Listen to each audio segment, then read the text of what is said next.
That's my boy. That's my boy. That's my boy. Let's go, baby. Wake up. Come on, baby. Come on, man. Wakey, wakey. Let's go. There we is. There he is. Like clockwork.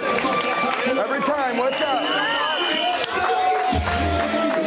You ready? You guys ready to roll? You ready? Everybody ready to roll? Let's go. Guys, oh, good morning, good morning, good morning. How's everybody feeling? Good morning, good morning, good morning. Guys, some of you already, it's early, and you're not awake. We're fucking awake! Who went to, everybody, hey, who went to the gym this morning? No bullshit, raise your hand. That's my people. Some of you guys slept in, and I can see it on your face. You look a little tired. Now listen up. I'm going to explain to you why we get together. We get in these rooms. Isn't this room great? Huh? Wake up. Is this room great? Wake up. Listen to me. Some of you guys can't be bothered to get better, but for some reason you pay money to go to an event, and you just think showing up's going to change something. Whoever told you showing up's going to make you great was a liar. Showing up puts you in the game. Does that make sense? Hell yeah. Everybody say mastery. Mastery. That's what we're here for. Yep. Did Kobe Bryant check a box, go to a basketball camp, say, done? No. Did it? No way. No, he trained every freaking day. And if anybody in this room watches me, you know that we train every single day. If you watch Brad Lee, you know that Brad Lee trains every single day.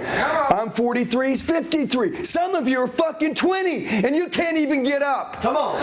What's your problem? Come on, wake up. Now, our goal today is to be direct. You guys want to like be fed ice cream and be treated like 3, 4, and 5-year-olds and we'll make you feel good today? Yeah, or do you or do you want the cold hard truth? Which one?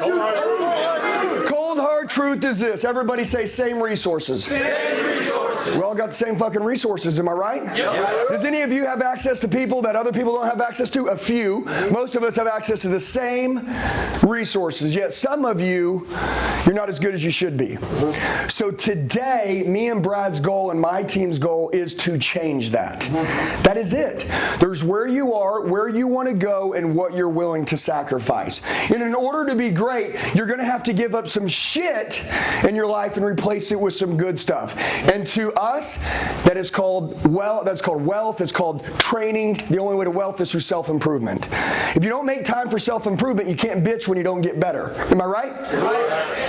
As we go through the day today, what I want you to understand is this. We have one rule, right? We be direct with each other. Is that cool? Yeah. Nobody gets their feelings hurt. It literally costs nobody any amount of money in this room to mess up, does it? Nope. If I hit you with an objection and you mess up, how much did it cost you? Nothing. Do you think people feel less of you or more of you to get up here and try? More of you to try. It's when you don't try I have a problem. Fight, flight, or freeze. We're fighters. We're going to fight for our family. We're going to fight for ourselves. We're going to fight for our team. And by the way, this isn't no hype game. I don't want somebody to be like, oh man, these guys are all fired up. Bullshit. We make a lot of money. We close deals all day long. All day. We are talking to you about sales and closing today. That is all we're talking about. And one more thing that I'm really going to bring to the table today. Building a team. Who wants to build a great team? Come on. Okay, every single one of you. What's the value of becoming the best in the world at what you do and then not teaching it to anybody else? Guys, your goal is to become the elite, the top 1% in whatever industry you're in. Take whatever industry you're in, top 1%. What does that pay you? A lot of fucking dough, doesn't it? Okay, now you got all that money. Now what do you want to do? Go build a team. You want to go build a team full of killers. Some of you are running around out there and you walk around, you tell everybody how great you are, but you don't have a team.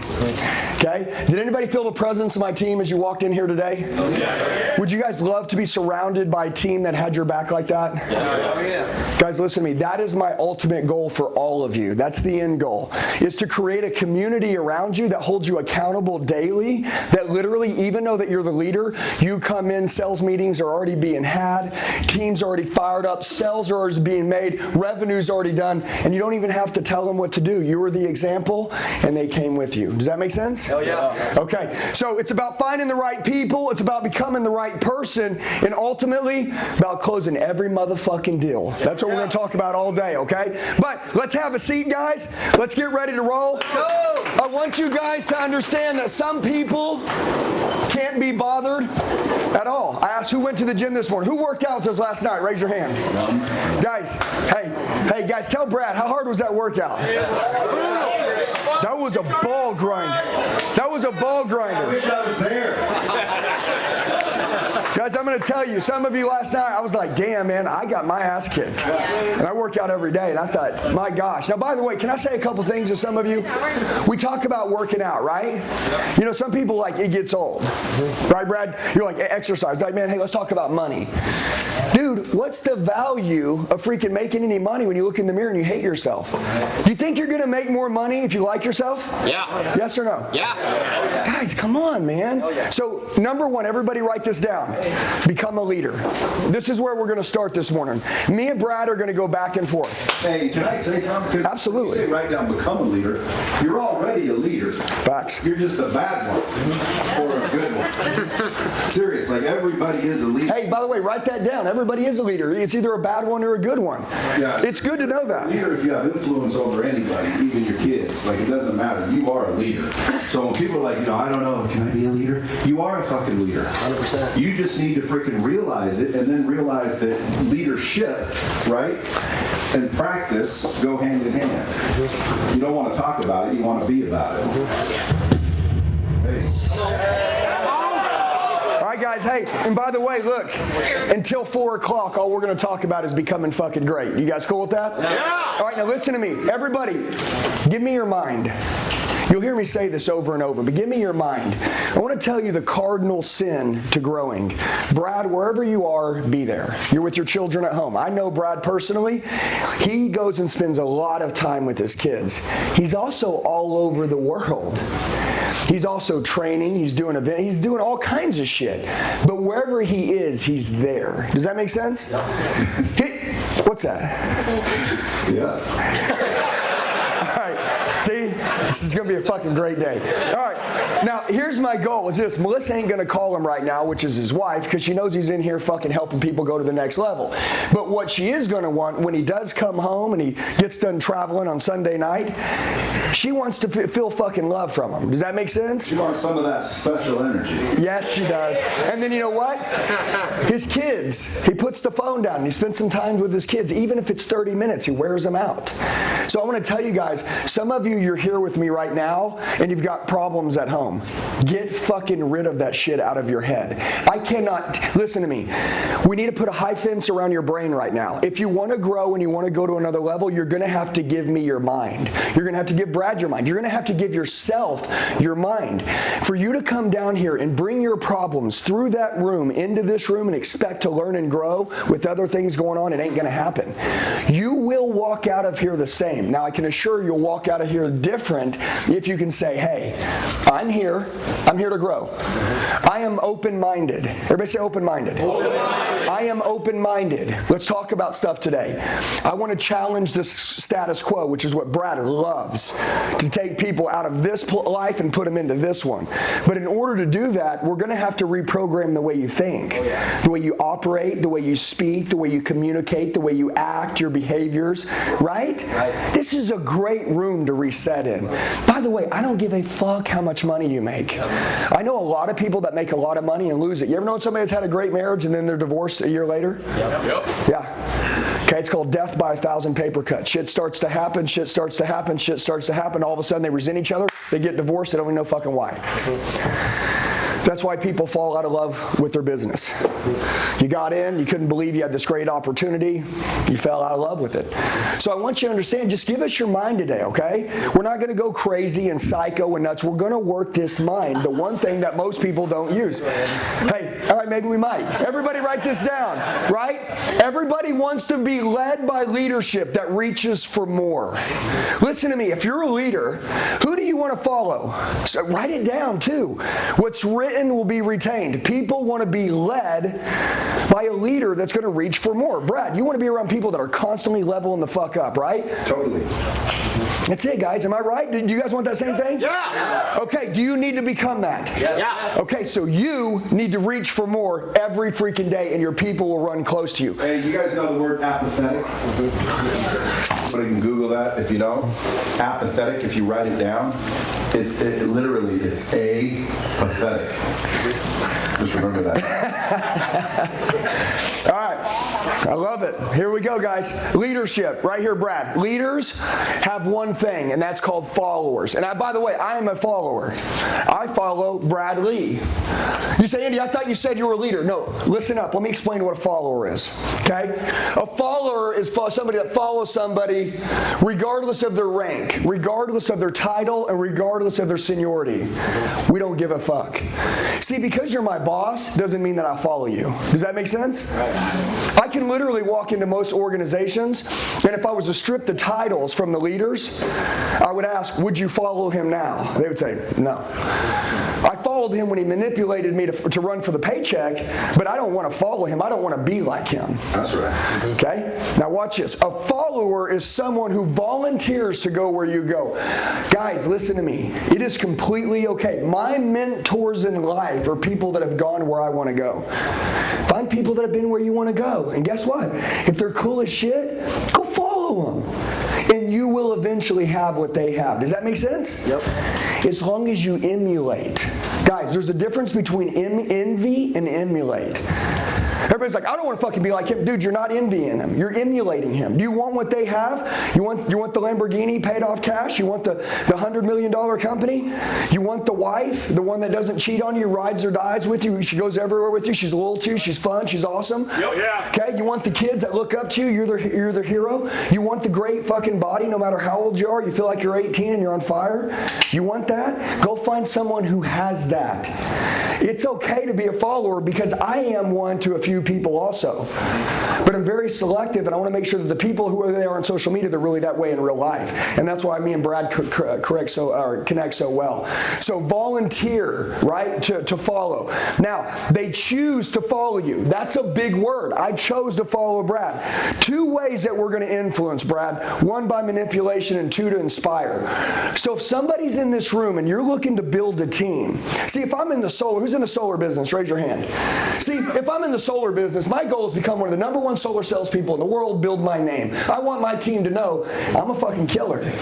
I am a killer. I will walk to that door. I will close that shit down. No one can say no to me. Now, I want a team. I want to teach a team to be able to do that. Because I once couldn't do it. Now I can do it. Whatever it is that you do, you're in fitness, you're in sales, we're going to cover all objections today. But guys, if you don't get this right, what value does a word track fucking have to do when you're a piece of shit? Not to mention, without a team, you're not really going to go very far. Can you imagine Andy just sitting here by himself? Fucking suck. It wouldn't be the same. It wouldn't be the same. How many people come from the badass team also?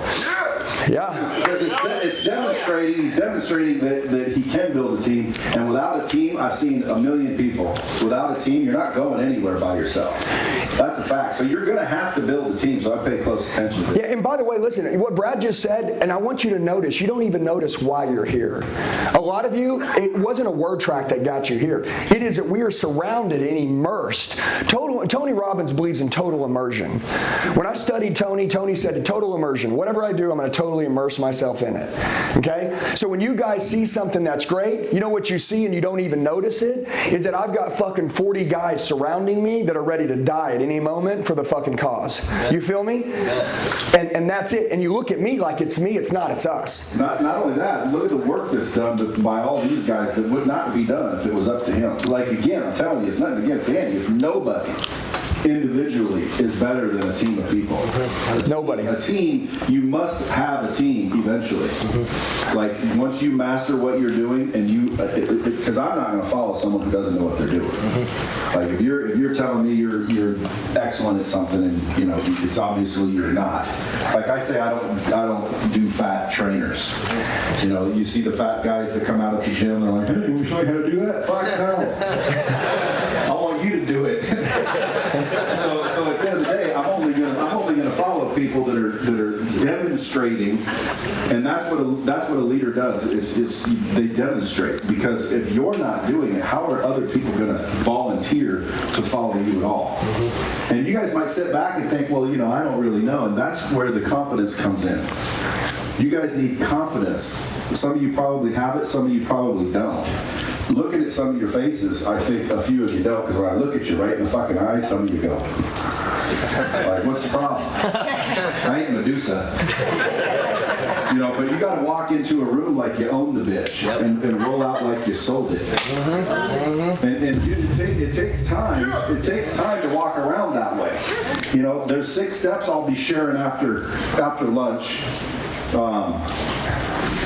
That will basically show everybody here how to get the confidence to a degree that, and it's not arrogance, it's confidence to a degree that when you walk into a room, you own the bitch. And you're going to need that. But I didn't mean to interrupt for that. The main thing I wanted to interrupt for is because if without a team, guys, I'm telling you right now, you're not going anywhere. Andy would be successful by himself. I was successful by myself. But nothing happened until I started building a team, because all the work that's done around here, if it wasn't for a team doing the work, he wouldn't be able to. You can't do it all yourself. They say if you want to go fast, go alone, but if you want to go far, go together. That's a team. Love it.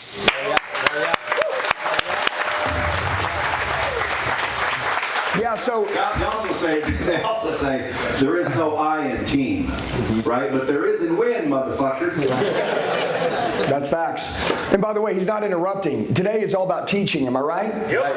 As we cover different topics, our goal is to get as much in on that topic as physically possible while we're on it.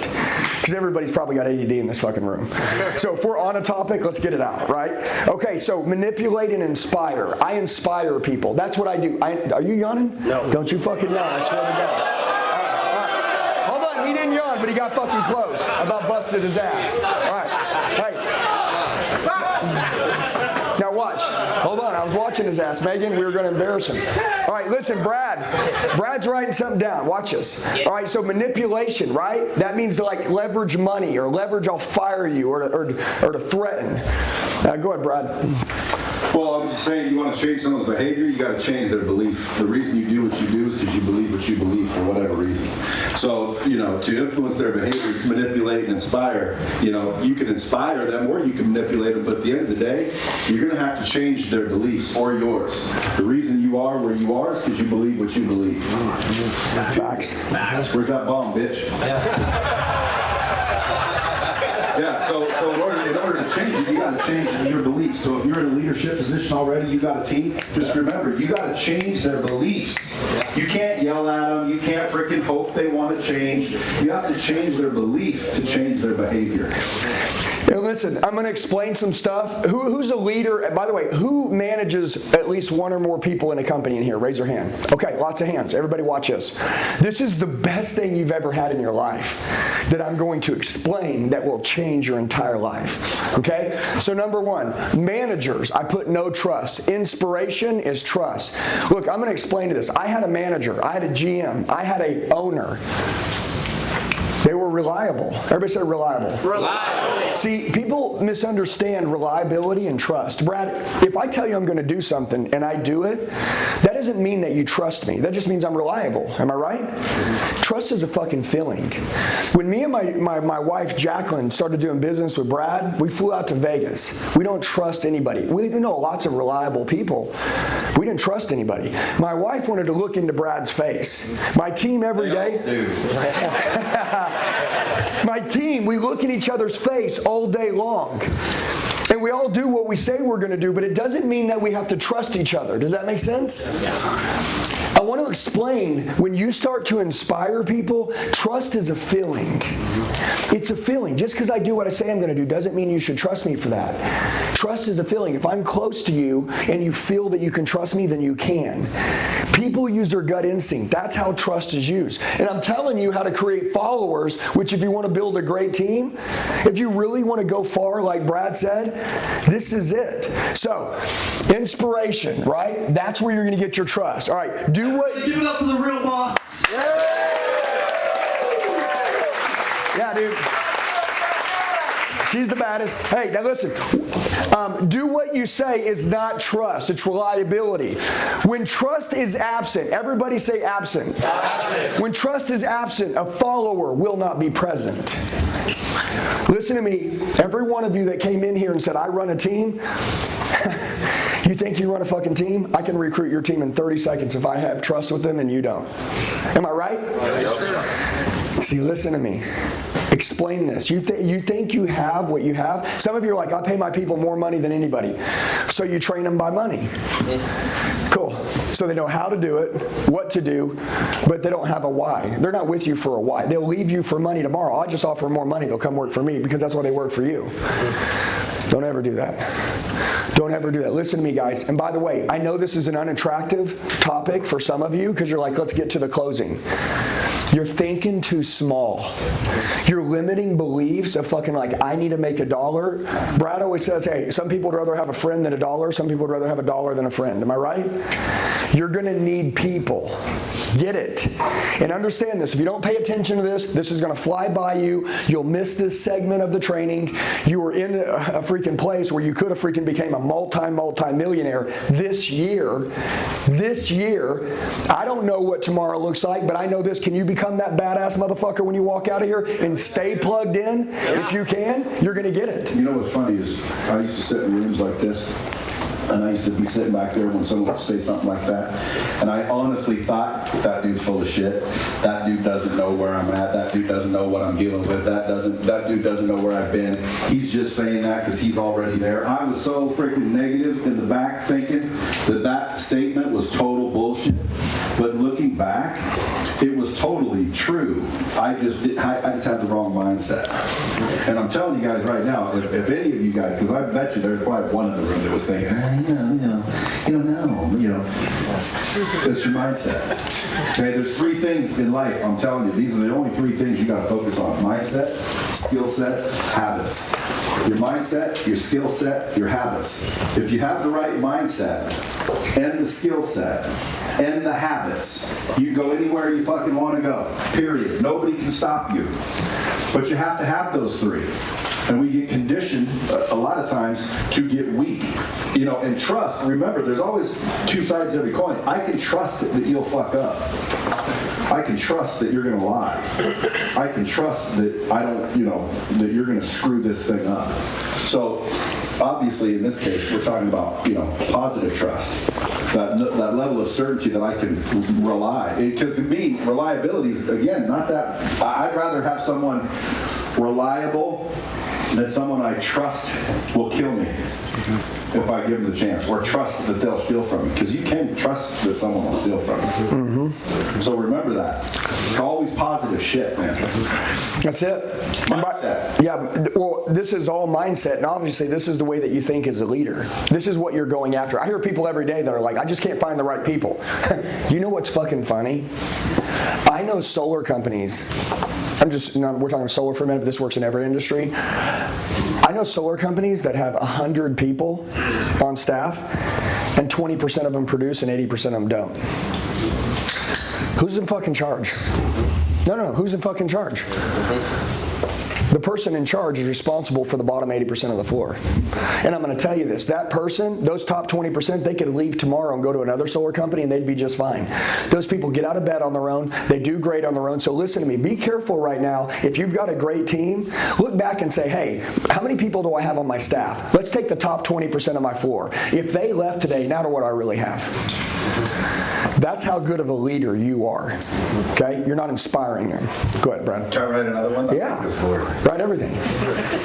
Well, I mean, as I'm talking, You should say some shit.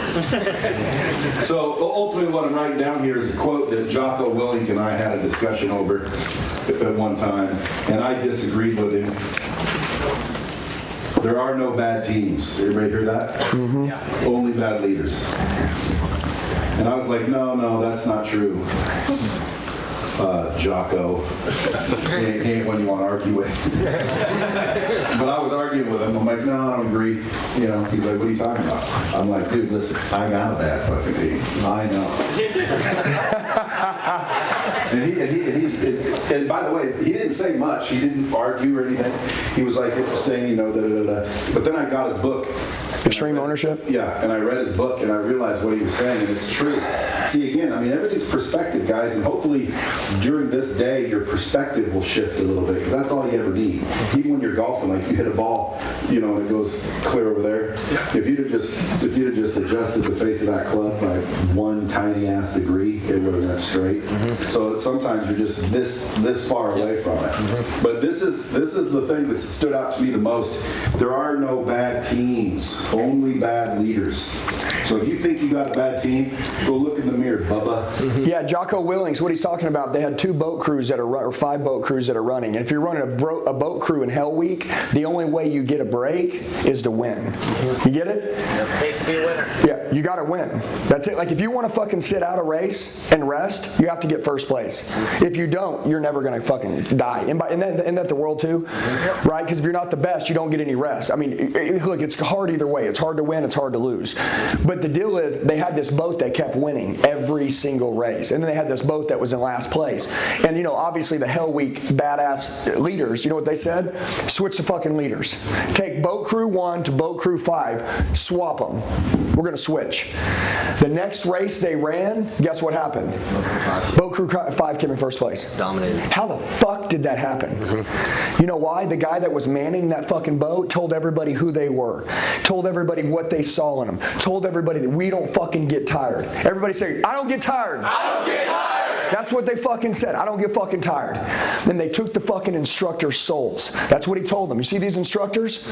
Right now, we're going to take their fucking souls. They're not even going to sleep in bed tonight. They're going to think about fucking us. Okay? They're going to go home to their warm fucking couches with their wives and their fucking kids, and they're going to be thinking about us sleeping on this cold ass fucking beach. And thinking, God, man, I couldn't take that guy's fucking soul.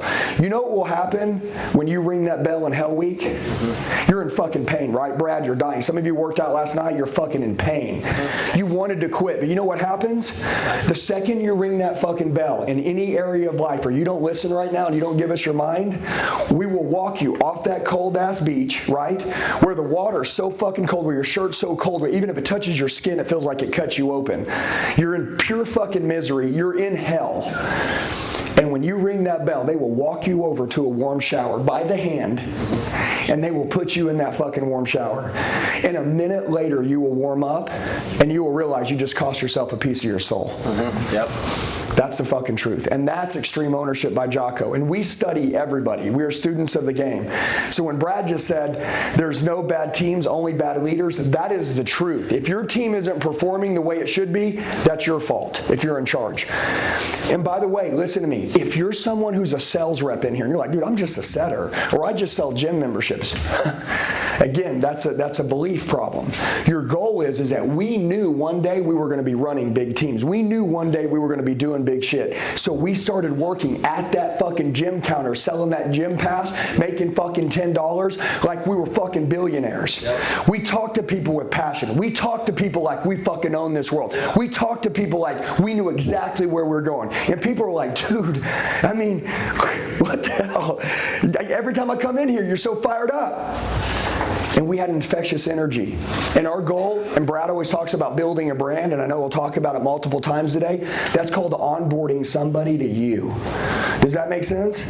When you guys meet me, my goal is to have you never forget me for the rest of your life. How many of you are going to not be forgotten today because of the way that you introduce yourself to someone else? Mm-hmm. Never forget that. So, this is amazing. I put this down right here. Trust is a feeling.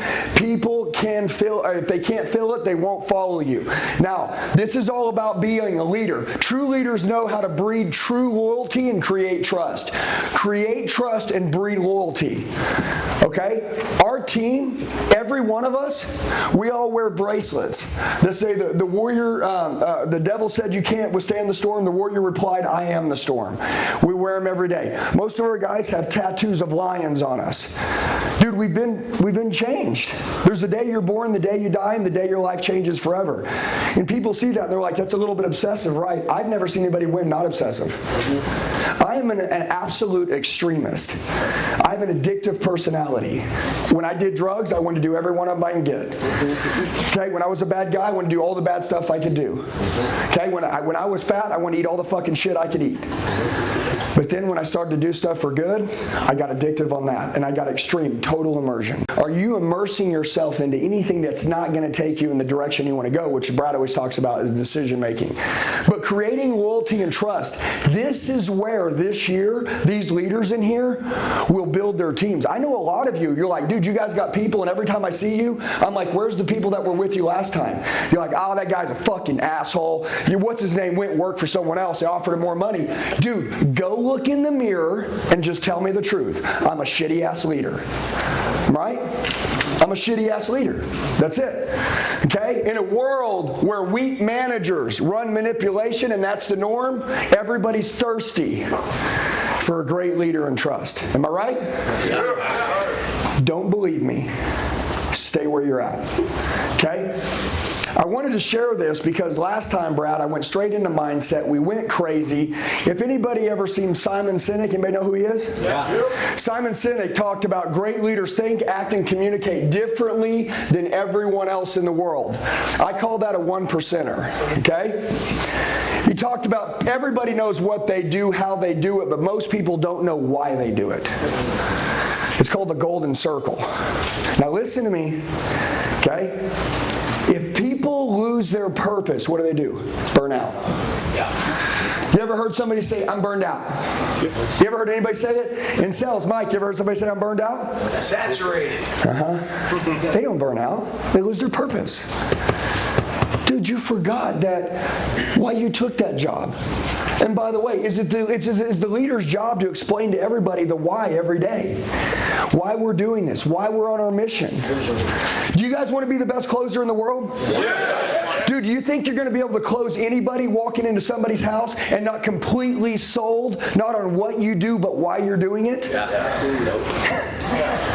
Dude, I want to explain something to you. Let's say that someone in here buys every fucking training program on the planet, but they don't know why they're doing what they do. They still stay broke. They still stay broke. So today, like Brad said, alter your beliefs. I'm going to explain this. Change your fucking identity. Okay? Look, if you don't like who you are, guess what? Fix it. Isn't this fucking stupid? I walk up to someone, I said, hey, what's going on in your life? Why don't you have what you want? And they start telling you. I'm like, dude, who can change all that right now?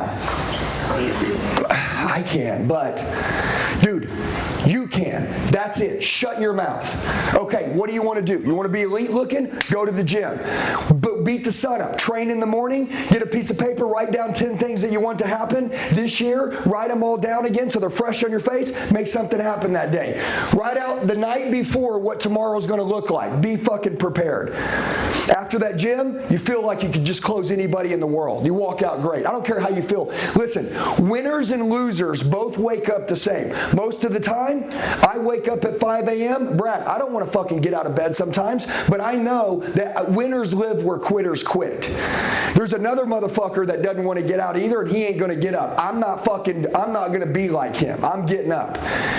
Look, winners do what they don't feel like doing. They fucking do it. They do what others can't do, and they do what others won't do. So, your why, your cause, your belief, and your purpose is very important. And by the way, if I'm closing you, my why, my cause, my belief, and my purpose, does that matter?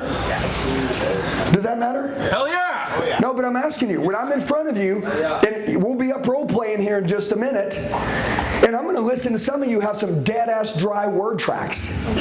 And I'm going to look in your eyes, and I'm going to see if you believe. And by the way, if you get up here and even if your words are wrong and you believe, you'll still close me. But if you don't believe, you won't make it. So everything right now, we're going to immerse ourselves in that we want to be great at. What do you do for a living? What do you do?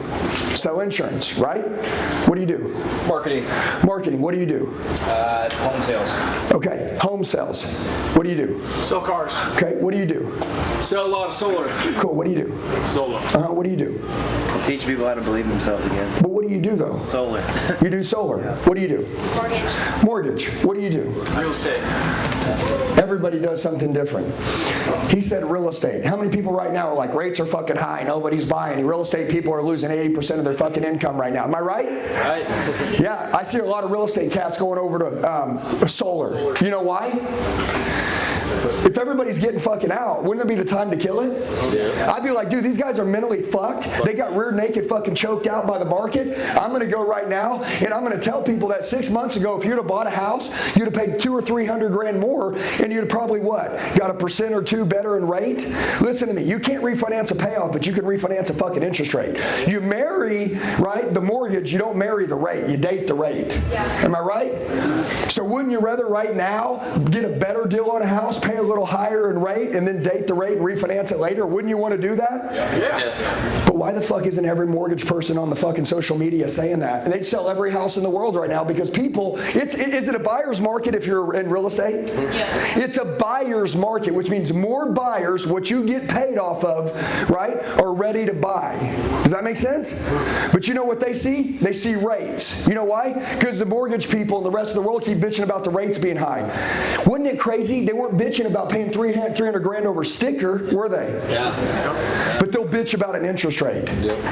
Everybody, know your business. 2 rules. Number 1, don't ever let anybody else know your business better than you. Never, never, never. Number 2, try to figure out how to kick your own ass every single day. Okay? Now, we're going to get into the objections, but we're going to finish this last one.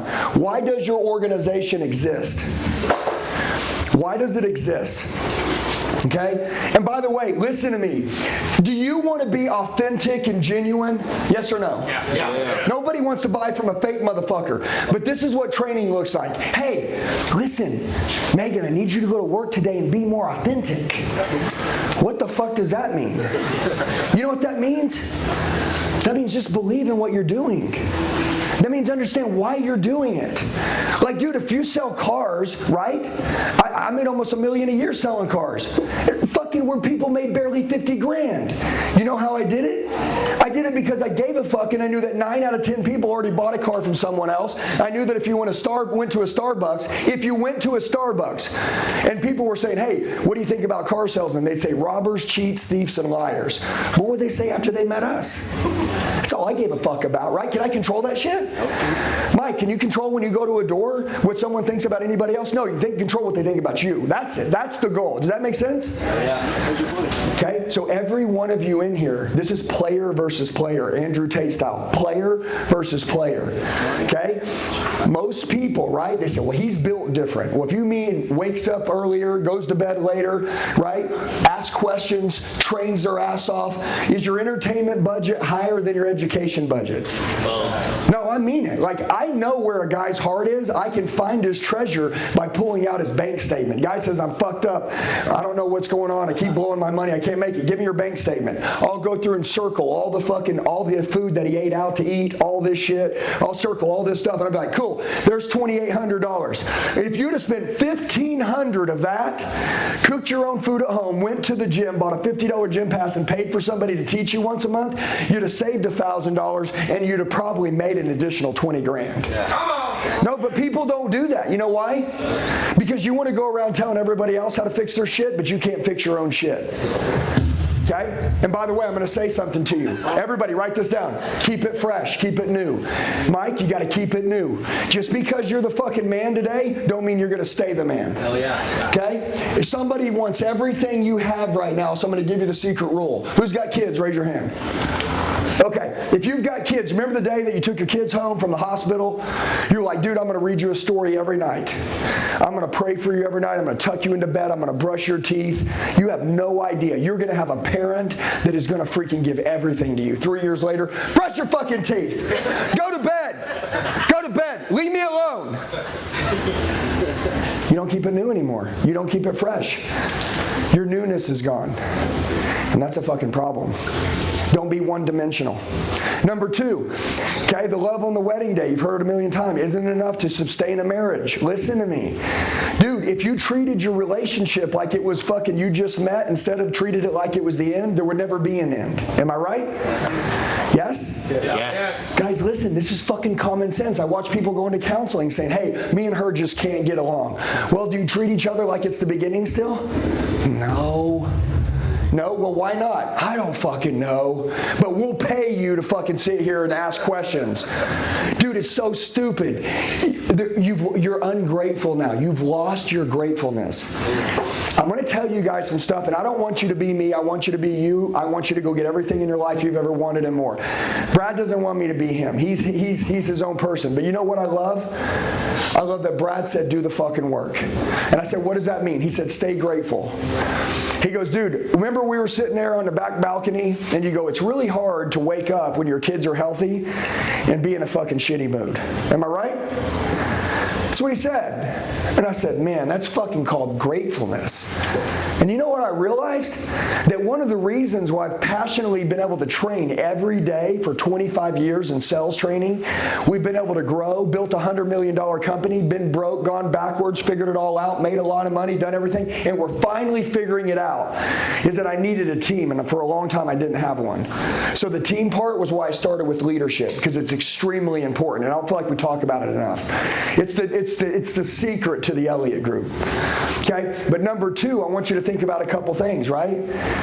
Like what's holding you back?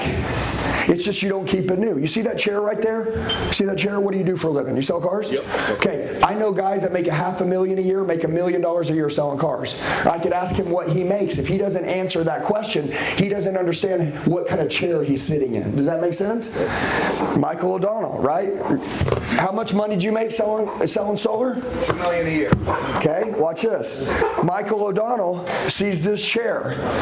Mike, how much is this chair worth if you sell solar?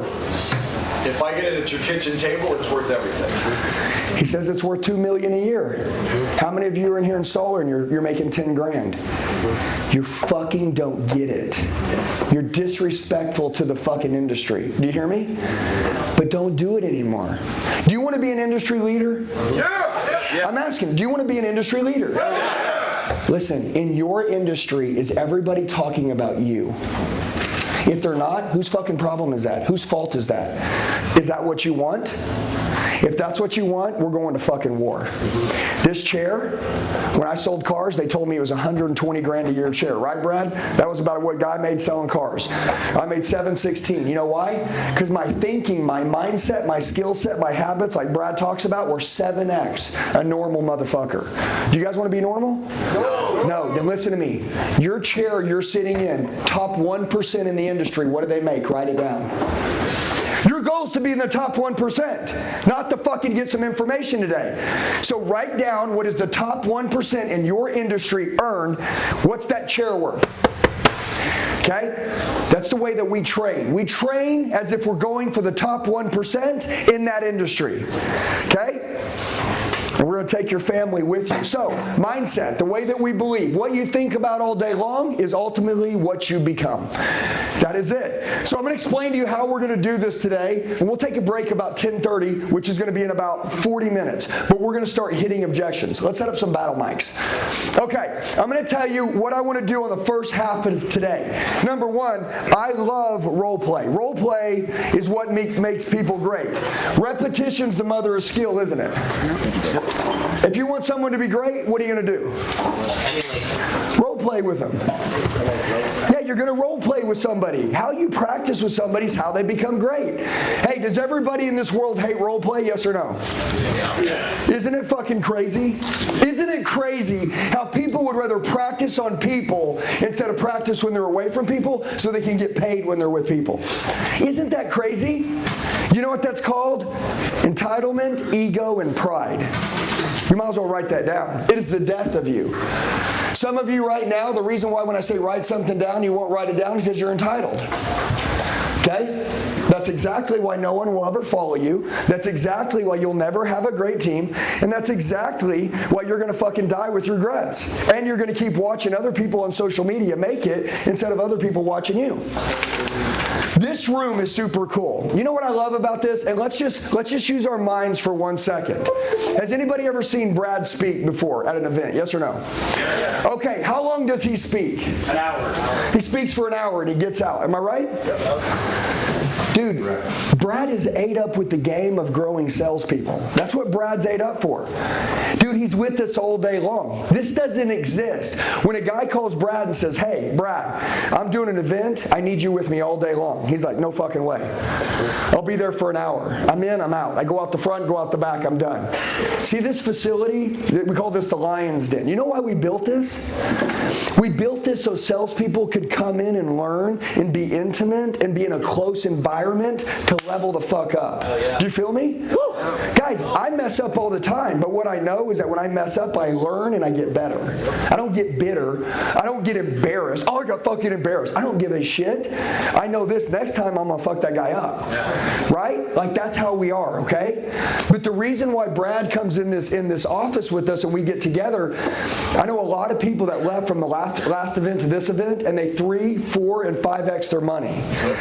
Dude, I love that. But you know what I really fucking love, even more than the money? I love that some of you were losers when you were here last time, and you're fucking animals now. And you're actually great people. And you take good care of yourself. You take good care of your family. Your mindset shifted. You're taking your family with you now. And dude, it's awesome to see you win. It's awesome to see who you become. Because ultimately at the end of the day, that's all that fucking matters. Am I right? Yep. Dude, I know a lot of fucking people. I just got back from an event. And I know a person that has a lot of money. That's one of the most miserable people in the fucking world. You do not want to lose this chasing this. Do you hear me? Everybody write this down before we get started. Don't be one-dimensional. Okay? And I'm going to list out some sayings underneath it. Spiritualness. Okay? God. Okay? Whatever you believe. Okay? Your family. Your fitness. Okay? Your mindset. Your money. You can have it all. Everybody believe that? Yes or no? Yeah. But how many people do you know, you see them, they end up getting fat, washed out, irritated, they're fucking shitty to be around, but they make a lot of money. They're like, but dude, you see how well I'm doing? I really don't care. Honestly, man, I don't even want to be around you. It's fucking, I can't do this. Your goal is to create an environment which negativity can't exist. You guys feel me? Yeah. Okay? This is a community. This is what we have. And by the way, that's why we do these deals all day long with Brad. So Brad will jump in left and right, here and there. We'll go nuts. I'm going to kind of just run some objections. Our goal is, since we got a lot of solar guys, right? I'll run one solar. We'll run something else. Is that cool? Is that cool? Yeah. Hey guys, listen to me. Closed mouths don't get fed. Okay? So if you're sitting back in the back, don't be a pussy. Okay? I mean it. If you're in the industry, dude, Andy, I do home-to-home sales. Okay, cool. Let's go, man. Let's move quick. Let's have some fun. You guys feel me? And hey, let's say you're in automotive. Let's say you're in solar. Let's say you're in mortgage. Guys, everybody sells stuff in life. Don't you want to be the best in the world? Yeah. Okay. Here's how you become a great closer. You become a master communicator. The way you communicate. Okay? It's the way you present yourself, the way you communicate, the way you speak, the way you talk, right? And also, people got to fucking like you. So, let's start out with one of the first objections and let's roll. All right, so here we go. Let's grab 2 solar guys real quick. Let's grab 2 solar guys. Oh, yeah, I'm good. I'll take it. Oh, yeah, I'll take it.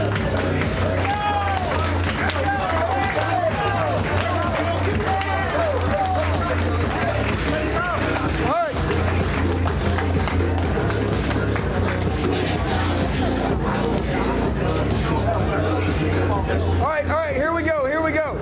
I'm going to run this quick. I'm going to move this fast. All right, now listen to me. I've got 2 guys up here. By the way, does it cost you any money to mess up this room? No! Okay, everybody, say bullet point. Okay, so how you want to do this is as we're taking notes today, you notice, you guys have a book in front of you. There are some objections at some point, but some of them they don't. They're empty. So watch this. I'm just moving this. I need to talk to my CPA. Okay? It's right there. It says, I need to talk to my CPA, right? You see it? Yeah. Okay, well, I'm going to tell him I need to talk to my CPA. Mike, you ever heard somebody say that? Every day. Every day. Okay? You start talking about write-offs and taxes, and he's like, oh, fuck, I didn't think about my tax guy. Hey, let me talk to him. What happens? You're going to have to know what to say at the time to say it. Am I right? Okay, so here's my goal. You're not going to be able to write down every word track word for word. But what you will be able to do is write down bullet points. You feel me? Things that people say that you're like, I like that. Okay, I'm going to write that down. Oh, I like that. Write that down. Oh, I like that. Write it down. Does that make sense? You learn one little word track, right? Everything in your life will change. It's beautiful. Is that yours? Did I take that from you? Sorry, my bad, dude. I'll still shit. All right, let's roll. Let me grab him. Let's roll. What's your name? Jake. Jake? All right, Jake, jump right here. All right, so listen, I'm going to explain the whistles real quick. Everybody see these whistles? Yep, they're on your tag. Number 1, don't blow your neighbor's whistle. That's it. Okay? All right, now listen to this. Here's my goal, is if somebody, now by the way, we don't have to go crazy, but we like it as a joke. If somebody messes up, hey, just tap a whistle. It means they get triggered. Everybody say triggered. Triggered. What does triggered mean? It means this. Hey, tell me that you need to talk to your CPA. I gotta talk to my CPA. Hey man, fuck. That's how you get triggered. By the way, hey. Don't lean on the whistle, just give it a little poop toot. Yeah, hey. Should training be fun, yes or no? Okay, this is the way that we train. We train this way every day. I can close 10 for 10. I want you guys to close 10 for 10.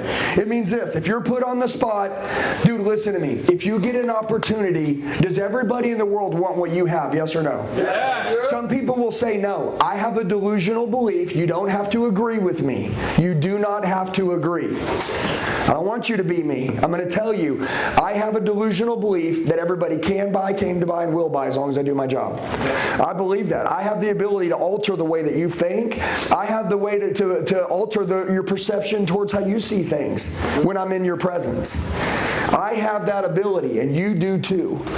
So I want you to always think, there's always pros and cons. What are the cons, right?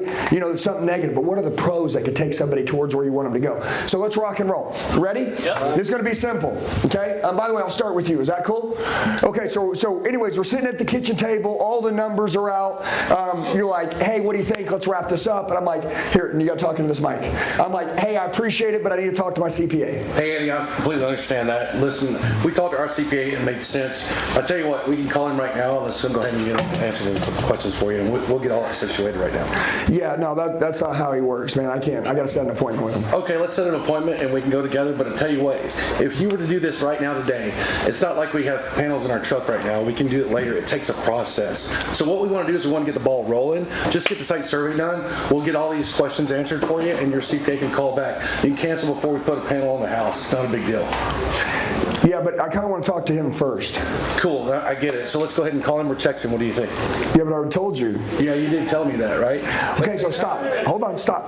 Okay, ready? Yep. Okay, hey, I appreciate it, but I need to talk to my CPA. Awesome. Me too. I do the same thing about it. I guess what's the biggest thing you want to clarify with your CPA? I just want to talk to him about, just doing my taxes and doing everything. Great. Perfect. Yeah, as long as you take me seriously, I'll take you seriously, right?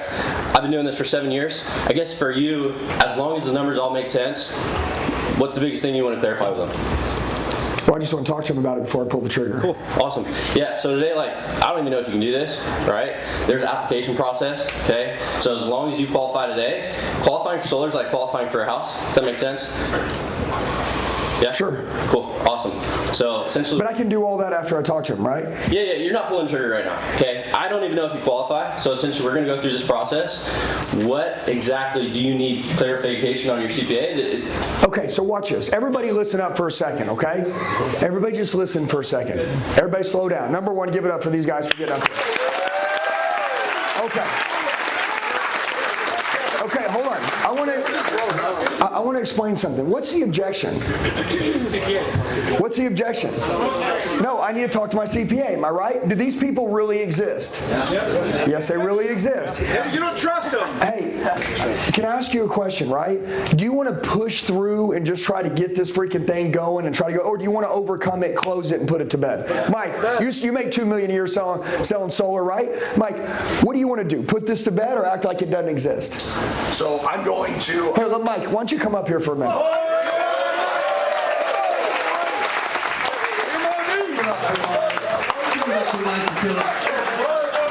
All right, Mike. So Mike, explain to us, when somebody wants to talk to their CPA, what do you like to do? Well, first of all, because I'm a member of Bradley's Closer School, Brad, can I borrow the magic wand? Yeah. Thank you very much. Wow. So, Mr. Customer, yeah, in fact, of course. No, in fact, I suggest you do talk to your CPA, but let me use my magic wand. And let's say your CPA is right here, and he says, green light this project. Is there any other reason we wouldn't be moving forward? No. Magic wand. So I'm going to isolate the objection. I learned that because I'm in Bradley's Closer School. I added that to my portfolio in a class like this. And then at that point, Why is that important? because now we know it's not a smoke screen, it's a real deal, right? 9/10 of the time, I need to talk to my CPA is a smoke screen. Yep. 30% tax credit, dollar for dollar is not a variable. This is going to happen. So, and by the way, I know exactly how you feel. I would want to talk to my CPA. I recommend you do. Don't worry about it. We're going to have all the time in the world to talk to your CPA. So basically, what I want you to know is this. Number one, is he trained? Yes. Oh yeah. Okay, now everybody, listen, I want to say something. Everybody say word track. Word track. Okay, guys, I'm a word track person, and I'm going to explain why I'm a word track person, okay? I don't know, like, if you're an introvert or an extrovert. I am an introvert. A little bit of extrovert. Yeah, but I want to tell you this. I'm actually an introvert, okay? At 18 years old, I got into sales. I was dead in on broke. Does anybody think introverts wear those pants? I don't know, man. Those are extrovert pants. I know. I got to call you out on that. Well, I became an extrovert. No, I became one. But I want to show you how to become one. Who in here has the courage to raise your hand if you're an introvert? Raise your hand. It's cool. Listen to me. If you raised your hand and you want to know the truth, the fact is I'm not an extrovert. I'm not an introvert anymore. I am an extrovert. I'm a massive extrovert. But I was an introvert. And a lot of you in here, they're not making $1 million. They're not making $2 million. You know, I know your life story. I know what you went through. You were drinking a whole bunch. You gave it all up, got around some good people, got your shit together, and then you started killing it, right? That's the people that knew how to live one day at a time without a drink. Yeah. One day at a time, and I did what they did, and I found myself living one day at a time without a drink. Yeah, and by the way, I want to say this. It's really cool when you read people's story, because actually you don't care about the $2 million a year he's making now. I care about the story that he went through to get to making that kind of money. Does that make sense? So some of us, we're talking to you today about that journey, how you're going to get to where you want to go. Love the journey and understand this. It's decision making. He got around the right people, okay, made good decisions. A lot of these guys are thinking if you were my age, you'd quit drinking too, right? How old are you? 18. 18 years old. I had 1 year left of drinking when I was 18 years old. I've been sober since I was 19 years old. So I didn't have to go through a whole life of losing marriages, businesses, families to get to that point. You don't have to wait till you've blown it and shit the bed. You can start today to change your life. I don't care what your deal is. If it's killing you, you need to kill it. That's it. So, yeah, give a round of applause. All right, now listen up. Now, some of you are too good to clap because you're in the back. I watch some of you guys not just clap. Listen to me. Hold on. If you're, I know you're like, fuck. Right? Listen to me. You're not engaged. This is the reason why you will leave here the same today. Okay? If I say give it up for Mike and you don't give it up for Mike, that means your mind is not here. Listen to me. Okay. Our company made $120 million last year. I am an extrovert today. I was an introvert at 18. I'm going to tell you how I got out of it. So Mike, I have a manager. His name's Brad. Brad says, dude, did you just, Sean? Don't fucking start this thing. Get your ass over here and give me 25 fucking push-ups. Get over there. Come on. You know who he is. Get his fucking prima donna ass over here. Yeah, we're not going to have that. Come on, guys.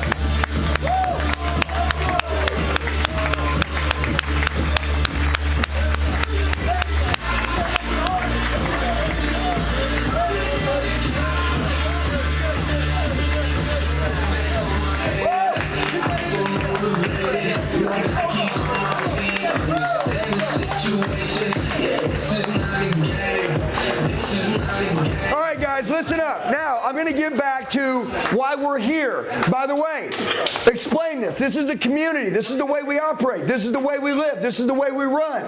Okay? Every day, if I look at you and I see you yawn or your eyes aren't on fire, I'm out. Do you guys want this life that you keep saying you want? Yeah! Then wake up, man.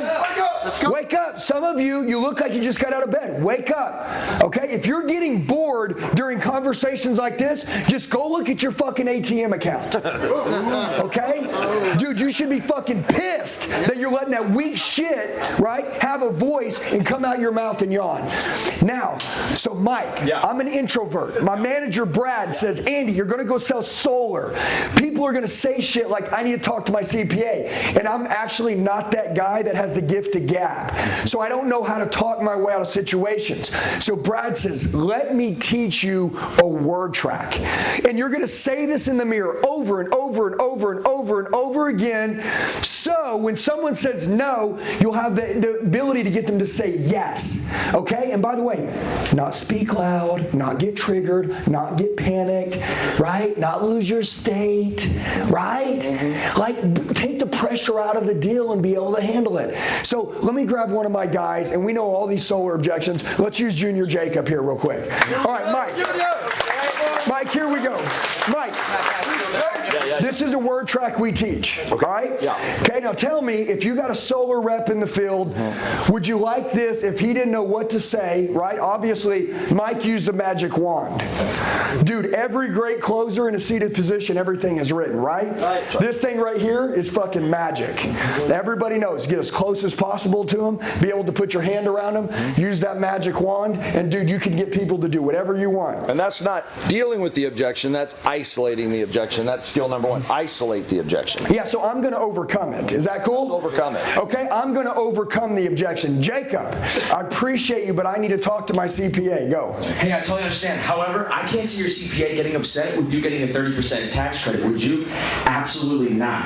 Any good CPA would agree that anything that increases your property value, lowers your monthly bill, and allows you to be $100,000 richer at the time of retirement would not agree with this. Basically, the government just did his job for him. So since we already know what your CPA is going to say, let's get this wrapped up on this side of the deadline. Also, in Arizona, you have a 3-day state guarantee. That way you can talk to your grandma, your CPA, or even pray about it in case you decide to change your mind within those 3 days. Sound fair? Does that sound like something you'd say, Mike? I would preface that. So anytime I'm dealt with an objection, first of all, I'm going to isolate it. Second of all, I'm going to treat. I may not overcome it. I don't need to overcome it. I just need to treat the objection. I'm going to treat the objection by feel, felt, found. Mr. Customer, I know exactly how you feel. In fact, my best friend is a CPA's nutcase. What I'm about to do is, instead of telling you, now you just told me something, but you know what? Salesman tell. You want to ask me a question? I'm going to tell you something, and then I got a salesman telling me something. Salesmen tell, stories sell. So what I'm going to do is I'm going to tell you a story, and I'm going to tell you a story that has an expert in it. So we're going to bring CPAs into the room.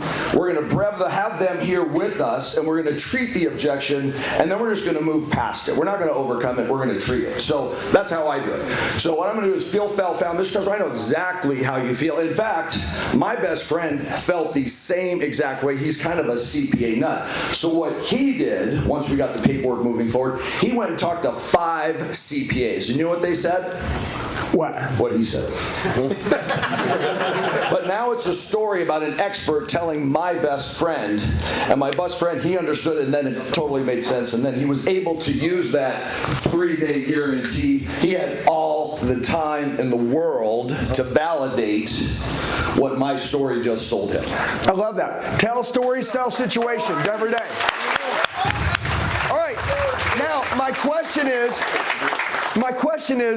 everybody just got so much value on I need to talk to my CPA. Am I right? Yeah. Raise your hand if you're in solar. Now, how many solar people are going to walk out of this room and they're not going to be able to overcome that? That's what I want you to do for a minute. Is that I want you to stop, look down at your piece of paper right now, and I want you to see what you wrote down. What did he say? He said, feel. What did he say? All right, what did he say? Tell a story. Okay, what did Jacob do? Overcame. He said, I would do what that guy just said. He told a story. Okay? Everything is a deadline, am I right? Okay, does a deadline always have to have a date? No, a deadline doesn't have to have a date. Goals, I set goals on dates, but the idea of it is there is a grid in solar. And we're talking about solar right now. So is there a grid? Yes or no, Mike? Yes. When the grid is maxed out, can people get in? No. Oh, wow. So you're saying that we don't know when the grid will be maxed out, so there is a deadline, and it's like knowing that there's a birthday coming up but not be given a date. Is that right? The applications we turned in yesterday were approved. We don't know what will happen to the applications we turn in today. We need to get yours started immediately. Want for gain, fear of loss. Listen to me. Everything you've sold is for gain, right? Now you're also throwing in fear of loss.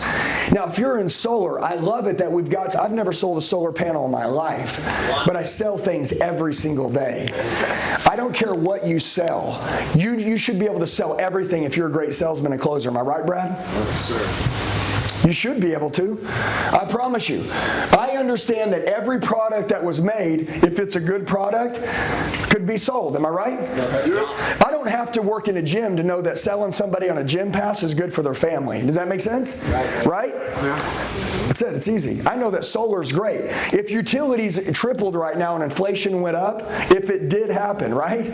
Would everybody want to be on solar, yes or no? Yes. But what if the grid was maxed out? Could they get it? No. No. So the goal is that you tell the story that physically at the end of the day, the applications like he just said that we're in, there's not even a guarantee that they're going to go through. Because right now, everybody's pushing them through. The grid's being really close to being maxed out in this area. And even if you said yes, there's not even a guarantee that you could get it. And that eats me alive. My question is, who is sitting across the kitchen table from that freaking person telling that story? That's it. Look, it ain't the words that he said. It's the way that you can feel how he believes when he's sitting across the table from somebody. Okay? This is why we're altering our identity in this room. And my goal, if you're in here and you're really growing, is you're already starting to shift over here. And you're like, dude, man, I'm going to be a master communicator. Number one, I am going to be really knowledgeable about what to say. I am going to learn word tracks. Dude, listen to me. Mastery is this. Kobe Bryant threw him the ball, boom. Am I right? He hit it. Everybody can hit a three-pointer in their driveway when nobody's blocking him. Okay? What happens when pressure hits? See, I know what level of salesperson you are by the way you handle pressure when it gets on you. Why I like people getting up here is it really lets me know how good you are when you get up here. In solar, you have a level 10 opportunity. You know what that means? You can make a fuck ton of money. Am I right? Yeah. Okay, but most people who have a level 10 opportunity in solar have a level 2 skill. Do you feel me? Yes. I know people that sell gym passes that have a level 10 skill and they're in a level 2 opportunity. They can't make $2 million like Mike selling gym passes. Doesn't exist. Does that make sense? What does the top 1% in your industry make? That's all I care about. And I want us to be the best. All right, so that was solar. Did you guys get a lot out of it and talk to my CPA? Yeah. Okay, give me another industry right now. Give me another industry. Somebody, give me another industry. What industry? What is it? Life insurance. Okay, you're in life insurance. Who sells it? Who sells life insurance in Life here? insurance, come on. There he goes. Who sells life insurance? I know there's like 50 We got of you in here. we got one person. Don't be scared. Hey, watch this. Hold on. Here's my goal. You sell life insurance? Like on the phone? Well, if you got to look at, hold on. I don't want to use you yet. Do you sell life? Hey, who in here sells life insurance? We got one person. We got two people. Hold on. Let's get off life insurance for a minute. Give me something else. Who else sells something? HVAC. Okay, HVAC. Come here. HVAC. Come here. Get the HVAC guy up here. Hey, give me another HVAC guy. Hey, there's a team of HVAC guys all in blue city. Hey, these guys sell, where they sell HVAC? Guys out there that sell HVAC. Okay, where's another guy sells HVAC? There they go.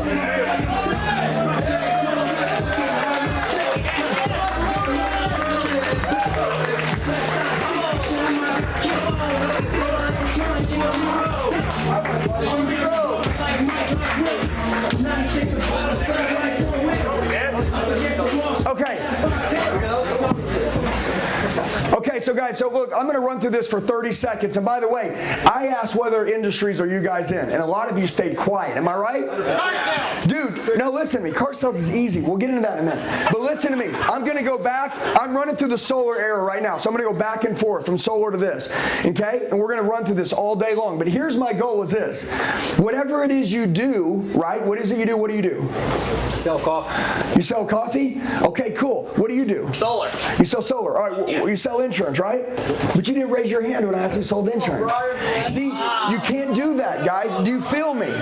Listen to me. What do you do? I sell roofs. You sell roofs. What do you do? Solar. Solar. What do you do? Solar. Solar.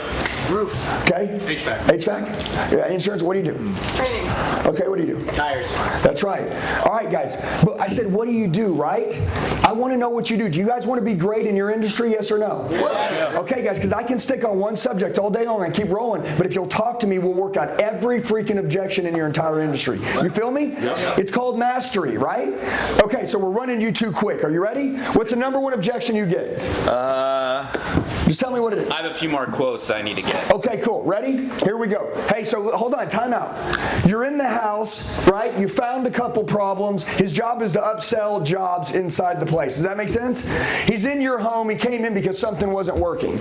Now he's in the house. What is he going to do? He's going to upsell them and say, hey, I also want to let you know we found X, Y, and Z, and this is what it's going to cost. Am I correct? Yeah. Okay, he just went over that with me. I said, hey, I really appreciate you coming out. I got a few more places I want to look at. I'm going to get back with you. Go.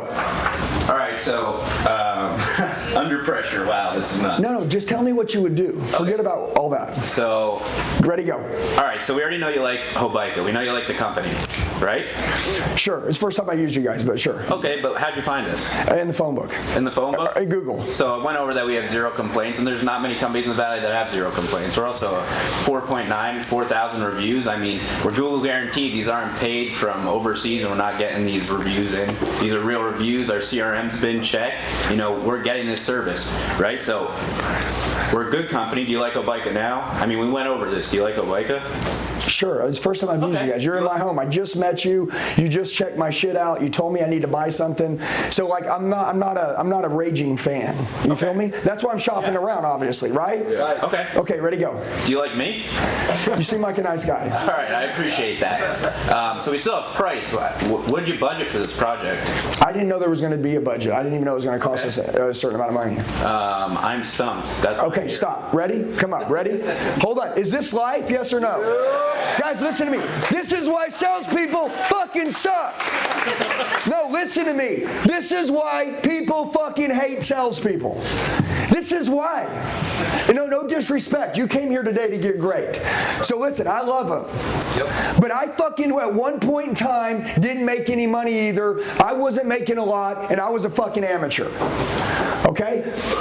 Listen to me. People hate salespeople because they want you to take the pressure off them and give them reasons and excuses why they should do it right fucking now and give them the courage to say yes today. We're not doing that. So when we don't do that, there's a fucking problem. Am I right? Right. You want look, no disrespect, but if that was in my house and it was like, do you like me? Do you like me? I'm like, I mean, yeah, I kind of like you, like I just met you. It's like, dude, like the shit isn't working. This is why some fucking manager taught him that shit 30 fucking years ago, right? And the shit's still rolling down. You feel me? Okay, so hold on. Ready? I want you to handle this, okay? So I appreciate it. I've got a couple more companies to look at. I'm going to get back with you. Hey, you know what, Andy? I definitely appreciate that, my friend. I can definitely appreciate that. I understand we all want to do our due diligence, make sure we're getting the greatest deal, but you called me out here for a reason, didn't you?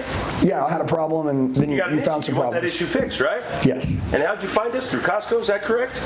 Yeah, I found it in Google or Costco. Yeah, you went to Costco because you trust them, right? You believe they're a good company, correct? Sure. Somebody you can depend on. I shop there, so. Well, yeah, definitely. And as you can see, Costco has us here because they trust and they believe it. It's also. What else? Is there anything I haven't answered or addressed? No, you've done everything. I just want to shop I just want to check with some other quotes. Okay, I get you want to check with other quotes. So are we just looking for the best price, or are we looking for the best equipment? Okay, now you're finally getting somewhere.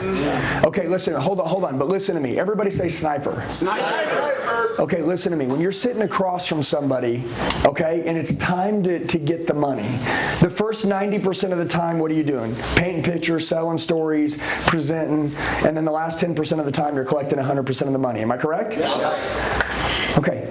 Guys, do a really good job with it, okay? So now is the time where you've already done all the work. So the guy's like, hey, I've got a couple more places to go look at. Hey, I totally understand. Hypothetically, let's say you've already gone and checked all those other places, and then mine was the last company that you went and looked at. Look, after looking at all the companies, every single one of them, in the end, what would be the deciding factor on which one you'd probably end up doing business with? Would it be the price, regardless of the work they did? Or would it be who performed the best work and made sure it lasted the longest so the value for the money was there? Which one? The value for the money. Okay, let me tell you who we are. Let me tell you why we do what we do. There's a lot of people that'll walk into a home and they want to be the cheapest out there because they want to do some work for your house. When they leave, their warranties are no good and they're non-invalid. That's why when you go and you see that we're in Costco, you think Costco would let just anybody come in? No. Why are we the only HVAC company in Costco? Because we back what we do. And at the end of the day, spending a small amount of money or a big amount of money, you work hard for your money, you put your money in the bank. When the money gets spent out of the bank, it's pretty important, isn't it? And that's why you go to places like Costco, and that's why you deal with people like us who can get into big brands like Costco, right, that are massive, okay? So what I'll tell you is what I'm going to do is ensure that the work gets done. It's only done once and it'll last an entire lifetime. That's why we have a warranty. It's called X, Y, and Z. Secondly, my name is Andy Elliott. I'm going to give you my personal cell phone number. Take your pen, write this down right now. If you ever call me and I don't answer, call the insurance company because I'm dead.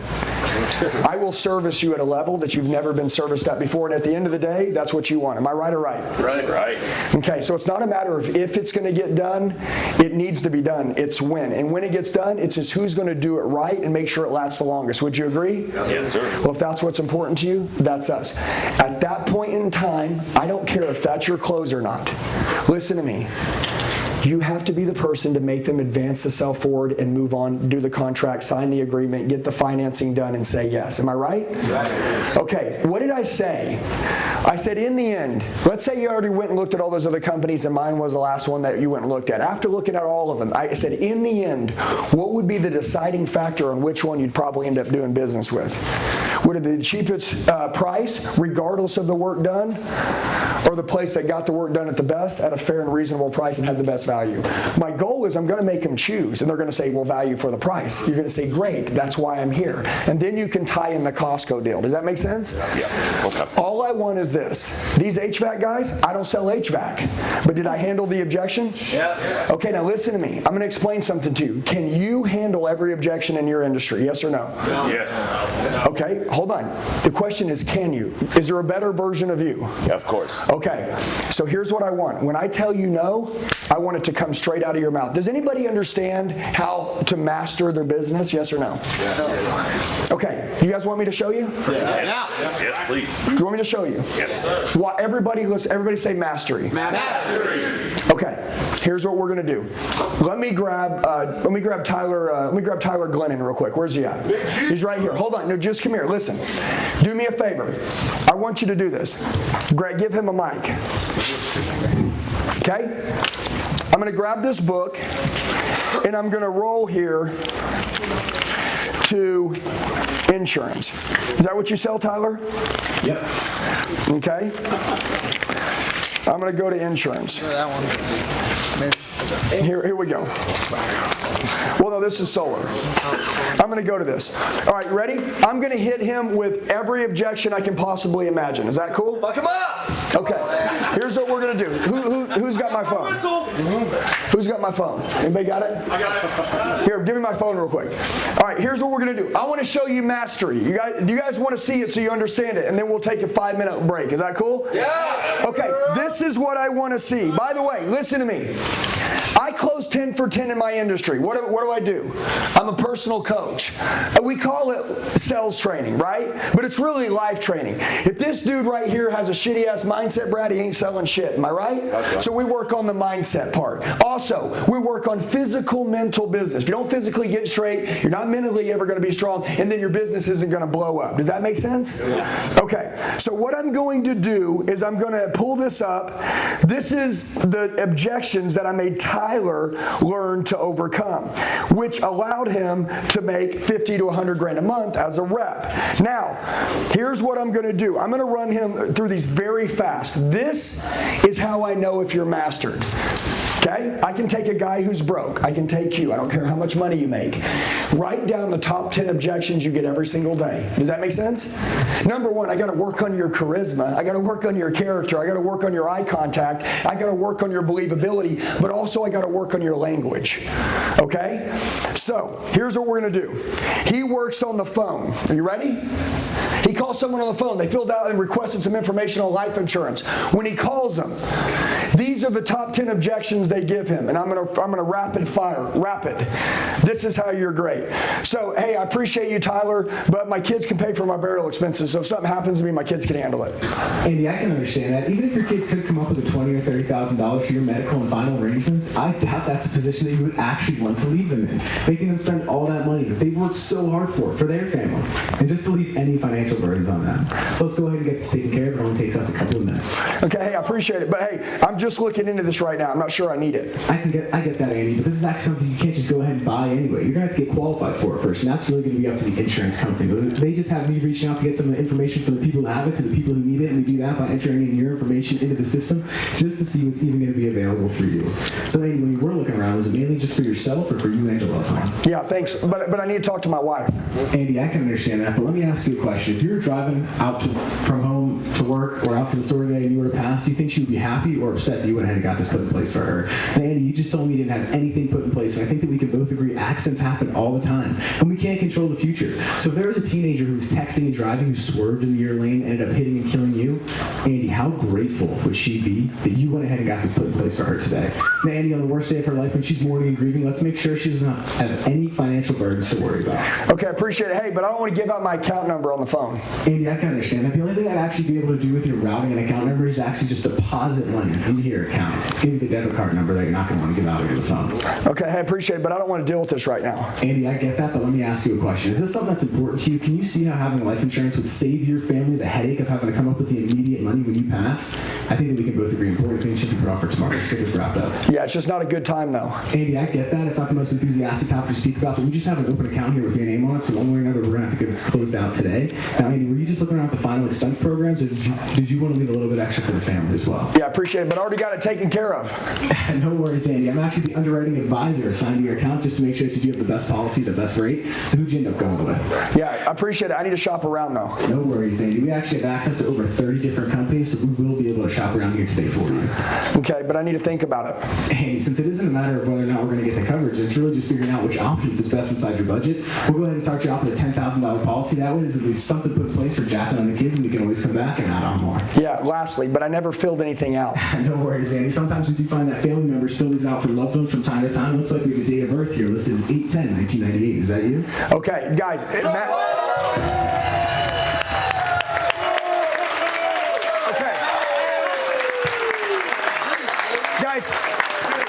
Guys, is that mastery, yes or no? Yeah. All right, now I'm going to ask every one of you a question. You guys all have the choice to choose to follow who you want. Do you hear me? I want to explain, if you follow me, if you follow our company and our business, and we're going to take a 10-minute break, and then we're going to run all the way through lunch, okay? Listen to me. I want to tell you this. Number one, I want you to be fucking fit. You guys hear me? Listen, I want you to sit across from whoever it is that you're dealing with, or whether you're on the phone, and I want you to be someone, when you look in the mirror, you love who you fucking are. You guys hear me? Yes. Okay, I want you to be fit. If you follow me, you'll be fit. Okay, because we won't do it any other way. And by the way, if you get tired of me saying that, just go follow someone else who's unfit. It's totally cool. Secondly, I believe in word tracks, training, and skill set. I'm going to explain why, okay? Some people have the gift of gab. I never did. I had to learn what to say, so at the time that I needed to say it, I would make sure that my words came out like that. Tyler dropped out of college, right, Brad? He went to follow you, and within 6 months, kids making 50 grand a month. Listen to me.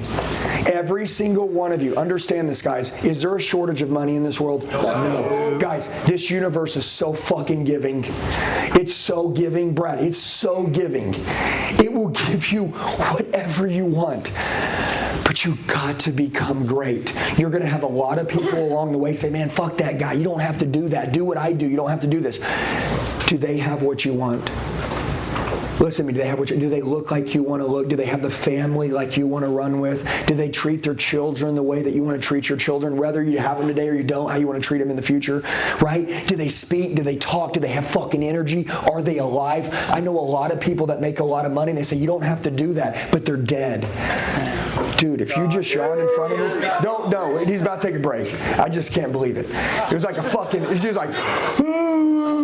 I'm like, are you fucking kidding me on the front row? I mean, I'm like, dude, might as well just slap me in the face. But listen, guys, so before you take this 10-minute break, right, is everybody starting to understand and see that this is the kind of industry, right, that you're in that'll pay you a lot of money if you can master it, right? So listen, my goal is today is that I need you guys to attack relentlessly with me so that we can cover as much ground as physically possible, okay? Listen to me. I fucking hate going to events where people speak the whole time and I have to listen. I do like sometimes to sit back and really observe and learn, but I want you to know I'm your brother. Okay, Brad's your brother. We're fucking family, am I right? Yeah. We are fucking family. Dude, some of you are like, I'm not family with you. Fuck you and your shitty ass mindset. You don't fucking get it. We are family. We are so cool. You want to ask something? Ask it. We're cool. Like, we're going to get as much in today as physically possible. And I'm going to tell you why these Ultimate Closer Summit, this is the third one we did, me and Brad together, right? I've had Master Closer seminars. I'm on my 40th one, right? But this is my third one with Brad. And what I love about being with Brad is that I like Brad's blowing the fuck up. He's going big, but you know what? He's humble as shit, man. He loves watching you guys come up, man. He loves seeing you guys every 3 months. Some of you guys, is your third time you're here. And every time Brad sees you fucking different, and guess what? You know what's really cool? Is that life's just going to really evolve fast. Be around people that want to see you win. That's us, okay? But I want to tell you this. If you can't walk up and shake someone's hand who's around, hey, what's up, dude? What's your name? Hey, what's up, man? What's your name? Hey, what's up, dude? What's your name, man? Hey, what's going on, dude? What's your name, dude? What's your name? Bailey. Hey, Bailey, what the fuck is up, man? I love that name. Dude, if you guys can't do this, how the fuck can we get you out of here and let you guys cut the leash and grow? Right? Okay, so we're going to finish. But there's knowledge, right? Which is like we learn information. We got to minus the fucking leashes. If you want real performance, there's knowledge minus leashes equals performance. You guys got leashes in your brain? You got leashes. You got things like low self-limiting beliefs. Like Brad said, if you don't believe you can have it, you can't have it. Brad, a leash, everybody calls it something different. I call it allodoxophobia. Fucking knew there was a name for it. Write that down, allodoxophobia. A-L-L-O-D-O-X-O phobia. So what does it mean? Fear of other people's opinion. Dude, listen, I'm telling you right now, I swear to God, in this room, yeah, my wife's like, I'm fucking looking that shit up. I mean, You got internet? You got internet? He looked it up sitting up there. It's serious. I watched it last night. allodoxophobia. All you gotta do is talk to your phone nowadays. Siri, define allodoxophobia. I'm sorry, I don't know what the fuck that means. Trust me. Hey, so here's what I want to tell you guys. Hey, I mean this. Today, let's have some fucking fun. You guys feel me? Okay. Hey, listen. You guys can be whoever you want to be. But when we're out of here, I can walk into a stadium with fucking 10,000 people and I can take everybody's fucking soul. I can walk into a room with one person and I can take their soul. Whatever I say is going to happen is going to fucking happen. That's it. You guys hear me? Yeah. Okay, so I want you to stay around people that are like that too, that fucking believe in you, that you can recreate with and you can change with. Okay? Never fucking lose that growth mentality. That fixed mindset will be the fucking death of you. And by the way, what value is it to sit back and say, man, man, I don't want to be like that, and then fucking walk out of here, you're fucking uncoachable. Nobody can coach you. You're uncoachable. You're fucking uncoachable. Okay? So open your mind today. And as you see my team with energy and fun, adopt those principles. You create your own economy, you create your own reality. Am I right? Yeah. You know what that means? I don't give a fuck what's happening. I don't give a shit. If I'm doing something, it's because I believe that I can become the top 1% in that if I train, study, and practice enough and master it. And if I do, it'll pay me roughly this, and fuck everybody else that's a 99%. I'm going for the 1% niche. So if you're in a place, dude, if I walk into your store and everybody's fucking dead, dude, they're either going to throw me out or conform to me. Does that make sense? Because I don't conform to fucking average. Okay? I don't let mediocrity crawl on me. You guys feel me? Yeah. Own that fucking shit. And by the way, if it's just you and you walk in, the reason why I want you to have a team is because when we walk in and there's fucking 20 of us, we can fucking spread out like this and fuck up a whole company really fast. But if there's even one of us, I know the loyalty that I have to my brand. I will walk in, get off your fucking ass. Wake the fuck up. Give me some fucking push-ups. Let's fucking go. I'll run like that, and either they'll say, hey, we don't like that. Get out of here. Die on your own. Peace. But you knew what I stood for, right? I'm not fucking conforming to that game. And by the way, listen to me. This isn't a show. We love to be alive. You get one life, okay? Your kids are looking up to superheroes and people doing big shit, and here you all fucking serious, man. Go back to being like a fucking kid. Have fun, man. This life is good, isn't it? Oh, yeah. Okay, so be around people that understand that. That's called being grateful. There's someone out there that can do something you can't do. Am I right? Yeah. My goal, I want you to understand this, okay? If you can't get up here on this stage, look, I'm going to explain to you how learning works.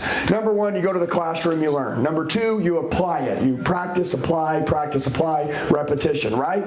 Then you find a mentor. You're in the game, you love it, you're like, fuck, man, I want to be great. Find a couple people that have gone where you want to go, get close to them. Learn everything they know, absorb it, and then teach it. What does that mean? Does that mean start your own company and become a teacher? No, that means everybody in this room should be a teacher. Does that make sense? Yeah. Dude, listen to me. I don't have respect for people that can't do something better than me if I want to do something. Like, I want to be with the best. My fucking team, I'm on the front lines with them every day. You may say, well, hey, if you're on the front lines of them every day, who's running your company? I run my company on the front lines. I know exactly what my clients want. I know exactly what my customers want. I know exactly what they're saying no to because I'm there. I don't hear say, oh, what did they say? What did they say? Oh, well, why don't you try to say this? No, I'm fucking there. I'm like, they said something? Let me in the house. What'd they say? What's up, guys? How you doing? I'm Andy. I'm the deal coordinator. My job is to help put the deal together or coordinate the deal. My name's Andy. I'm going to figure this fucker out right here because that's my job because I'm going to teach my team. Does that make sense? Yeah. Listen, there's so many fucking Monday morning quarterback fucking people out there and running these fucking companies. Listen to me. Your goal is to become the best in your industry and the best in the world. And number two, inspire everybody and freaking build a badass team. That is your goal. There are so many people right now looking for a great leader. So I'm going to play player versus player. He's going to go first. You're his mentor. You taught him, right? Right? Did he teach you? He taught me. Okay, he taught you? Good. So you're going to go first. We're going to see how good of a job he did teaching you. Then I'm going to let you go. And then this kid's never sold solar, but he knows how to sell. Let's see how it looks. Is that cool? Yeah. Okay, so this is going to be simple. Everybody say, I need to think about it. I need to think about it. A lot of people say that. Am I right? Yeah. Okay, so here we go. All the numbers are presented. Are you a setter? Closer. Okay, you're a closer. He's sitting at the kitchen table, right? You're at the kitchen table with me. You've just given me all the numbers. Then I say, hey, I appreciate it. I need to think about it. Go. Absolutely. Yeah. Can I ask Andy, on everything that I presented today, do you like the price? Is that good with your budget here? Well, I don't like it, but you don't like it? Yeah. No, nobody likes paying a power bill. Am I right? Yeah. Do you like how many panels you have? Where they go? I guess. I mean, you just taught me about it today. Absolutely. And do you like the idea that you're getting all that tax credit? Sure, that sounds good. Definitely, man. So that being said, if all those things are done exactly the way that you like it, is there any reason you see yourself not going solar in the future? Maybe in the future. That's why today I'm going to think about it. For sure. Is there anything different like from today that you see different from tomorrow? I don't know. Tomorrow's not here. No, tomorrow's not here. You're darn right. You're darn right. And like you said, all the applications that we sent in yesterday got approved, but all the applications today, they might not get approved. So when utilities go up 3 times, 2 times in the next year, what are we going to do if when solar, the grid's maxed out? Are we still going to be able to go solar then? Okay, stop. Let's rotate around. Yep. Okay, cool. All right, ready? Cool. Hey, I appreciate it. Thanks for giving me all the information, but I need to think about it. Andy, of course, and let me ask you really quick, man. Today you sat down with a potential want to do something that changes your current position, right? Interested in looking at more information? Yeah. Okay, perfect. So from what you saw today, do you see that it changes anything for you? Than going with your utility company? Yeah, there's some changes. There's some changes? Yeah. Would you say that they're better or worse? Well, some are better, some are worse. Okay. What one do you like the most? I like that one day I'm not going to have a utility bill. That's cool. Perfect. That's awesome. Is there any way that you can see with what you're currently doing with the utility company that you'd be able to not have a utility bill? Oh, no. So perfect. So if this solution is affordable for you, the payment, is it affordable? $300 a month, can you afford that? Sure. Cool. So since it's affordable for you, let's go ahead and get this done. What's the last 4 of your social? Okay, but I need to think about it, though. No, I know you do. And you can continue to think about it, and that's fine. But you're going to. But hold on, listen up. But I need to think about it, though. Yep. Let's see. Hold on, stop. So here's what I want to do. No, stop. Here's what I want. Guys, do customers feel uncertainty at times? Yes or no? Yeah. Okay, whose job is it to fill in the certainty? Okay, now I want you to understand this. The difference in making millions or hundreds of millions or staying broke is this 2 mics. You guys feel me? Yep. Run to uncomfort. Dude, the fact that you guys have been comfortable, that's why you're not making what you want. And I see some of you fucking around on your phones right now because you're having a hard time paying attention because you're not interested in this, which is why your fucking check sucks and which is why nobody wants to follow you. And I'm being really direct with you. I want you to understand this. Wouldn't we want to work this kind of shit out before we got out in the field? Oh, yeah. You know what I see? I see a lot of people that are just work hard, get out in the field, go knock more doors, make it happen. Yeah. Well, guess what, dude? You know what fucking not closing a deal does? It fuels fucking uncertainty for me. Yep. I'm a salesman. I want to feel the thrill of the kill. Oh, yeah. You guys feel me? Oh, yeah. I'm a hunter. I'm not a fisherman. I don't sit on my fucking ass waiting for something to bite. I hunt. I hunt every day. So here's my goal, is that it's your job to give the customer reasons and excuses to say yes right now and give them courage to say yes today. Now, we're already at the pencil. We're already at the proposal. We're already here, right? So, Jacob, I'm going to give you a shot at this, and then we're going to talk about this, okay? And by the way, I'm a big eye contact person. How we practice is who you are, right? So, you didn't look at me at all. And then you look at me 75%, but I want you to look at me the whole time. Dude, I want you to look into my soul as if you understand me. All people want you to do is meet them where they are. Look, they want to say yes or they wouldn't have spent this much time with you. Does that make sense? Yeah. Now they need you to sit down with them and give them the courage to say yes right now. Oh, yeah. Ready? Jacob, I appreciate you, but I need to think about it. Hey Andy, I totally understand. However, all this is a bill swap. There's really not much to think about here.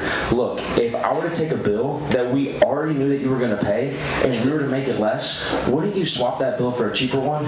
Of course you would. Look, Andy, all we're doing here is increasing the property value of your home and giving yourself a giant tax credit.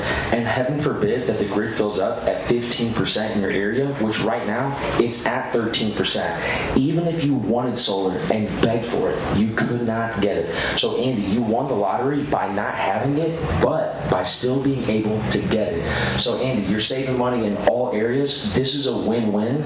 Let's go ahead, let's pass go, and let's do business. Sound fair? Okay, what do you guys think? Yeah. Okay, everybody, listen to what I say. There's a little trick I always say. It's not a matter, your name's Oscar, right? Oscar, it's not a matter of if your utility bill is going to go up, it's when. And when it does, the question is, are you going to be able to be inflation proof from it? Yes or no? Would you agree? Yeah. Okay, so if you wait, we know that you can't. Look, when gas was $1 a gallon, when it was a dollar, everybody said it was going to go up one day, am I right? Yeah. But it was $1. So nobody thought oh, well, what are we going to do then? Because it's $1 now, am I right? Your utility bill is what it is today. But it went to $6 a gallon. When it did, what would have happened if somebody would have given you the opportunity and an option to sign an agreement to pay $1 for gas your entire life? Would you have signed that agreement? Yes or no? Yeah. Everybody's paying $6, you're paying $1. Would you have done that deal? Yep. But you weren't given that opportunity, were you? No. But I bet during the time when it was $1, if somebody asked you to do it, you probably thought it wasn't going to happen. Correct. Am I right? And now you're like, damn it, I would have done anything for that. You weren't given that chance.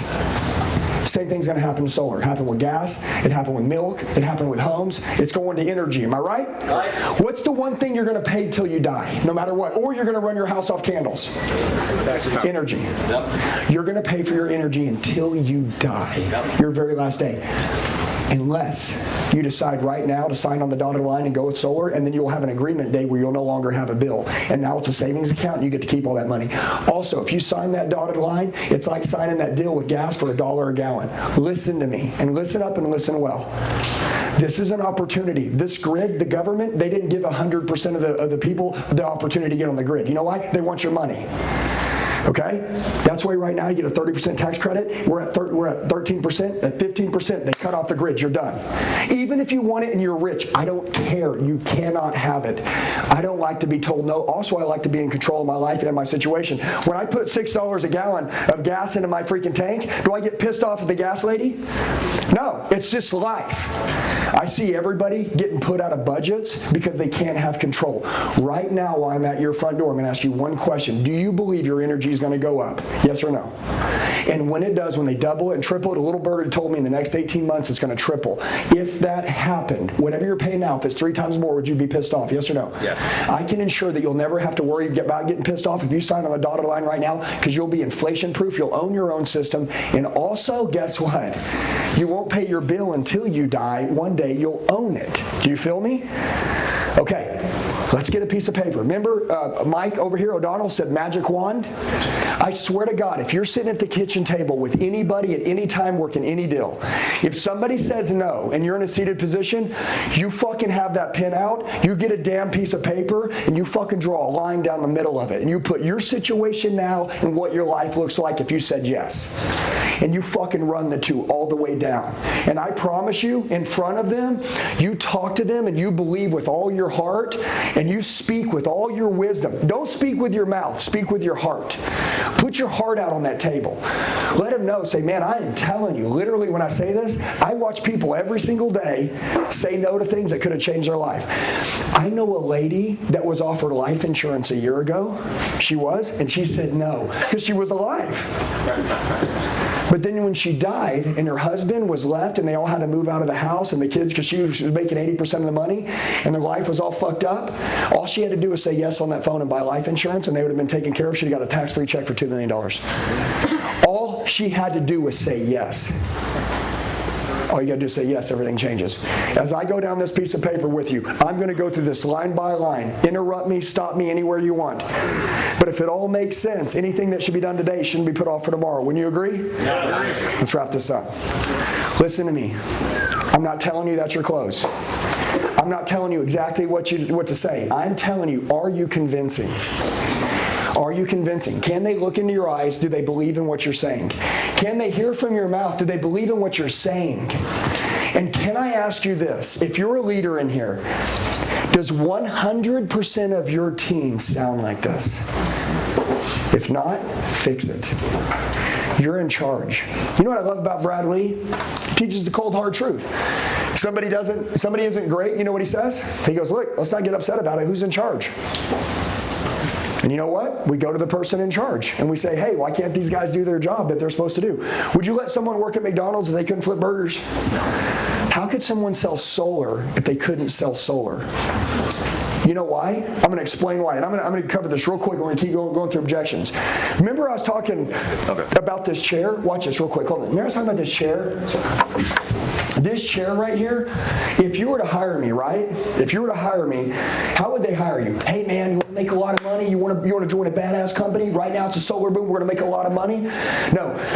A doctor, in order for him to become a doctor, he has to go to school for 7 years, right? He has to pay back $250,000 in student loans. He has to go to residency for 3 years and go make $60,000 a year for 3 years. 10 years later, after paying back $250,000, He has the opportunity. Everybody say opportunity. Opportunity. Fucking-tunity to open a practice, work 6 days a week from 8 in the morning till 8 at night to earn $300,000 or $400,000 a fucking year being a doctor.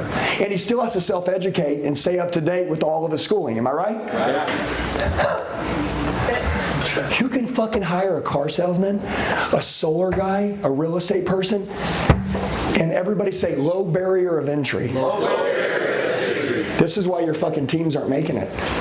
Because nobody explains the low barrier of entry. What a salesman has to, if you sell solar, right, Oscar, if you're going to come work for me, how much do you have to pay me to sell solar?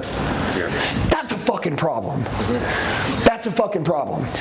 You should say, dude, I'm going to explain something to you, okay? I'm going to give you everything you got. You see this chair? This is a $500,000 chair. It's $1 million chair. It's a $2 million chair. And if you're really good, I'm going to put you in charge of a team. And then you're going to become a badass. Like Brad says, you're going to kick ass. And then you're going to teach these fuckers to kick ass. Nobody's in charge of my people if you can't make everybody kick ass. You feel me? But people get in fucking management spots because they got a buddy. You know what I want you guys to do? Fuck the buddy system. Look at the team. What I would do is, no. Hey, I would grab Brad, and what I would do is that I would take a team. If you guys called me and said, hey, I want you to consult my team, I would just walk in. I'd say, hey, what are the top 5 objections that we get every single day in this industry? Just somebody tell me what they are. I need to think about it. I get back to you. Go talk to my wife. Okay, cool. Hey, number 1, everybody be over here. I'll get back with you. I need to talk to my wife. I need to think about it. I'm going to listen to what this guy's going to say. If this guy can't do his job with me right here and say, like, hey, what's your name? Bailey. What's your address? 6'4". Okay, see how he knows it? It's pretty fucking simple, isn't it? Can you sing the happy birthday song?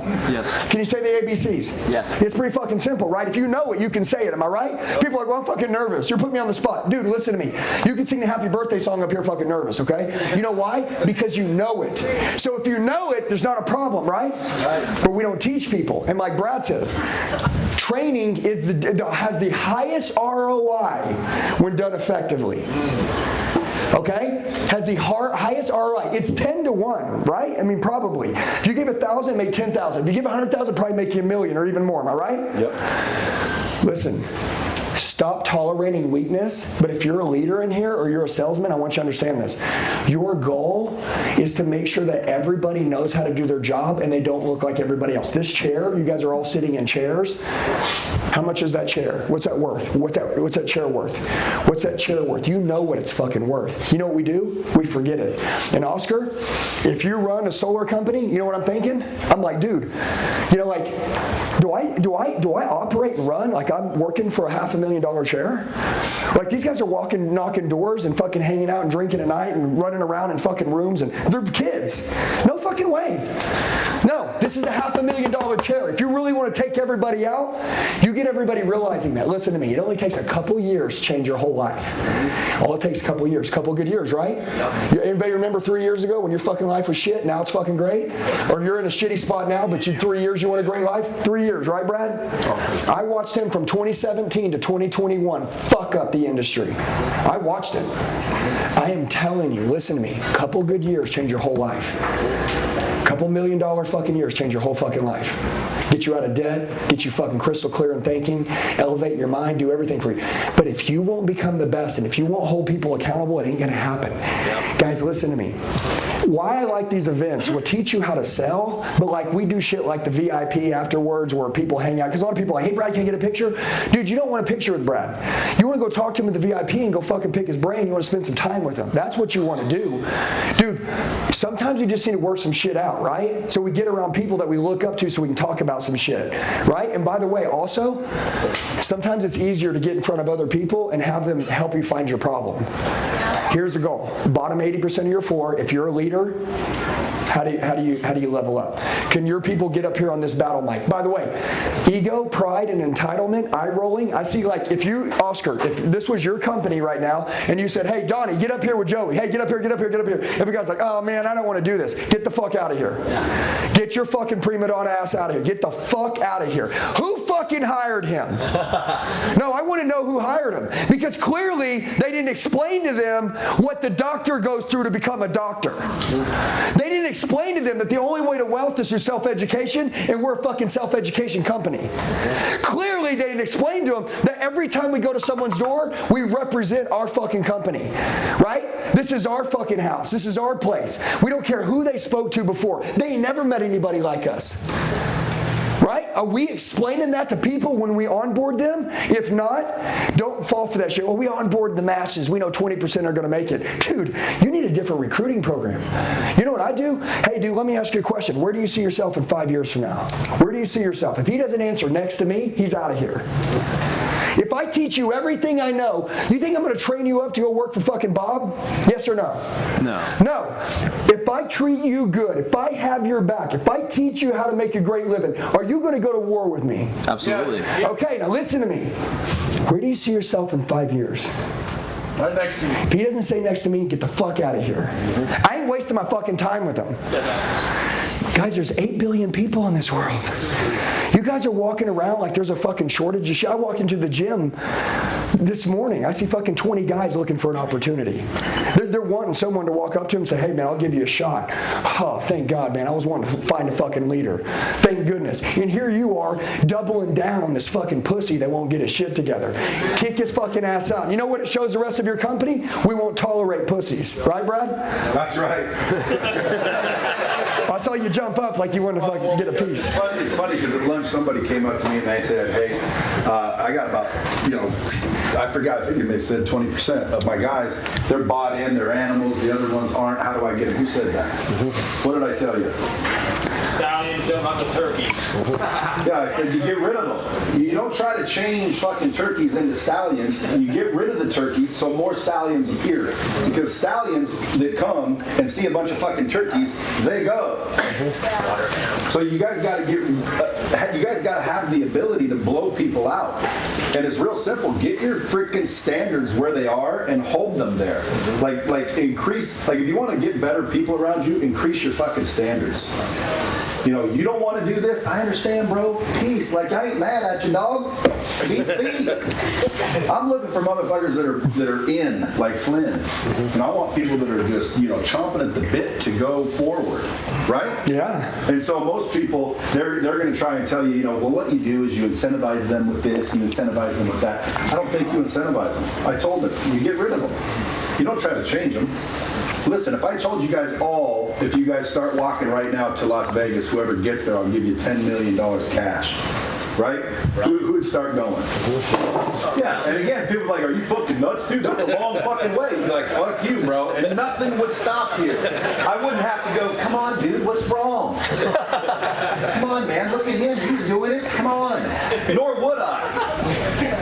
I would only want a few of you motherfuckers to show up because the universe weeds out the undeserving by making shit difficult. That's right.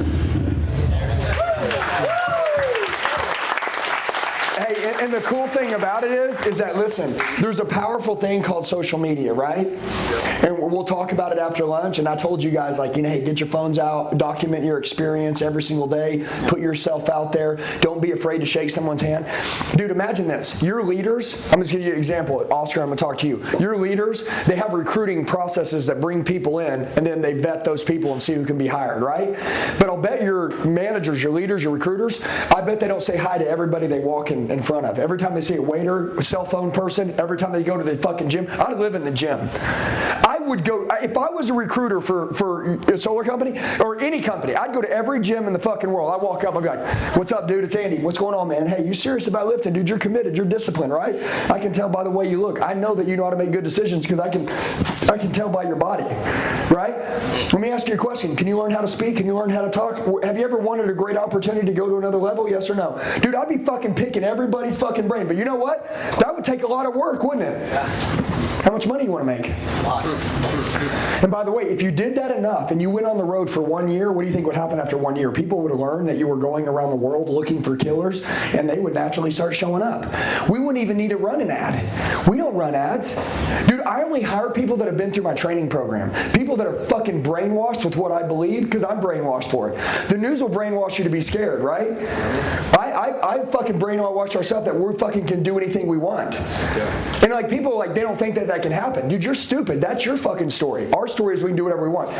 So like this closing shit, like this is great, but really what's great is that understanding. Sometimes it's good to be reminded that you guys are like, oh, we need to recruit in the masses. No, you don't. There's fucking targets and there's warriors. Dude, you don't need to fill a neighborhood up with 100 people if you're in solar that don't know what they're doing. Send out 20 that do. Get rid of the fucking 80, by the way, because the turkeys, like you said, will kill the stallions. And by the way, can I say one thing? Money doesn't make me want to be with you, okay? Now you can tell me, hey, you want to make more money? You want to make more money? You want to make more money? You want to make more money? No, you're why. Why are we doing this? Why are we fucking doing this? What kind of impact do we have on people's lives? Dude, when you knock on someone's door, you need to understand in 18 to 24 months, they're not going to be able to live anymore. That person's not going to get a pay raise. Just ask them what they do for a living. Say, are you in sales and you can make as much money as you want, or are you in a salary life? I'm in salary. Dude, listen to me. 90% of the people in the world are in salaries. You know what that means? That means if inflation goes up, they're fucked.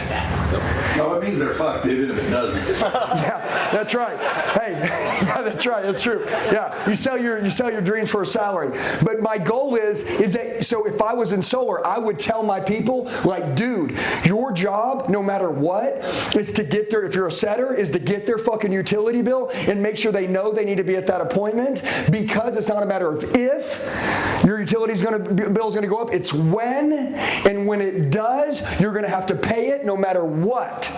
We're going to give you and show you a way out. That's all we want to do. And in the end, it's your decision. Brad, notice, in the end, it's your decision. I don't give a fuck. Okay? But if I can get that utility bill, what I know is that hook, right? They're ready for the story, and then the closer can come in and close them. Dude, I'd have my closer set up every freaking day with the same thing. It's not a matter of if something's going to happen. It's when, and when it does, the question is, are you going to go and pay 3 times more than what your energy is worth right now? And if there was a way that you could get out of it, would you want to know about that up front while you still have the availability to participate in it? Yes. And dude, I would tell you, my setters, my closers, everybody would have the same language, right? And you hear this, well, Nancy across the street, she's your neighbor, she did this. I'm like, dude, I don't fucking believe any of that. I don't think I would sign up with any of you. I need you guys, when you show up at a front door, to show up as someone else that someone has never seen. When I sold cars, dude, I didn't think, and by the way, like, Brad, you were a car salesman. Damn, Skippy. Watch this. People are like, car salesmen, dude, car salesmen are thick-skinned motherfuckers. Okay? We worked for fucking losers for really long times. Assholes, fucking deadbeats, right? They didn't give a fuck, and we made it. So I'm just telling you, like, listen, guys, I want you guys, when you get out of here, I want you guys to stay close to us. I want you guys to train hard with us, but I want you guys to go fuck everybody up and be around people that are on the same mission as you. All right, let's go to the next objection. That's, I need to think it over. Right? Did you guys like the way Jacob handled that? Yes or no? Yeah. Okay. Hey, you mentored him, right? Test his ass more. Yep. You feel me? Yeah. Dude, listen to me. If you told me you mentored him, right? Like, look, you see my guys? You see my guys? Right? Like, they're an example of me. Am I right? Are they doing a good job of it? Great job. Don't, like, again, write this down if you guys want a kick-ass saying. Okay, listen with your eyes, and you'll see all you need to hear. Boom! Well, what does that mean? What does that mean? That means, like, you don't have to fucking listen to somebody's words. You want to see what they do. So, like, this guy, you practice over and over and over. The only difference between Andy's guys and you guys is practice. These guys memorized that shit, and it was a choice to do so. You're leaving here making the choice, the conscious choice, not to do so. You want to come up here and fucking shine and make everyone clap and freak out? Make the choice. It's just a choice, you know, to practice, drill it, rehearse the shit. If you don't know what to say, he's got books and rebuttals and objections and responses and freaking, you know, workouts and diets and the whole fucking 9 yards. Right? Hell yeah. It's a choice not to do it. Yep. So when you leave here, just remember, like, you know, 6 months from now, if you're not making any dough, you made the choice. Yep. 100%. That's it. Just a choice. Yep. What's your name? Will. Where do you sell at? What'd you ask? Where do you sell? Arizona, right here. Okay, what company you sell for? Omni Power, my own. Okay, get right here. Come on. Okay, Oscar, give me one of your guys. He's ready, baby. He's ready. Come on, give me one of your guys. It's a killer. Come on, Sunshine, let's go. Get your ass up here, Sean Tross. Come on, man. Come on. Come on. Come on. Hey, your guys ain't gonna fucking come? Give us like that, guys. Get your ass up here.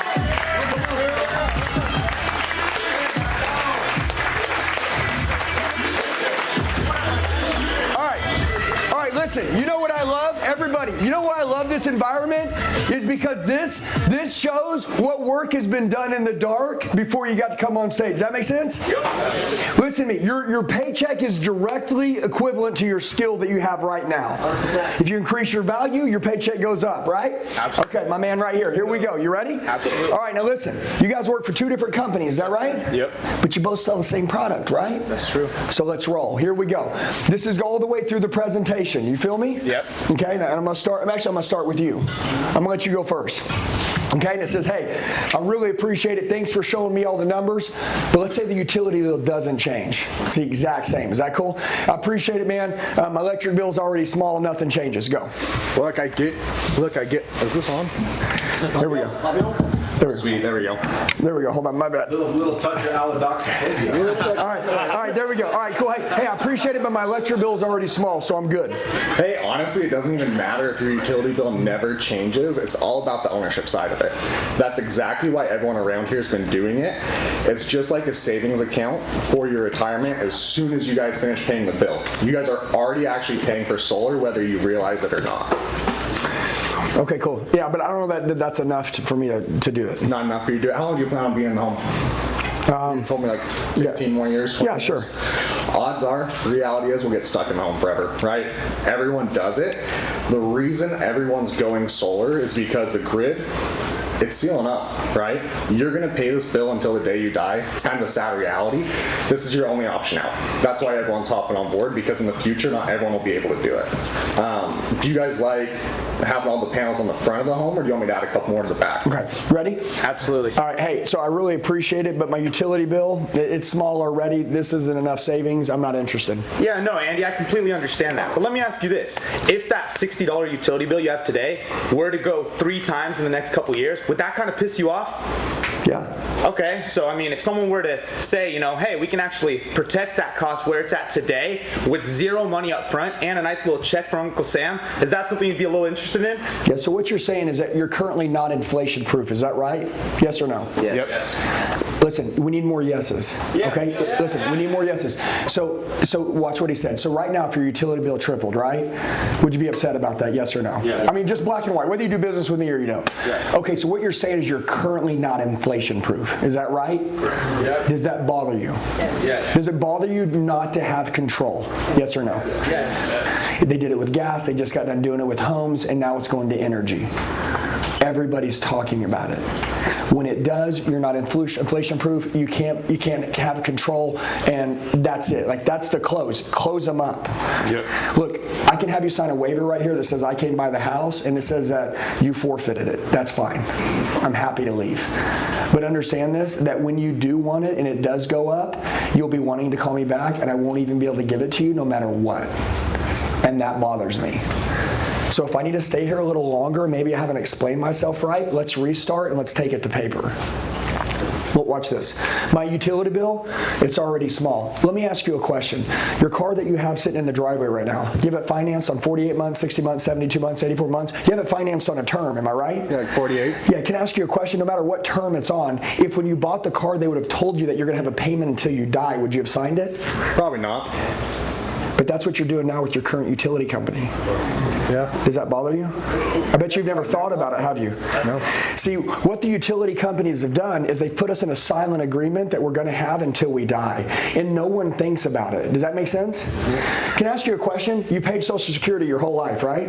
Yeah. Right? Because you have to, right? Every check. Okay. How old do you have to be to get it? Old. 65. 65? What happens if you die at 45? Where does all the money go? Not to me. Nobody even asks that question, do they? No. There's a lot of things that the government don't want you to think about that you pay for, and your utility bill is one of them. The reason why solar is the best thing that's ever been created in the world is, and number one, not only do you have a giant tax credit, which that's just a bonus. Do you guys get that? That's not the sum, that's just a bonus, okay? You're getting 30% off, kind of cool, right? Secondly, on top of that, you're inflation proof. No matter what the bill does, whether it goes up or down, it's just a bill swap, but it's with an inflation proof bill, okay? Secondly, your property value will go up. Why? Because when everybody else doesn't have solar and everybody else is paying utilities, those houses are going to go for less money because people are having to budget in paying for higher utilities when your house is going to have a low utility because it has its own system. Does that make sense? Yep. And then lastly, ask, how much is this going to cost me?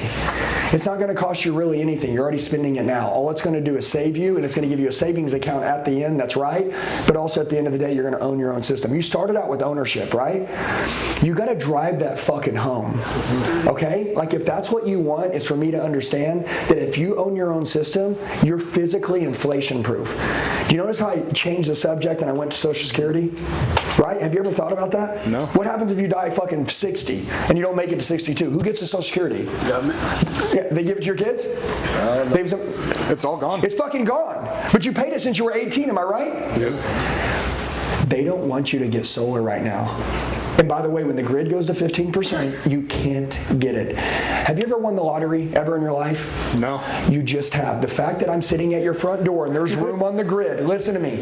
If I walk out of here, like Michael O'Donnell said, applications are already coming in, they are approved, it's not a guarantee that they're going to go through. Can I ask you this? There's a difference between you saying it and you fucking believing it. Is it dark outside? No. It's fucking dark outside. You can't see shit. I can make this motherfucker believe it's dark outside. Do you hear me? No. Listen to me. You guys think I'm crazy? Yeah. Only fucking crazy people ever did anything great in this world. Yeah. Okay? When you guys start telling your people, we are not the same. We are built totally different. When we go to people's houses, we are going to make sure that they feel our hearts. We're going to make sure that we have the right language, and we're going to make sure that we don't sound like them. Who's them? The fucking people we are annihilating. We will not sound like them. Now listen to me. In order to make this happen, we are going to have to spend time practicing. Am I right? Yep. That's it, man. And by the way, what you do now with your team, are you a leader? Yeah. Okay, what you do with your team now in training, you won't see for 90 days. I swear to God. You guys will all train when you get out of here, and you'll hope like next week everybody's like closing more deals. That's not the way it works, man. 60 days, 90 days from now, then you'll see the more deals getting closed. Because they're finally learning how to like speak with their heart when they're talking to people, man. And when you're sitting knee to knee with someone, I always say this, if I can put my arm around you, I can close you.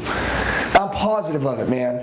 Listen, you can tell me no all you want. I'm just going to rewrap it. And I always rewrap to the, it's not a matter of if, watch. And I always say this. I always say, hey guys, like, totally understand if you're not interested, it's cool. But look, at the end of the day, it's not a matter of if, right? Your utility bill is going to go up. It's just when. And when it does, the question is, what are you going to do? Are you going to pay it 3 times higher, 5 times higher? Or are you going to have the ability to go to solar? Or are you going to stop and not pay anybody and run your house off candles? Well, we know you're not going to run your house off candles. And we know if you don't make a decision now, when the grid's maxed out at almost 15%, we got a little room, we know that when you're going to want it, because it's going to take a little time for it to go up, but just like gas did, you're going to want it and you can't have it. I would hate to be the person that you're pissed off at because you couldn't get what you wanted. I'm telling you right now, let's slow down. Let's take it to paper. Let's write it down. Let's write down every con, everything that you can think of in your head that's bad, I want to write it down on this piece of paper. Is that fair? Dump your brain out with me. Is that okay? Because listen to me, if I walk out of here right now when you do want it, then there's nothing to talk about. Am I right? If I can't give it to you. So dump your brain out right now. Tell me every reason right now why you don't want it, and then guess what? We'll play the con part, the pro part. And if it doesn't work, I love you. I got your back for life. I'm cool. I'm out of here, okay? But why we can do something, let's stay here. You guys, listen to me. I'm not, you remember that fucking Wolf on Wall Street? I'm not fucking leaving, right? Like I'm not fucking leaving. And by the way, can I tell you this? Listen, you know why I know this is true? Brad, is this not right? So when I first got in sales when I was 18, you know what my manager said? Go make a best friend. Make a best friend with these motherfuckers. He goes, dude, speak to them with familiarity. Talk to them like you've known them for, what's going on, man? What's up? Dude, look at you, big ass dude, man. What do you do? Like a bodybuilder or something? Holy cow. Is that your daughter? Oh, that's your wife? No ways. Dude, he's like, dude, make sure these people love you. Am I right? Yep. And then guess what I would do? Fucking, they wanted to be at $300 a month, right? Which like don't even make sense. So Brad sends me out at fucking $1,200, right? That's how car dealerships work. So I go in, guys, I got great news. You're not gonna believe this. And I'm like, fuck. And Brad's like, we're gonna peel him off the fucking ceiling in there, right? And guess what? What do? Fucking stand up. You know what? Brad trained me. Stay fucking seated. But you fucking get up when they get up. They're gonna stand up. Don't get up with them. Stay seated, right, Brad? Stay on your fucking ass. Don't get up. Okay? They're gonna come back down. We're cool. You guys are like this, right? Okay. Just stay there. Say, guys, I'll tell you, I totally understand. Go and have a seat. We're gonna work this out. I've got an idea. Every fucking Brad just said, just tell me you got an idea. Have them sit back down. They fucking sat back down. And guess what happened? They didn't leave. And every single time we went out there and got all the money, you know why? Because they love me. Do that with a salesman that someone doesn't like. You fucking bring me out $1,200 a month and I don't like you, I'm getting the fuck up, and I don't care if you're sitting in that chair or not, I'm out the fucking door. Do you feel me? Okay? We have to teach our people how to master a stranger. Write that down, Oscar.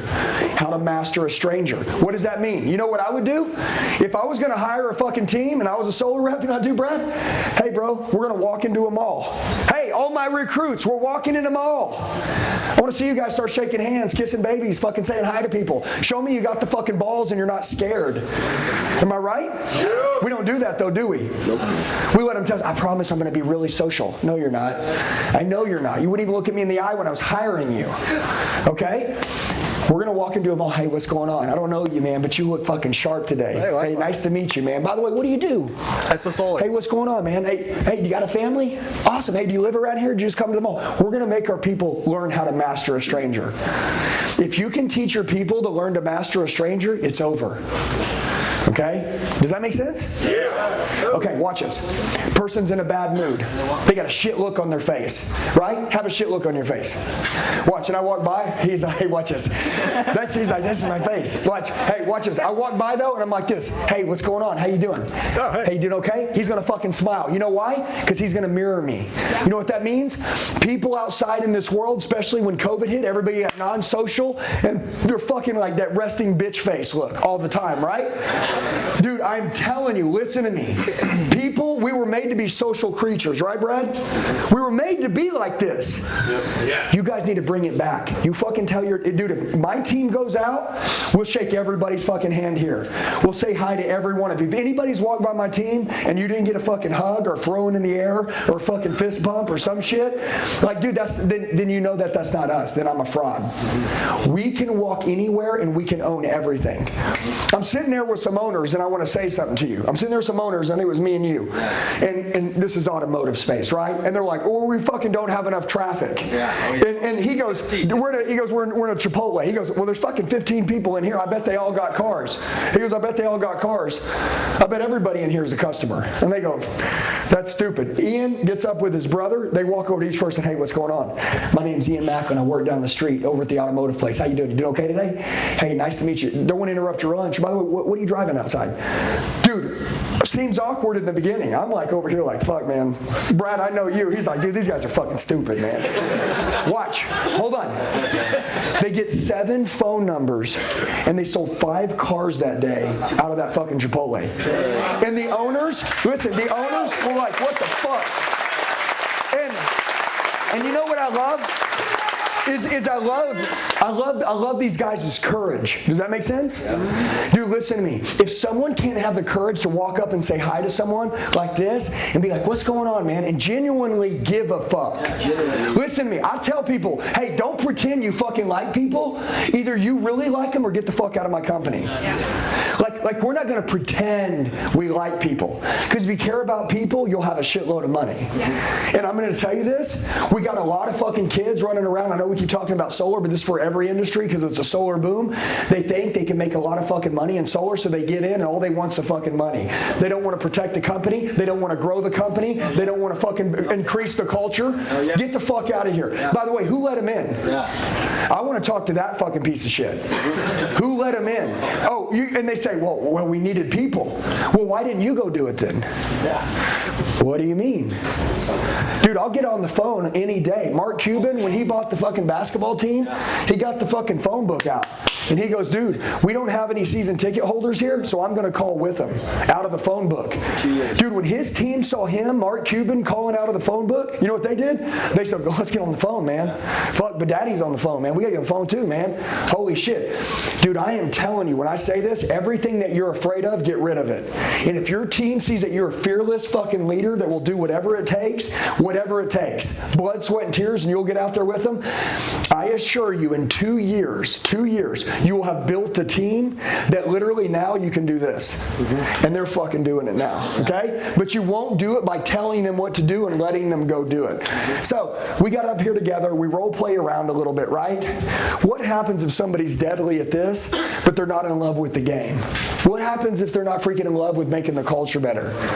We're dead. Nothing, man. Guys, listen to me. This is the way our office starts every morning. This is where I work, right? Every morning, we knock the dust off our salespeople for 30 minutes every morning. You know what I hit them with? Hey, man, I'm going to keep looking around. Hey, I just found you. I don't know that I want to do this yet, right? You know what I'm saying? I was just kind of getting some information. Dude, why the fuck are they on the phone? Have you ever seen somebody drive through McDonald's drive-through and go out the other side without food? No. It'd be pretty freaking stupid, wouldn't it? Yeah. Listen, if someone knocks on a door and a setter sets an appointment and a closer goes into that house, he should close 10 for 10. Don't fucking give me any bullshit unless they can't qualify. Okay? Like that's it, right? Yeah. So in real estate, in door-to-door sales, no matter what you sell, right? Everybody will buy what you have. You just got to be able to present it right, and you got to believe. And like this kind of like personality that we're talking about, this is a skill, man. And the best way to work this personality and practice it is the number one, get over your fucking self. Yeah. That deal Brad said with the crazy word, fear of what other people think, like that's a real fucking deal, man. And you know what? I'm going to tell you guys this. You know what I would love to see you guys do? How you operate when no one's around is really who you fucking are. Okay? I go out of town a lot and I'm on my own and I don't have my team. You go out of town all the time on your own, right? Yeah. When you fucking walk in, he says walk in like you fucking own it. Okay? Walk up to the door like this is my fucking house. You want to know how easy it is to build a team? Everybody's on social media doing this right now. Am I right? Uh-huh. They're doing this. Walk into every place eating dinner. What's everybody doing? Dude, they're at dinner doing that. So fucking disrespectful. Yeah. But they're doing that. Dude, you know why? Because they don't want to be where they're at. If they did, they would be there and put their phone down. And you guys may say, well, fuck, man, that's kind of... No, dude, listen to me. They're wanting something extra, and they're not getting it from you. So I'm asking you guys, if you really want to become great, be the fucking extra. And you have to believe in yourself like no fucking other, man. And you're going to have a lot of people that are going to tell you you're fucking stupid. I have people every fucking day that tell me you're an idiot. We just keep growing. We don't even stop. It's like a fucking snowball. You know when you first get a little snowball and you start rolling it in the snow, right? It's kind of a pain in the ass, right? But once that bitch starts getting so fucking big, it's like, dude, snow starts sticking to it more and more. And then it's like an avalanche going down a mountain. Nobody can stop it, right? And that's kind of what's happening to your brand right now. It's like a popcorn machine going pop, pop, pop, pop, pop, pop, pop, pop, pop. But in the beginning, it was like pop, pop, pop. It's kind of slow, right? Those are all those haters in between. But once it gets going, it goes crazy. So, some of you are in the back, some of you guys are a little bit closer. Everybody understand this. We're altering our identity right now. We're learning some skill, but obviously we're all realizing that, dude, like the person we are right now is not gonna fucking get us that grand fucking master life. So we're going to need to grow really fast, and we're gonna need to recruit the whole fucking world to go with us, which means you're gonna have to be the leader. What does that mean? That means you're gonna have to fucking create yourself to be somebody that the whole world wants to be like. And there's 8 billion people. So like, we can all do it, right? By the way, our goal, what I was telling Michael is like, we all need to do it. I was telling Brad, I was like, dude, we fucking need more of us. We need more people that won't reason with being great. Like more people, right? And I'm telling you, this guy Jesse right here, you know, like I was fucking with him last time he's down here, and I was telling him he's fat, and his girl's with him now. And she's beautiful. I don't know how he got her, right? But here's what I was telling Jesse. No, listen, I'm gonna be fucking honest with him. But I was like, dude, Jesse, you gotta get your fucking ass in the gym. You look like fucking shit. Why are you so fat, Jesse? And I'm playing with him. You know why? Because in order for him to get to where he wants to go, that next level, he's gonna need the fucking energy to get there. And if he can't be bothered to get out of bed in the morning and another guy can, he's gonna fuck him up. Do you guys hear me? Yeah. Like, dude, like, you guys think you're in a vacuum with no competition? You're fucking stupid. Dude, we train 400,000 people that every fucking day tell us that they want it really bad. And I know most of them are full of shit. But I know some of them are really serious, right? And that's what I want you to know, is that, listen to me. Take your fucking ego, take your pride, take your time. All the accomplishments you've ever been through so far and what you have, good. Fucking love it. I haven't even gotten fucking started yet. And I'm going to tell you, in your space, stir it the fuck up. Make the most noise. Shake fucking trees every freaking day. Shake those fucking trees. And guess what, dude? It's just the law of attraction. Everything's going to come your way. So anyways, give it up for these guys. Good job.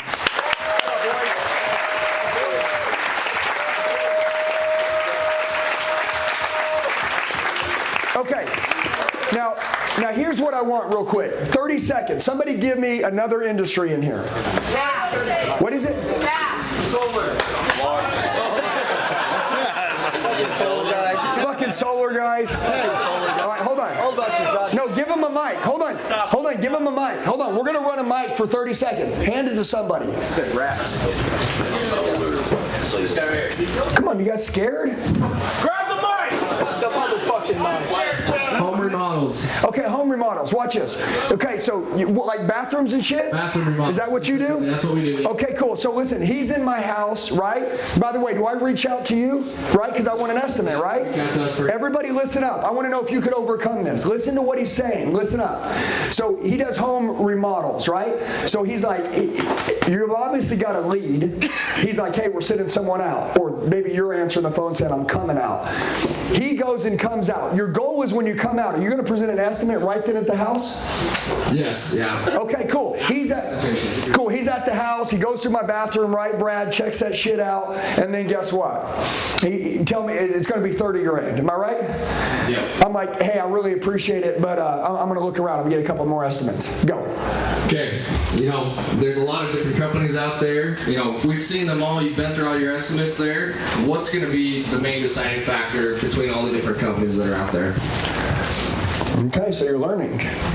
Okay? What he said, listen, hold on, that's good. What he said, he goes, hey, I totally understand. Let's say you went and checked out every estimate out there. In the end, after getting all the estimates, what would be the deciding factor on which one he'd end up going with?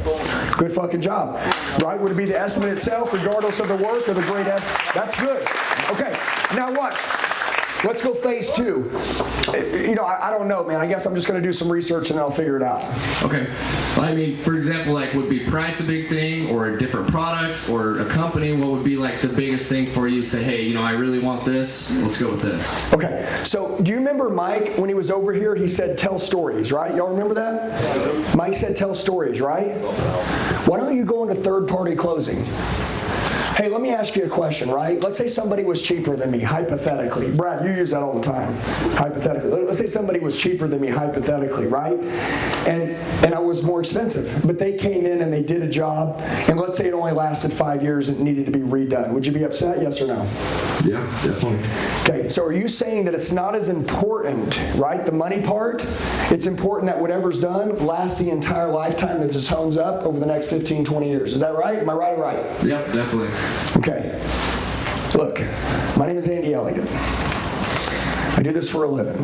I don't sell a job. I put my heart, blood, passion, sweat, and tears into making sure. Are you married, sir? I am. I know you are because I met your wife. She's amazing. If you spend any amount of money, whether it's $15,000 or $30,000, and she doesn't get what she wants, she's going to be an upset lady.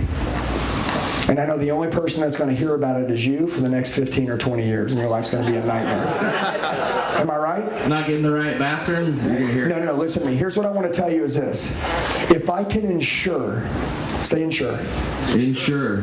What am I doing? I'm making him fucking come with me.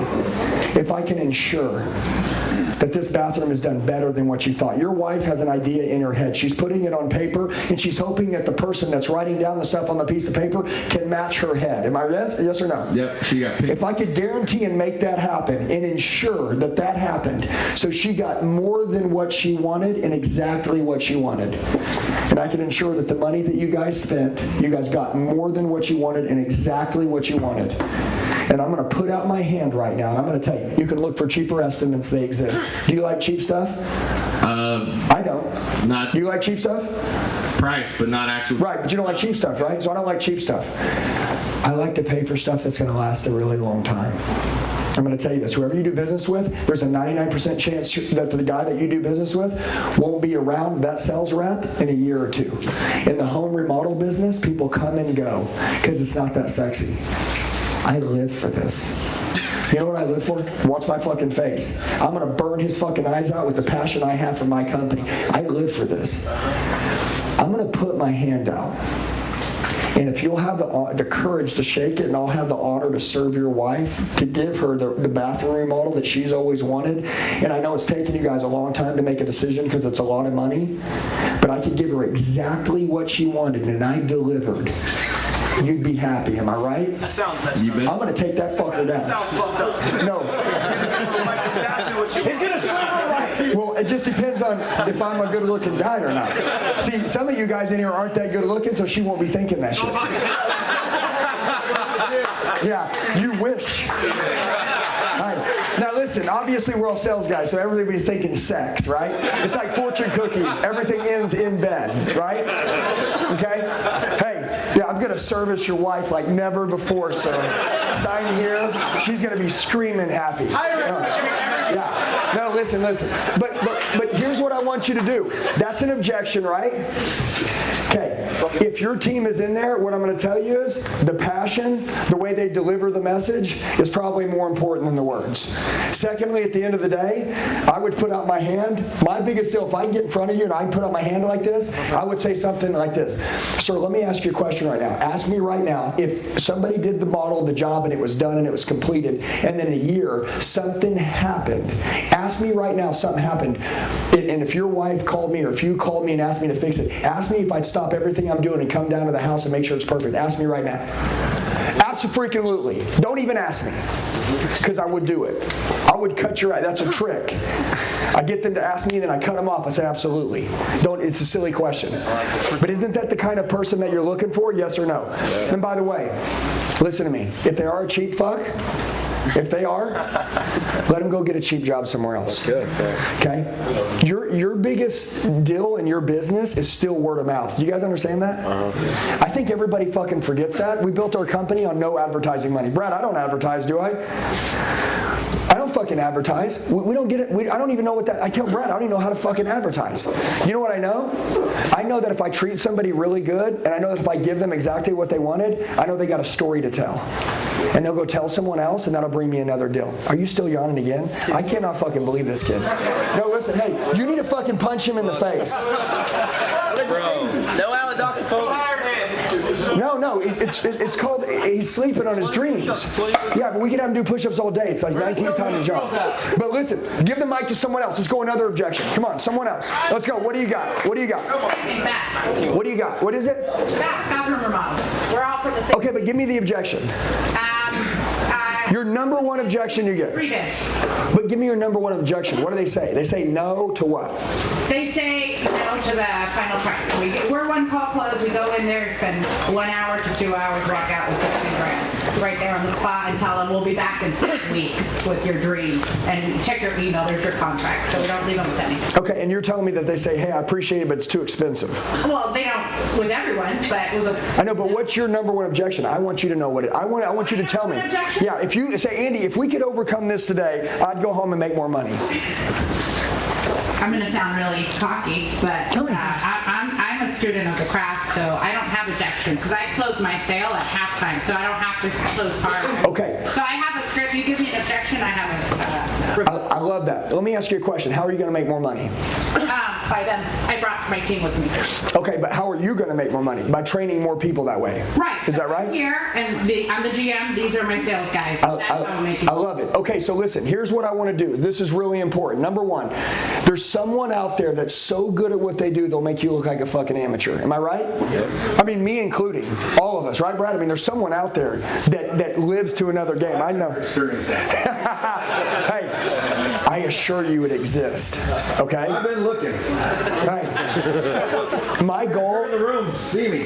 Hey, my goal is this: is that with her, like, what's the objections that they get that are their top, and then secondly, do you battle test them every morning to make sure that they know how to handle it? So when they go out there, they're good. Because if you don't do it, and by the way, if they can't do it in front of you, it means they don't know how to do it. Does that make sense? Right? Like if you can't do it in front of me, it just shows me you don't know how to do it. Like don't let people tell you, I'm nervous. Well, I don't know, dude. You're not nervous. Okay? You just don't know your job. Okay? And by the way, I'm going to explain I'm going to give you guys the best tip in the world. If you got a team, listen to what I'm about to tell you. So every morning we go into our rooms, right? Like upstairs in our conference room. And I've got my guys and I say, all right, here's what we're going to do. Guy says, hey, I appreciate it, but I'm just looking around. I'm going to check out a couple more people, right? Let's say that that's the objection today we're going to go over, which is kind of like in your deal, we're going to cut more quotes.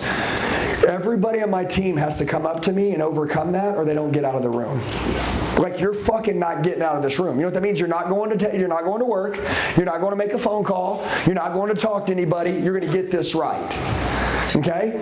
Could you imagine what would happen, Brad, if every supervisor made their people every morning before they worked overcome an objection they'd probably get that day before they got to go out and get on the phone?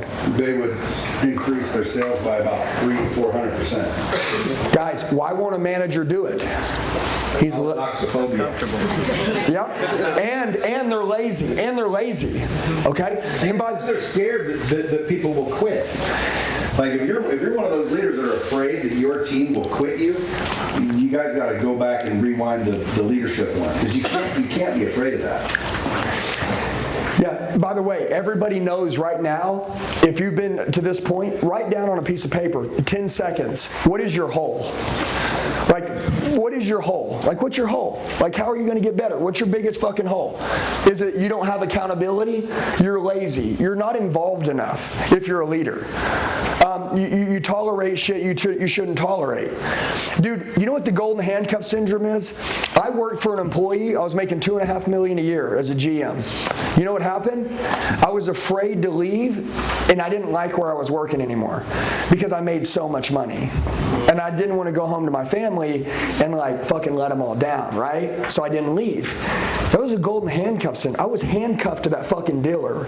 Brad, when you started your company, you left a $300,000-400 grand a year job.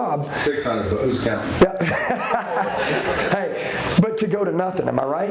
Well, I didn't believe I was going to nothing. No, but that's what happened, though. I was willing to risk it. Yeah. I love it. Watch this. But that's what happened.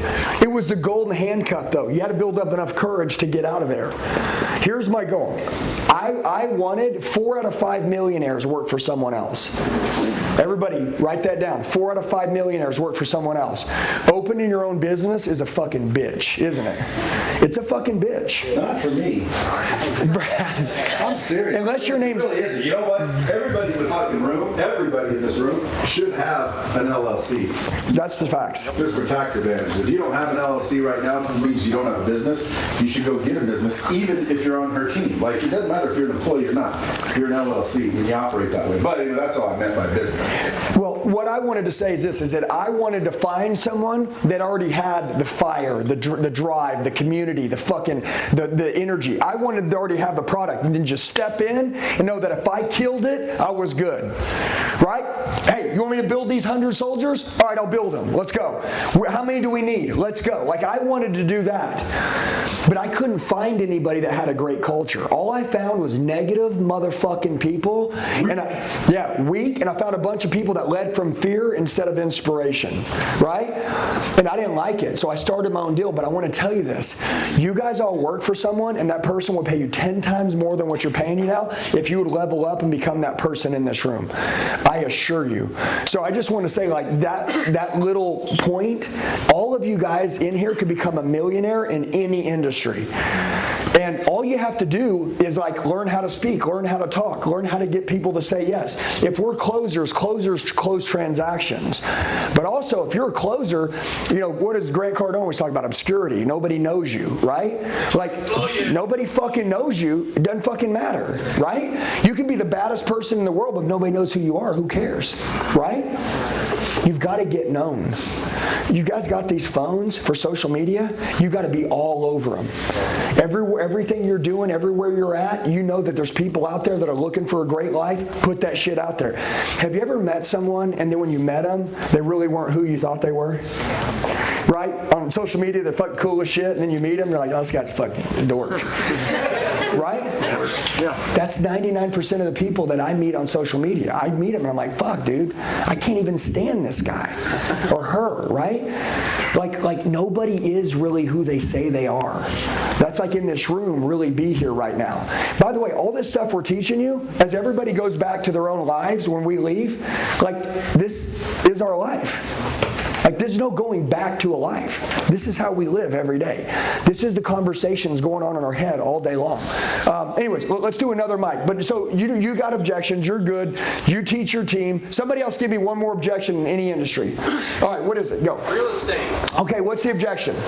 The market's way ahead of itself. The market's going to crash. I'm waiting for the market to come down. Okay, all right, cool. Okay, but hold on. This sounds like hearsay, right? But like, what's the objection? Like, are you saying people are in front of you and they're telling you no? Or are you saying you don't have people in front of you? On the phone, they're saying, yeah, we're not looking right now. The market is just way ahead of itself. We're not going to buy. Okay, cool. So listen, 6 months ago, right? It was a bidding war and everybody was paying $300,000 over for houses, right? Right. But you didn't want to buy in that market, did you? No. Because you wanted to buy in a market that was better. Would you agree? For sure. Okay, that market's coming back. Has property always rebounded? Yes or no? Yeah, I would. Oh, I mean, history's proven property has always come back. Am I right? Okay, so if it just went down, what's it going to do next? I would say it would rebound, but it was just up. Like you said, it was just up. People were paying $100,000 over asking price, and now I'm going to buy this house to those comparable sales, and it's got to come down now, right? It is down. See, what I'm going to tell you is right now it is down. And tomorrow, when it goes back up, which is exactly what it's going to do, when it does that, then what will you do? Wait for it to go down again? Yeah, I guess so. No, but that's not what you want to do. Bottom line is your goal is to get out and get a nice home. Whether you spend $50,000 more or $50,000 less, as long as you can find what you want, that's what matters at the end of the day. Would you agree? For sure.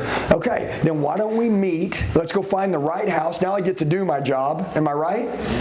And I close it. Like, guys, let me explain this to you. If I'm on the phone with somebody, if you guys work in phone sales, okay, if you're in real estate, do you ever sell anything without meeting somebody face to face, or most of the time you meet them face to face? Yeah, you got me. Okay. If I was in real estate, who's in real estate in here? Anybody? If I was fucking in real estate, I would get in front of these people immediately. And when I got in front of them, I'd grab a pen, I'd grab a piece of paper, and I would go to war. I would say, hey, look at the last 15 years. It goes up, goes down, goes up, goes down, goes up, goes down. You didn't buy 6 months ago because it was up. Now it's going down. Am I right? Right. Okay, now it's down. What's it going to do next? Go up. That's it. We're done. There's nothing to talk about. It's going to go up. It went down. It's going to go up. Okay? Now is the time to buy. This is a buyer's market. When it goes back up, you're going to pay $150,000 more. It doesn't matter what it's worth. You're going to put more cash out of your pocket to buy the same house, especially if you're financing it. Okay? Because the loan to values and shit. Right now is the time. You guys, is now the time to do everything? Yes. You know the difference between an order taker and a closer? Order takers make people feel like they can do it tomorrow. Closers close people right now. They create sense of urgencies and they predict the close. Do you guys know what predicting the close is every single time in your company? Predicting the close in solar is what? Property value going up. Not always being able to get solar. It's not always going to be available. Grid getting maxed out. Big tax write-offs. Utility bill. Inflation proof. It's just a bill swap. It's the same fucking shit every time, isn't it? We run a circle. What's yours? Look, most of the time in real estate always goes up. Wouldn't you agree? We got to pay way more, and then loan to values, the banks never tell us that it's worth what they're asking on it. So we got to put more cash down to buy a house. Am I right? Right. Dude, the fact that prices on houses went down, are you writing a check for the house or are you financing it? Financing. If you're financing it, you're actually in a position right now to not have to put as much cash down as you'd had to put 6 months ago. Would you agree? Sure. Yeah, because of loan to values. Dude, if you go to Zillow, even though the property values on homes have went down, it's kind of evened out now where you can really actually go take a loan. Would you agree? 6 months ago, you couldn't fucking do that, dude. Zillow said it was worth 700, but people were paying $1 million, which means you had to put 400 grand out of your pocket just to get a fucking loan on a home that was worth 700 on Zillow. Shit's evened out now, man. And I always go back to that. Have you ever won the lottery? I always say that to people. Have you ever won the lottery? You just have. This is the deal. I'll use that every time, but that's my deal. I use it every single time. And you may think it's cheesy, but that's how you close, right? What do you do? What do you do? Just when I'm asking for clothes? No, what do you do? Like, what do you sell? Solar. You sell solar. What do you sell? Auto. What do you sell? Auto. Okay, how long have you been selling solar for? 3 years. 3 years? How much you make a month selling solar, roughly? Between 30 and 40K. 30 and 40K? Yeah. Okay, cool. If somebody says, I got to talk to my wife, what do you say? I tell her to get to, I would want to do that as well, but then also find out what her pain points are about whatever it is and identify that and make him feel like she's going to like the answer. Okay. Tell a dream kind of. Okay, stop. All right, listen. Here's my goal. When I say, what do you say, right? You can tell me what you normally do, or you could say what you normally say. Does that make sense? Hey, at the end of the day, I'm sure she's actually involved in the bill paying. Am I correct? Yes or no? Yes. If the bill went down, would she be upset or happy? Happy. Okay, what's there to talk about? Right? Is it common sense, Brett? Do you say closing is common sense? Pretty much. It's common sense. How many people complicate everything? Everybody. Every fucking buddy. Everybody is overcomplicating everything in this world right now. And you know what's crazy? Is that we'll sit here and a guy can make 10 grand or 30 grand a month, but he could be making 200,000 a month. Isn't that fucking crazy? Like, who told you that was all you could make? You know, and I love looking for top 1%ers in the industry. I love looking for them. That's why I like that, you know, Mike was here with us because he says he makes $2 million. Young Chance that works for Better Earth. He was here last seminar. He's going to make $2.5 million this year. He's a kid. He's 24 years old. You know how? And don't feel sorry for him. No, built a team. Built a team. It's all in the team. Do you have a team? Yes. Okay, cool. How many guys do you got? About 100. Okay. Where are they? What's that? Where are they? They're not here. Why not? Well, 7 were supposed to come and then they didn't come. Come on, man. But close them? I think it's itself. You don't really need to close them. If you want it, you'd be here. That's right. So how many guys do you really have? No, listen. You guys, again, that's just the truth. You think you got 100 guys and you don't? Yep. You're walking around, you're making money, and you're saying, how many you got? I got 100 guys. Where are they? Well, they ain't here. Well, then how many do you got? No. Because if you have people, they're here. Who has people here? That's because you're here. Yeah. He's here. Where's his people? I'd go back and start kicking fucking nuts. Kick him in the nuts. Hey, and by Tell a story about Achilles. Everybody knows Achilles, right? Yeah. But they don't know about his twin brother Bophides.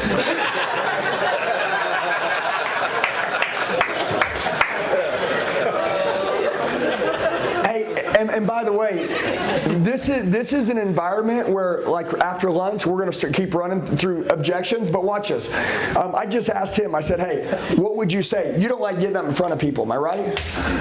Yeah, I know you're right. Okay, get up here then. Get up there. Come here. Power? Yeah. Okay, watch this. I'm gonna run you through some shit, okay? Yep. And this is just me and you, so I want you to focus on me. I'm gonna hit you with something, and I want to show you if he worked for me. If he worked for me, I want to show you what I would do with him. Because you've got guys that work for you, right? Yeah. So we're in the office. I'm like, hey, listen, you ready to go kill it today? Hell yeah. You ready? Cool. I'm gonna hit you with some shit. You ready? I want to make sure you're out ready on the field. Hey, I appreciate it, but I don't want holes in my roof. Go. Yes, I completely understand that. Before we even put solar on your house, we're going to do inspection to figure out if the home does qualify before we do it.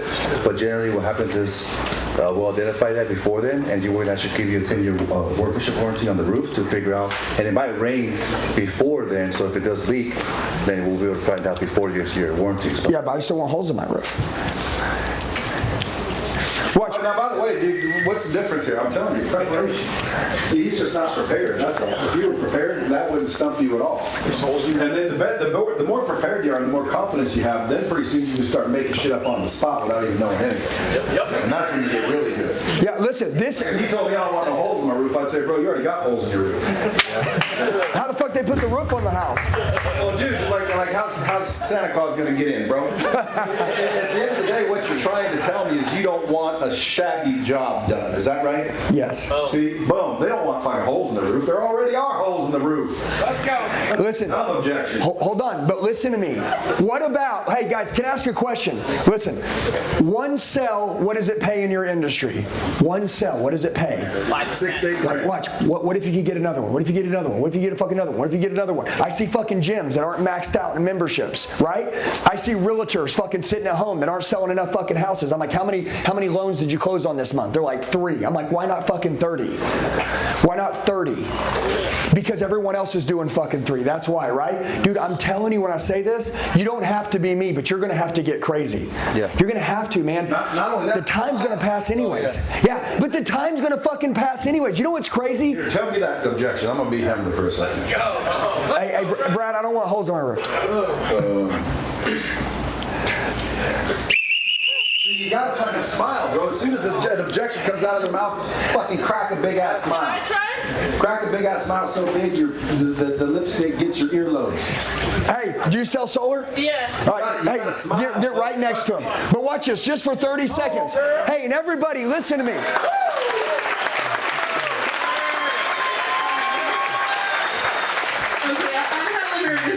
Hey, but don't even get the question. Okay, I don't want holes in my roof.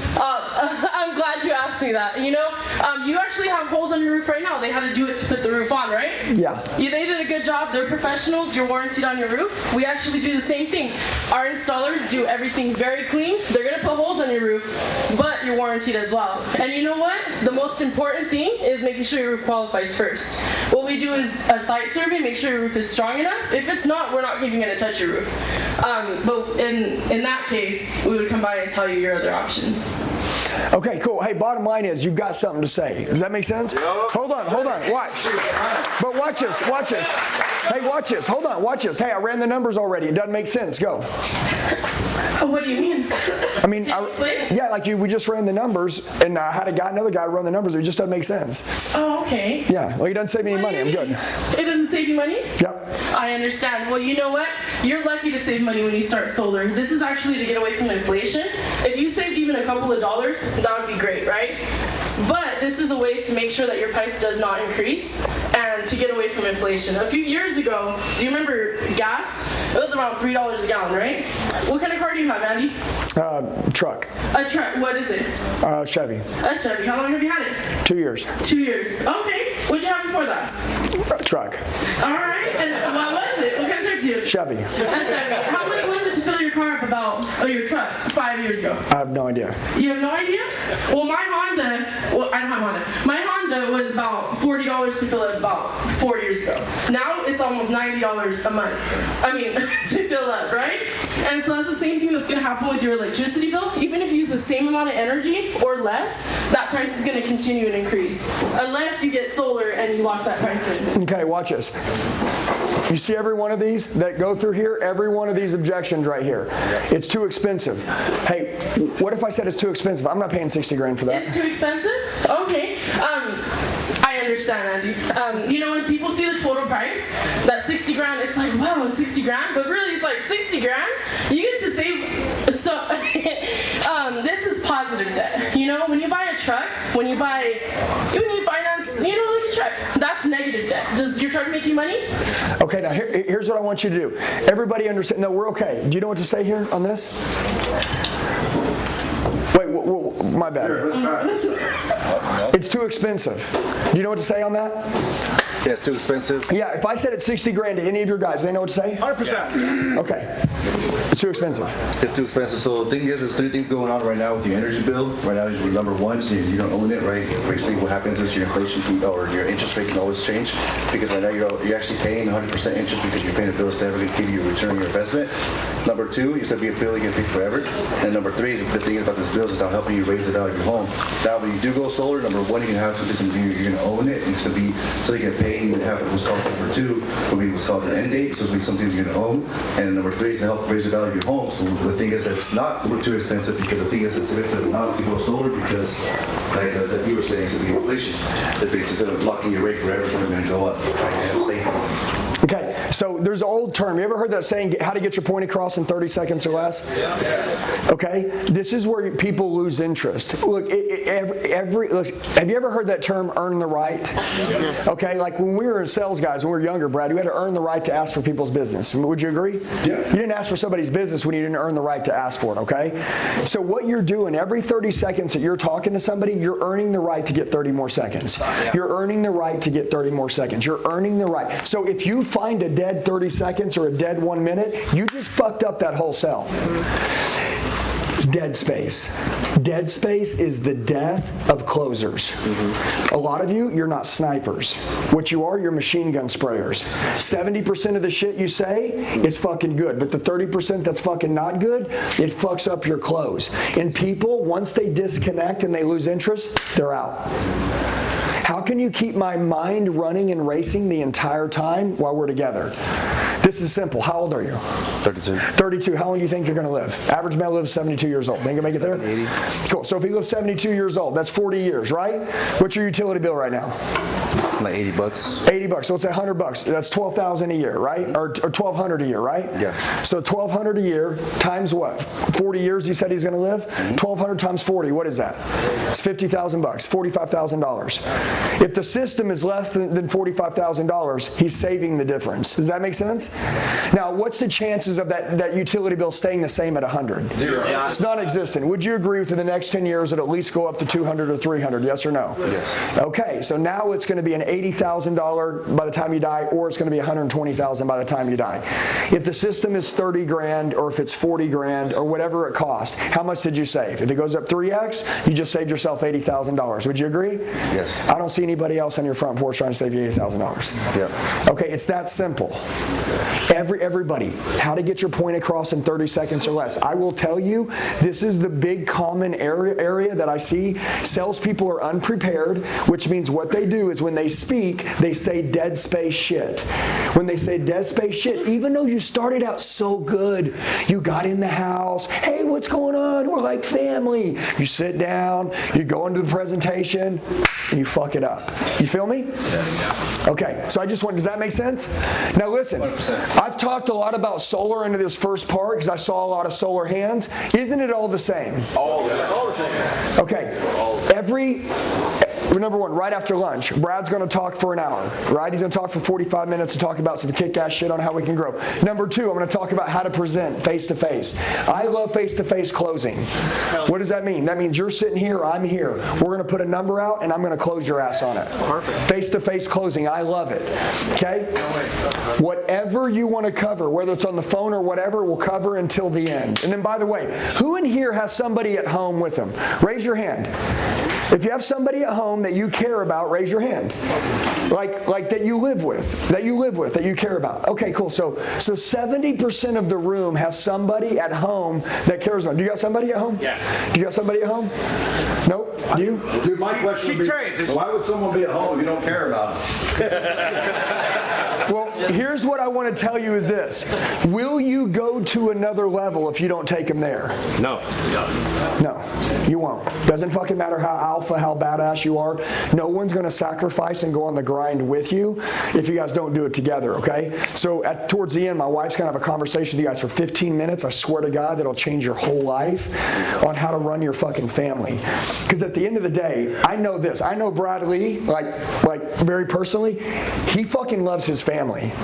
Dude, he is alpha around his family. He protects his family, right? We all love our family more than anything in the world. Why are we doing this? For a family. For sure. And also at the end of the day, I want my team, I call it my inner circle, to be able to be around my family. It's very, very important. And that's why my guys, we run as a team with our family, our wives, our kids, we're all very close. How I onboard somebody onto my company is very, very important. By the way, I'm going to say this to you one time, okay? I don't hire people for my company. Me and my wife look for red flags. We'll have a conversation with you, and we'll fucking figure out how to talk you out of wanting to be here. And then if we make it past that, my team hires you. Could you imagine if your team had to hire the people that got to work there? You think they'd make sure they made it if they hired them? Yeah. Problem is, manager goes and he says, hey, got 4 new guys. Brad, I need them to shadow you so you can show them how to make it. Brad's going to fucking spin him out. He's like, dude, this is a bitch. You guys don't want to do this. Am I right, Mike? This is a bitch. You on purpose. I'd send people into the GM's office to get blinker fluid. Hey, listen. But my point is that why is so many companies, you see how many people, especially I'll go back to solar, that are making a lot of money, but their fucking teams actually suck. Dude, go reset. Dude, you know the best thing you can ever do is that if you don't have what you want, just go home and just reset. Dude, literally, by the way, get all your generals or your leaders or whatever you call them and set the new standard for the whole company and say, this is the way we're fucking running. And I mean this, like if I see one of my people and they don't have the energy, the passion, the drive, and by the way, listen to me, I'm going to say one thing. Be careful what comes out of your fucking mouth. Yeah. Okay? I do not tolerate being around people that say negative shit. They'll avoid you. No, we'll kick you out of here. So I want you to understand this. You go ahead. I was going to say, by the way, that's why when you said, it's fucking hard starting a business. I ain't admitting that shit. Fuck you. No, I start too many of them. I'm not going to get that in my head, dude. And I'm telling you guys, words matter. Words matter. Words are magical. That's why you spell them. I'm telling you right now. So when he said, business is hard, I'm like, I start them left and right, motherfucker. And it's easy, and I'm staying in that mind space. But I fucking love that. And guess what? A good friend will fucking check your ass when you fuck up. Am I right? Yep. What I meant to say, and I'll take back my words, is that a lot of people won't go through the suffering of what it takes to start a business. It is easy as long as you won't quit. Winners live where quitters quit, right? So what I meant to say is that if you can't work for someone else and just show up to work, do your fucking training, and then go out and work the leads that they've given you, you damn sure can't go and spend your own money on your own leads, get everybody motivated in the whole company and do all that shit, right? So 4 out of 5 millionaires work for someone else that's able to handle that shit. But all of you in here understand this. Everybody, there's a lot of people that want the same shit you want. So that's how we're going to fucking destroy them, is that you guys will unlock, build a badass team. And like he said, which is I love, he goes, where's your team at? Right? What happens is they're making more money than they've probably ever made in their life, haven't they? Yeah. They're good. That's the worst thing you could do. What happens when the solar boom's over in 4 years, 5 years, 6 years? Take my people to the next one. We'll go to the fucking next journey together. Am I right? Yep. You can't have entitlement in your company. And by the way that you onboarded them is probably the way that they run that way. That doctor chair, the way I explain that, we explain that to our people from now on, that, dude, listen, dreams come with a price, and if you're not willing to pay the price, you don't get the dream. And you spend your time away from your family with people, with your guys, right? Yeah. Okay, cool. So you want to spend your time away from your family with the right people. Okay? So anyways, where are we at? Where's my wife at? Is she in here? Nope. I just wanted to see how close we were to lunch. Go ahead. Yeah, I was going to find out, but I was going to talk about, for 2 seconds, how you get anything you want in life. Anything you want in life. There's 4 things that you do. And this will work every single time. You know what they are? Get ready to write this shit down. This is what I did. Come on. And yeah, I mean, like, I dropped out of high school at 16 years old. I shouldn't have made it. Nobody in the world would say I made it. The reason I made it is because I've got the ability to sell clothes and influence people. Period. That's the only reason I've ever made it. So what you're learning here today is the highest paid profession in the world. The 4 things that you need to do to get anything you want in life. The first thing is figure out what it is. Okay, most people never do this one. What it is. Figure out what it is. What it is. I don't know why, but my handwriting is not good with a finger. Figure out what it is, guys. Most people don't. They don't ever stop and think about it. Now, most people think that's easy. Oh, I can tell you what it is, no problem. But can you really? How did that go away? My brother's coming. So you got to figure out what it is, okay? And be specific with what it is. Like if I say, what do you want out of life? And all you can do is say, be rich. What is rich? How much is rich? Where do you live? Who's it with? Figure out truly what it is. You have to figure out what it is in order to get it, right? Otherwise, you're called floating. It's just hoping you get it. If you actually want to go get it, you have to figure out what it is. Does that make sense? Say yes. Yes. Okay, so figure out what it is. That's step one. Step two is figure out how to get it. Now, most people think that's the hard part, and that's the easy part. The hard part is figuring out what it is. The easy part is figuring out how to get it. Most people don't understand where it is, what it is. Is that the plan? No, well, you got to figure out how to get it, right? So now let's say you figured out what it is. Now, and by the way, it's in detail. You focus on it every day. What you focus on grows, you understand? What you focus on attracts. So you have to focus on it every day. Most people are not thinking every day about it, which is the problem. You got to think about it every day. For years, dude, I thought about being a multimillionaire. For years, I would think that I was one. I would act like I was one, even if I wasn't one. And I would think and know and imagine what it felt like to be one. Focused on it for years, people. So, and I knew exactly what, that looked like. Okay, Rolls Royces were in the picture, and now I fucking drive one. Come on. But just give me a blank page, I can start over. I'm pretty good at this. So figure out what it is. That's number one. Figure out what it is. Okay. Now, somebody else want to write this for me? Okay, figure out what it is. Second one, figure out how to get it. That's the easy part. You know how you do that? It's very simple. It works the same every single time. You find someone who's already done it. You find someone who's already got it. You find someone that already did it, right? And you fucking ask them what they do. Or you read their book and you study their ass, because whatever they did is more than likely what you need to do. Because 9 times out of 10, and I'll always say it. What's that? Yeah, correct. Figure out how to get it. Number 3 was... Number 3 is the part where everybody usually shits the bed. Okay, number 3 is do the work. Okay, most people don't know how to figure out what it is. They think this is the hard one when actually this is harder. Number 1 is the hardest one up there. This one's easy. You find someone who's already done it, has already got it, they know exactly what to do, they do it every day, they've demonstrated it. And then the third one is you do the fucking work. You know why they call it work? Because it works. That's why they call it work. So then the fourth one is make adjustments. You make adjustments. You pay attention. You use your fucking brain. Some people think, oh, I'm just going to go no matter what. If you go no matter what, don't pay attention to any of the feedback, dude, you might end up in the middle of fucking nowhere. Some of you live in Yuma, I bet.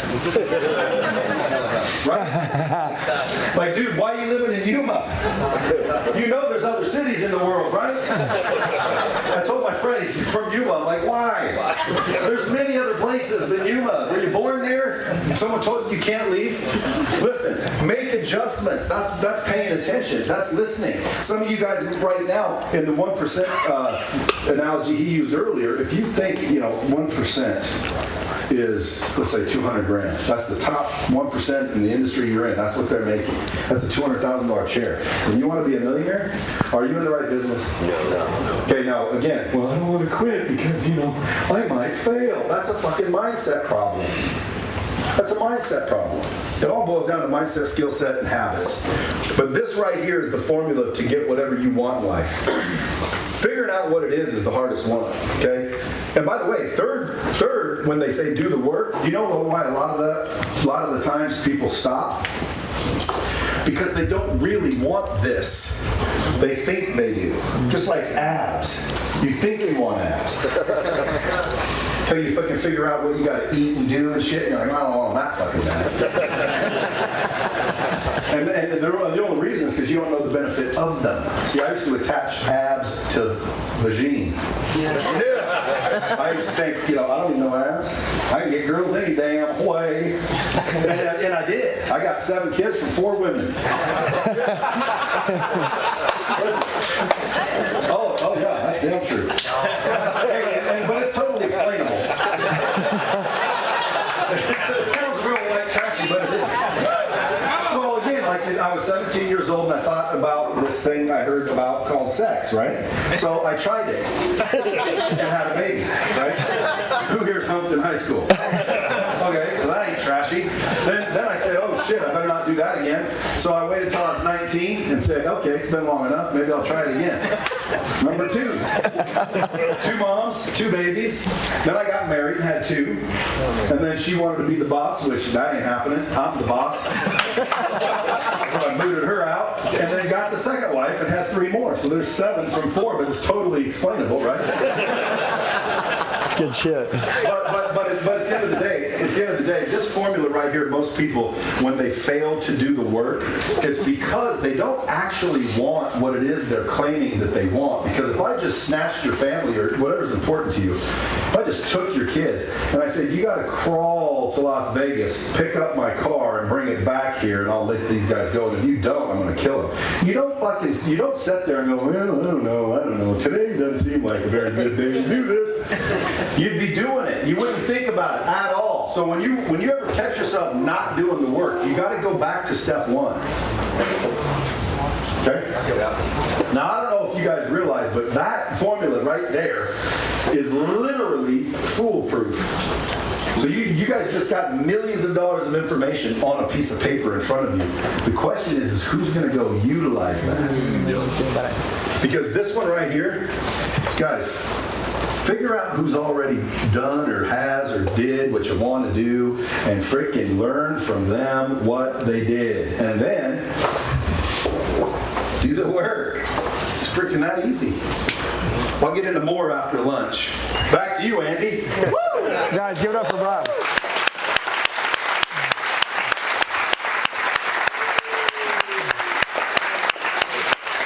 And everything is important. When I say this, everything's important. Being an individual salesperson in here, being great is extremely important.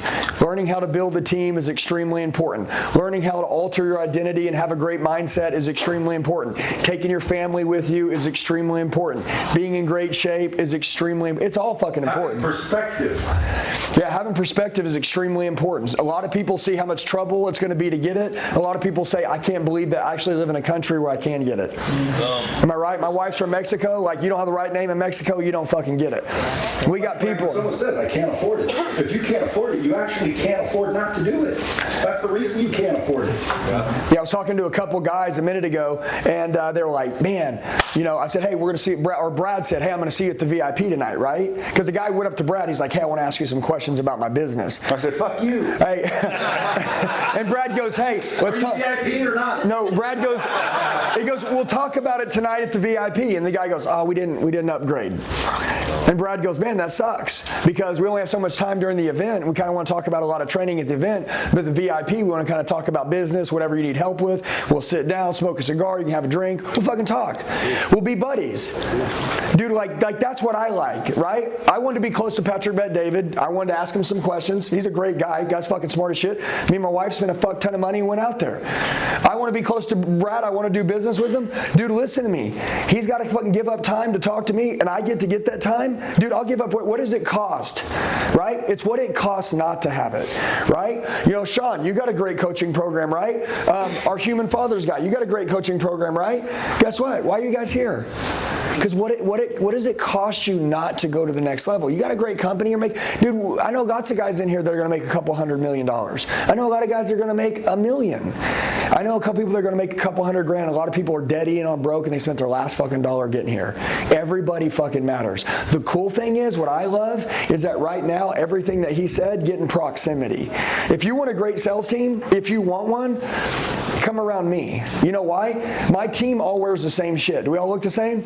It's pretty easy for us to see who we are. Everywhere we go, it says Elliott Army. Am I right? Ryan. VIP does not stand for very important person, most people think. It stands for very intelligent person. Boom. Boom. Guys, look, you see? Next time you guys get offered an event where there's a VIP, just think, am I a very intelligent person? The answer is no, not really. Fucking don't worry about the VIP part. That's for very intelligent people. And the reason I say that, and it's all joking aside, is because proximity is power. I know a guy right now that me and him just did a deal that'll probably net him about $7 million. And we met at a after VIP thing. We started talking, exchanged numbers. Next thing you know, he did a deal at $7 million. How much did that VIP ticket cost him? Nothing. And that was a $6,000 VIP ticket. But the reason why is because he got to come back and hang out with not only me, but everybody else that's there. And there are other like-minded people, other very intelligent people sitting there. Anyway.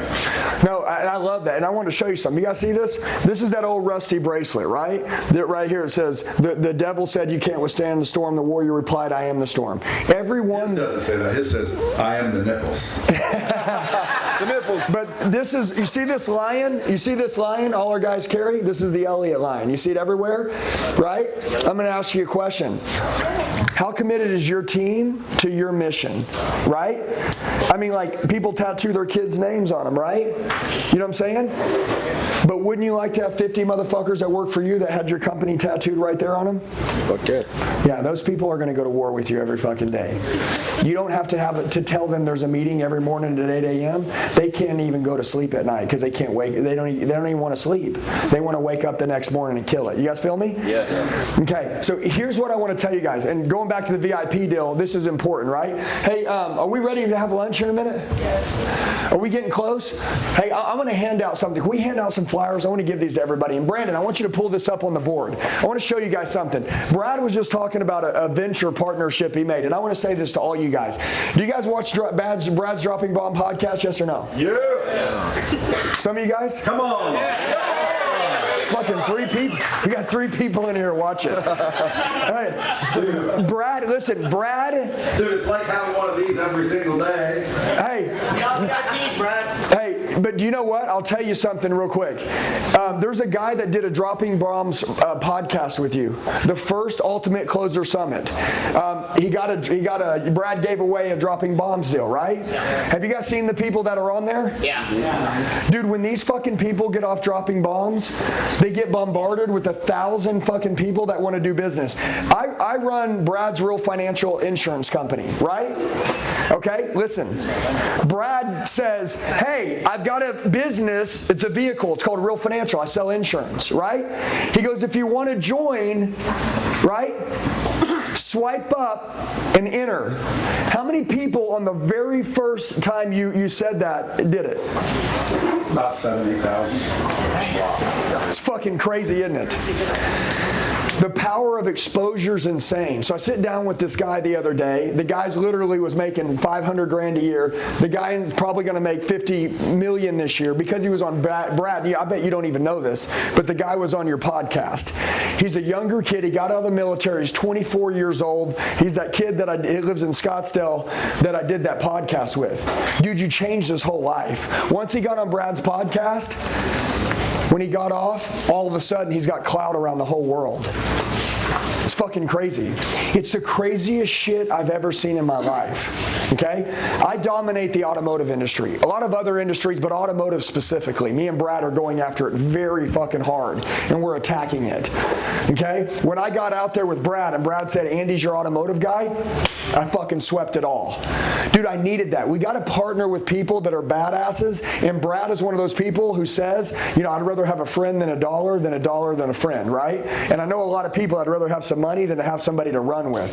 I love his style. Baby, don't you love it? Of course. Yeah, she vetted Brad hard, which is crazy because she's my wife, because we thought small. We thought, dude, if we gave up money or did this, we would, because I'm on his Lightspeed platform, right? Like it would cost us money. Dude, our company has grown 100x since I did business with Brad.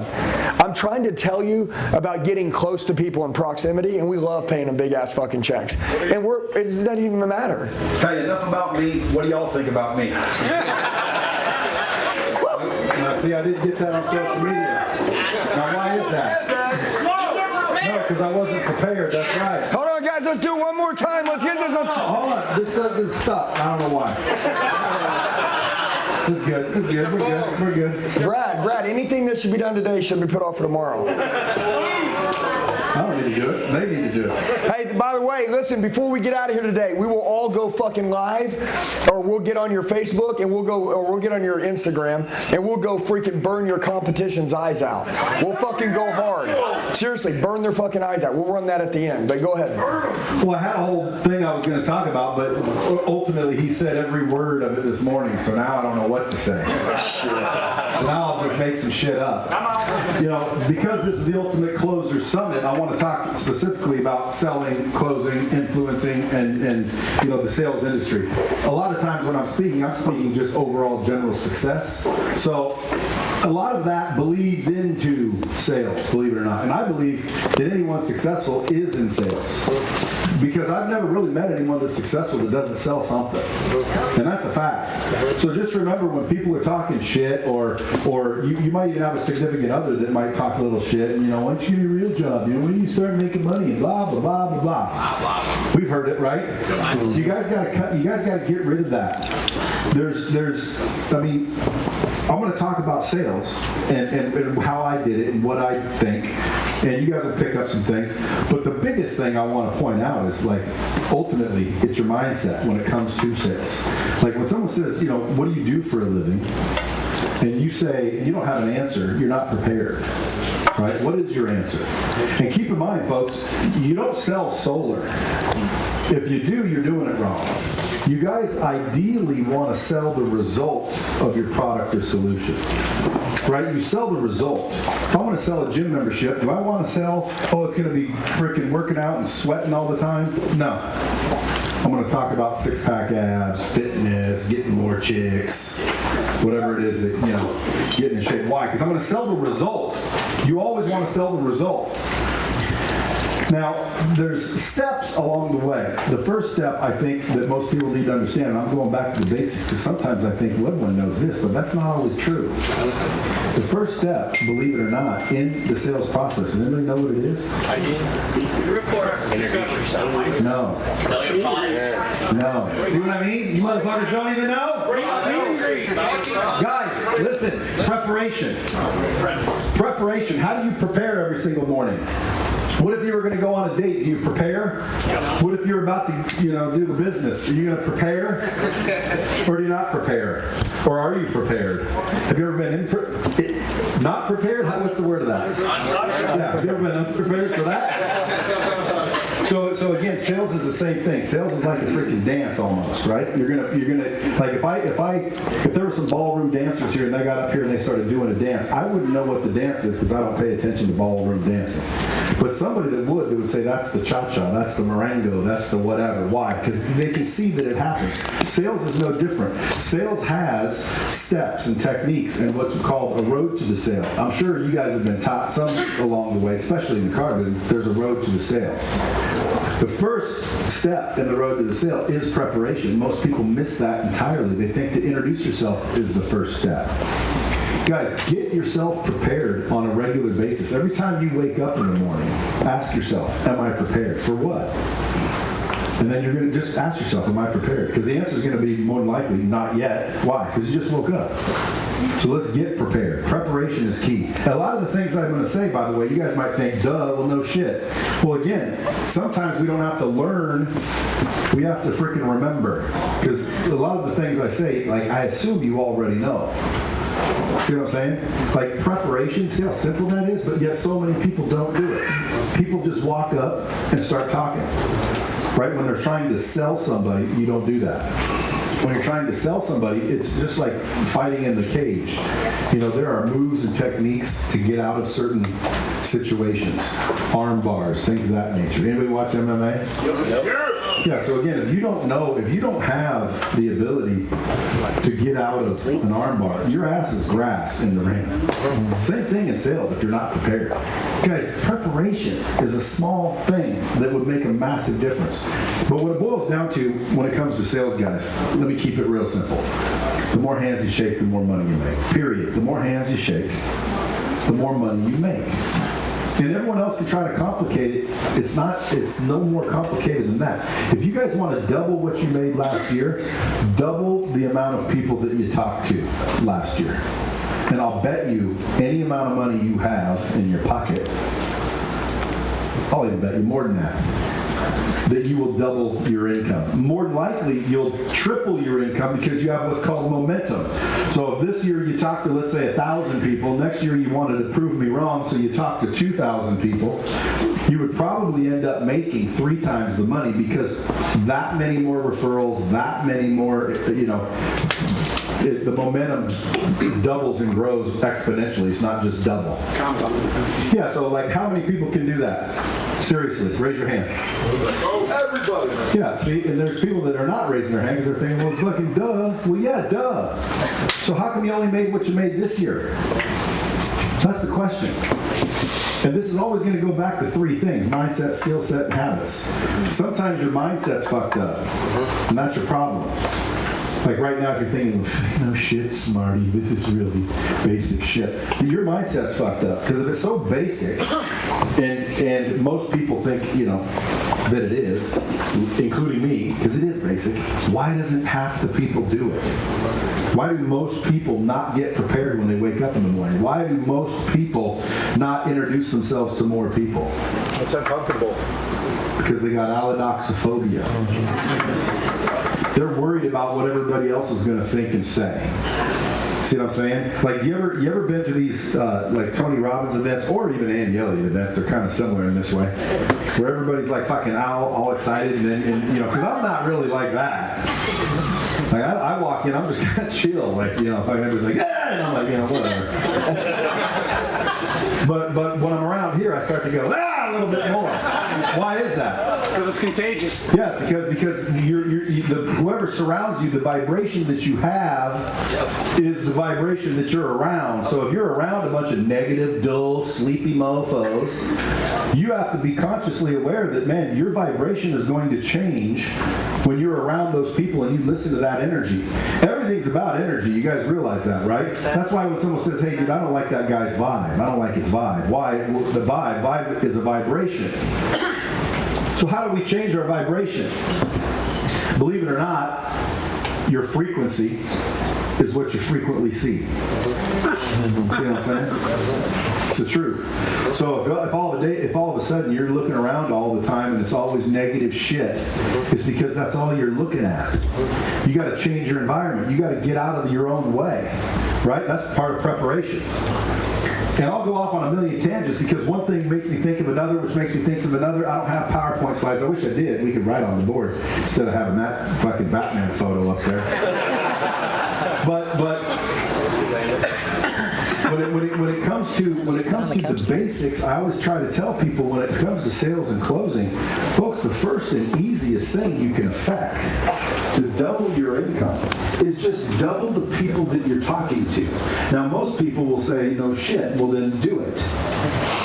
And then if you say, well, I don't know how, well then that's a marketing problem. It's not a sales problem. A lot of people are going to a sales training when they probably should go to a marketing training. Why? Well, because if you don't have people to talk to, you don't know how to double who you're talking to, that's a marketing problem. That's not a sales problem. And let me tell you something. I used to think sales was the most important thing on planet Earth, but guess what? Marketing is more important. You know how I know? Because if I have a great salesperson, let's take like the Hagerman kid. Where's he at? Right here, yeah, let's take him. Let's take him for example. If I have him up here, he has all the slick ass responses you've ever heard of, but talks to nobody, versus this kid that fucking talks to 1,000 people. Who do you think is going to win? This kid. The average dude with a bunch of people to talk to. Oh yeah. Not that you're average, but you get it. See what I'm saying? So like. Increase the amount of people you're talking to immediately. When you leave here, that's something you can do today. You know how?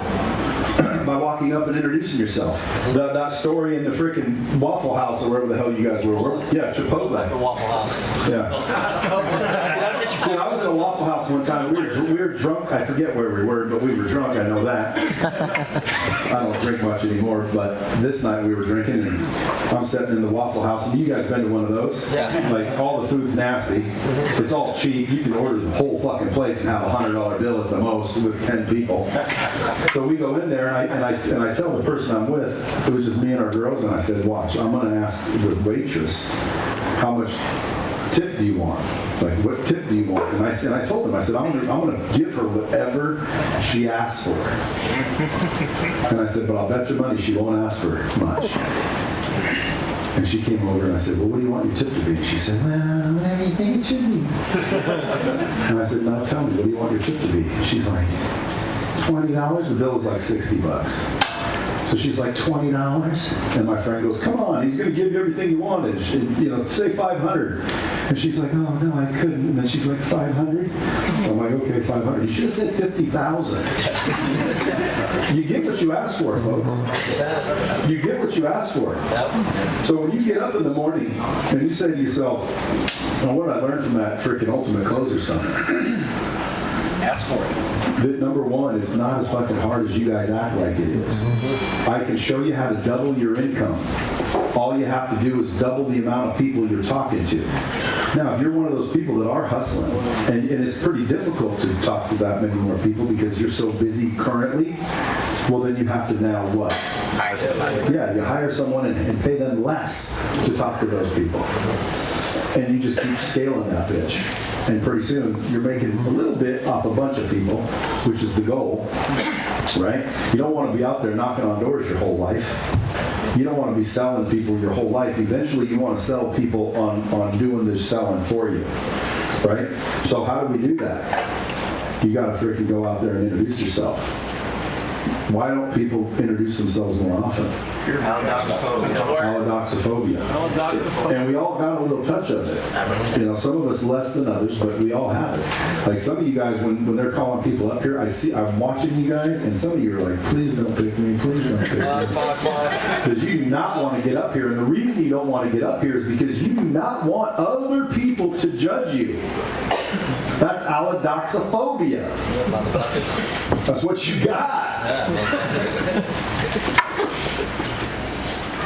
The reason is because you don't value yourself enough. You value other people's opinions more than you value your own opinion. Which is why some people say, well, Brad, how are you so confident? I'm not necessarily so confident. It's just I don't need you to think I'm cool to know that I'm fucking cool. And the reason why is because I put in the work. I've done the work. I put in the time and the effort. I know what I'm doing every day. I'm out there helping people. I probably spent $40,000, $50,000 a month on social media, and everyone's like, "Frick, dude, how come you do that? What are you doing that for? You're doing it for free. You're paying that money for free." And I said, "Watch this." I got on social media and I said, "Hey, I'm doing a project called Run Shit by Brad. It's $10,000. You can get my phone number and you can run shit by me." Within an hour, freaking 6 people wired me $10,000. Within an hour. And then I had to shut it down. I'm like, that was a fucking lesson I was showing people. It ain't for free. You guys, if you can, and you all can, the question is will you? You need to build a brand, a personal brand. How many people follow my company? Not many. How many people follow me? More. Okay, don't build a company brand. Build a personal brand. People don't follow companies, they follow people. And the way to build a personal brand is very simple. Now, I go back and forth between confidence and building a brand, and the reason why is because the first thing you do when you want to build a brand is you have to have a source of content. So the first thing you got to think about if you're going to, I want to do what Brad's doing. And by the way, if you emulate what people do, you'll emulate what people get. So you want to freaking have a following, you want to have a big following, you want to be able to draw all the business in the world from it. Guys, it took me 20 years to build an 8-figure company called Lightspeed. 20 years. I'm building 3 more in the last year just because of a personal brand, just because I can get on the thing and say, hey, anybody want a job? And thousands of people show up for the job. That's all personal brand. You can build one in the next 2 to 3 years. It's not going to be overnight, but you can build one. And the first step, if you guys really want to do it, is you have to have a source of content. Now, most people wake up every day and they're just trying to figure out what to say, right? You don't figure out what to say. You just do you. In other words, don't try to figure out what content to create. Just be the content. I am the content. And I accidentally discovered it. I had an assistant, or not an assistant, a camera person, had a little accent, would always walk in all prompt and shit, all organized. It's the opposite of me. Time to make content. I'm like, okay, I'm on a call, give me 5 minutes or whatever, come back in. Gotta make content. He'd say it like this, got to make content. I said, okay, I'm on the phone, come back in, got to make content. And one day I was on the phone talking to a customer and he walked in again, 9th time for the day, got to make content. And I said, dude, just turn the camera on. I am the content. And I was being a smart ass. I was just being a smart ass. And so I went back to my phone call, which was my way of telling him, hold on. But he turned the camera off, started filming me, and I'm on the phone. And then an employee walks in, I talk to the employee. Then a customer calls, and I talk to the customer. Then I jump on another call, and I do this, and I totally forget this dude's filming the whole day. And then he, like he normally does, takes that footage that I used to try to think of. He said, what should I say to sound smart? What does everybody want to hear? What does everybody think? And I was just like everybody else, where I was like trying to figure out what content to create, rather than being the content. And when I made this little mistake and I started just having the person follow me, talking to the regular people I talk to, that's when these freaking people started following and engaging. And people were like, oh dude, it's so real. And what's funny is because it is real. You know what I'm saying? Most people think I'm Jewish when I say that. Not Israel. It is real. People are like, Brad, you're always behind your desk. That's because I'm always behind my desk. But at the end of the day, if you guys want to create a brand, you have to have a source of content because you're going to need to be producing a lot of content. You can't post once a day or once a week and expect to build a brand. Okay? Nobody has ever. Go look at some of the influencers that you follow and go look at how many posts they have. And then go look at how many posts you have. And you'll see, holy shit, they post a ton. You have to post a ton. 3 to 4 videos per day per channel. There's 6 main channels that you have to be on. That's 18 to 24 videos every single day. How are you going to make 18 to 24 videos every single day? You're going to pay someone to do it. No, well, yes you can, but my point is you have to have a camera on you being you. Talking to your wife, like you're like, well dude, I don't really do anything. Well, there's the fucking problem.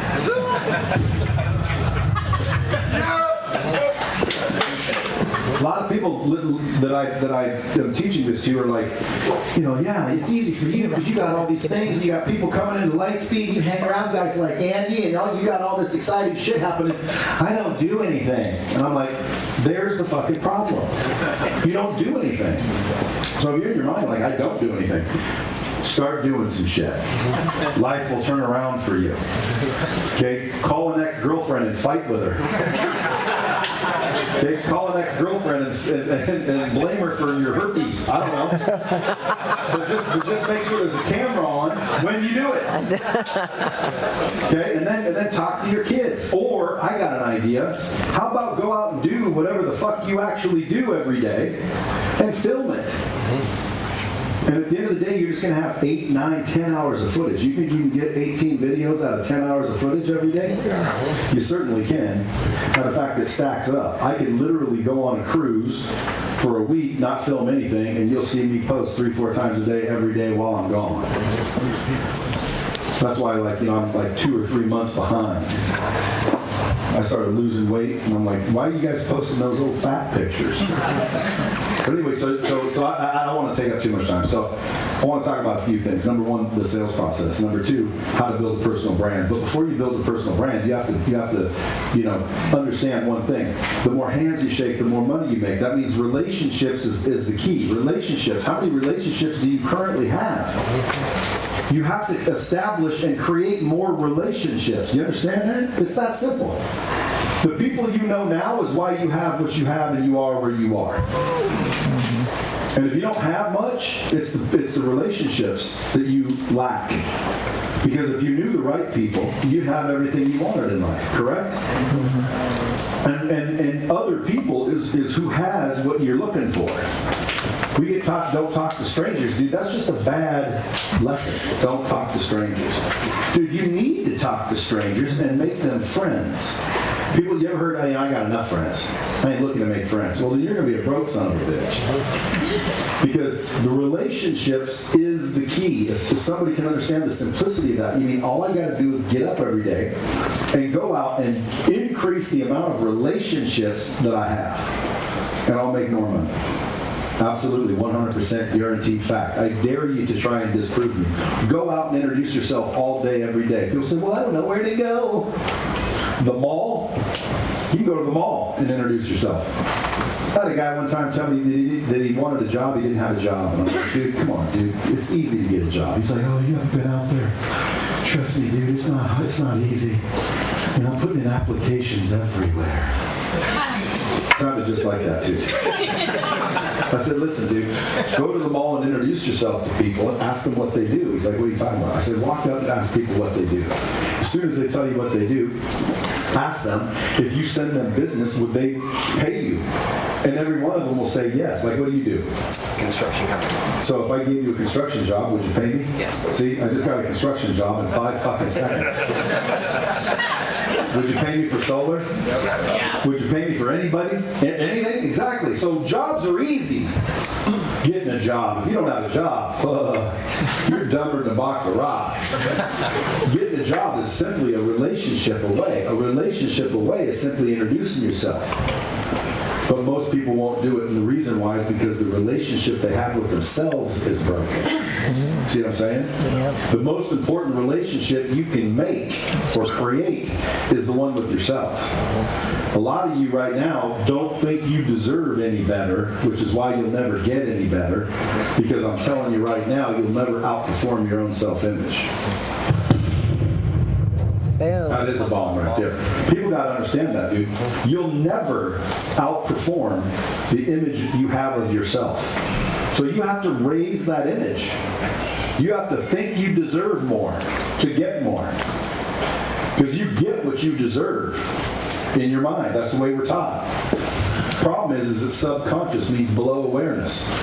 Right? Sub, below, conscious, aware. So subconsciously, below your awareness, you don't think you deserve anymore, which is why you can never break that ceiling, and you just keep making those choices. Because you're the real you don't think you deserve anymore. So how do you fix that?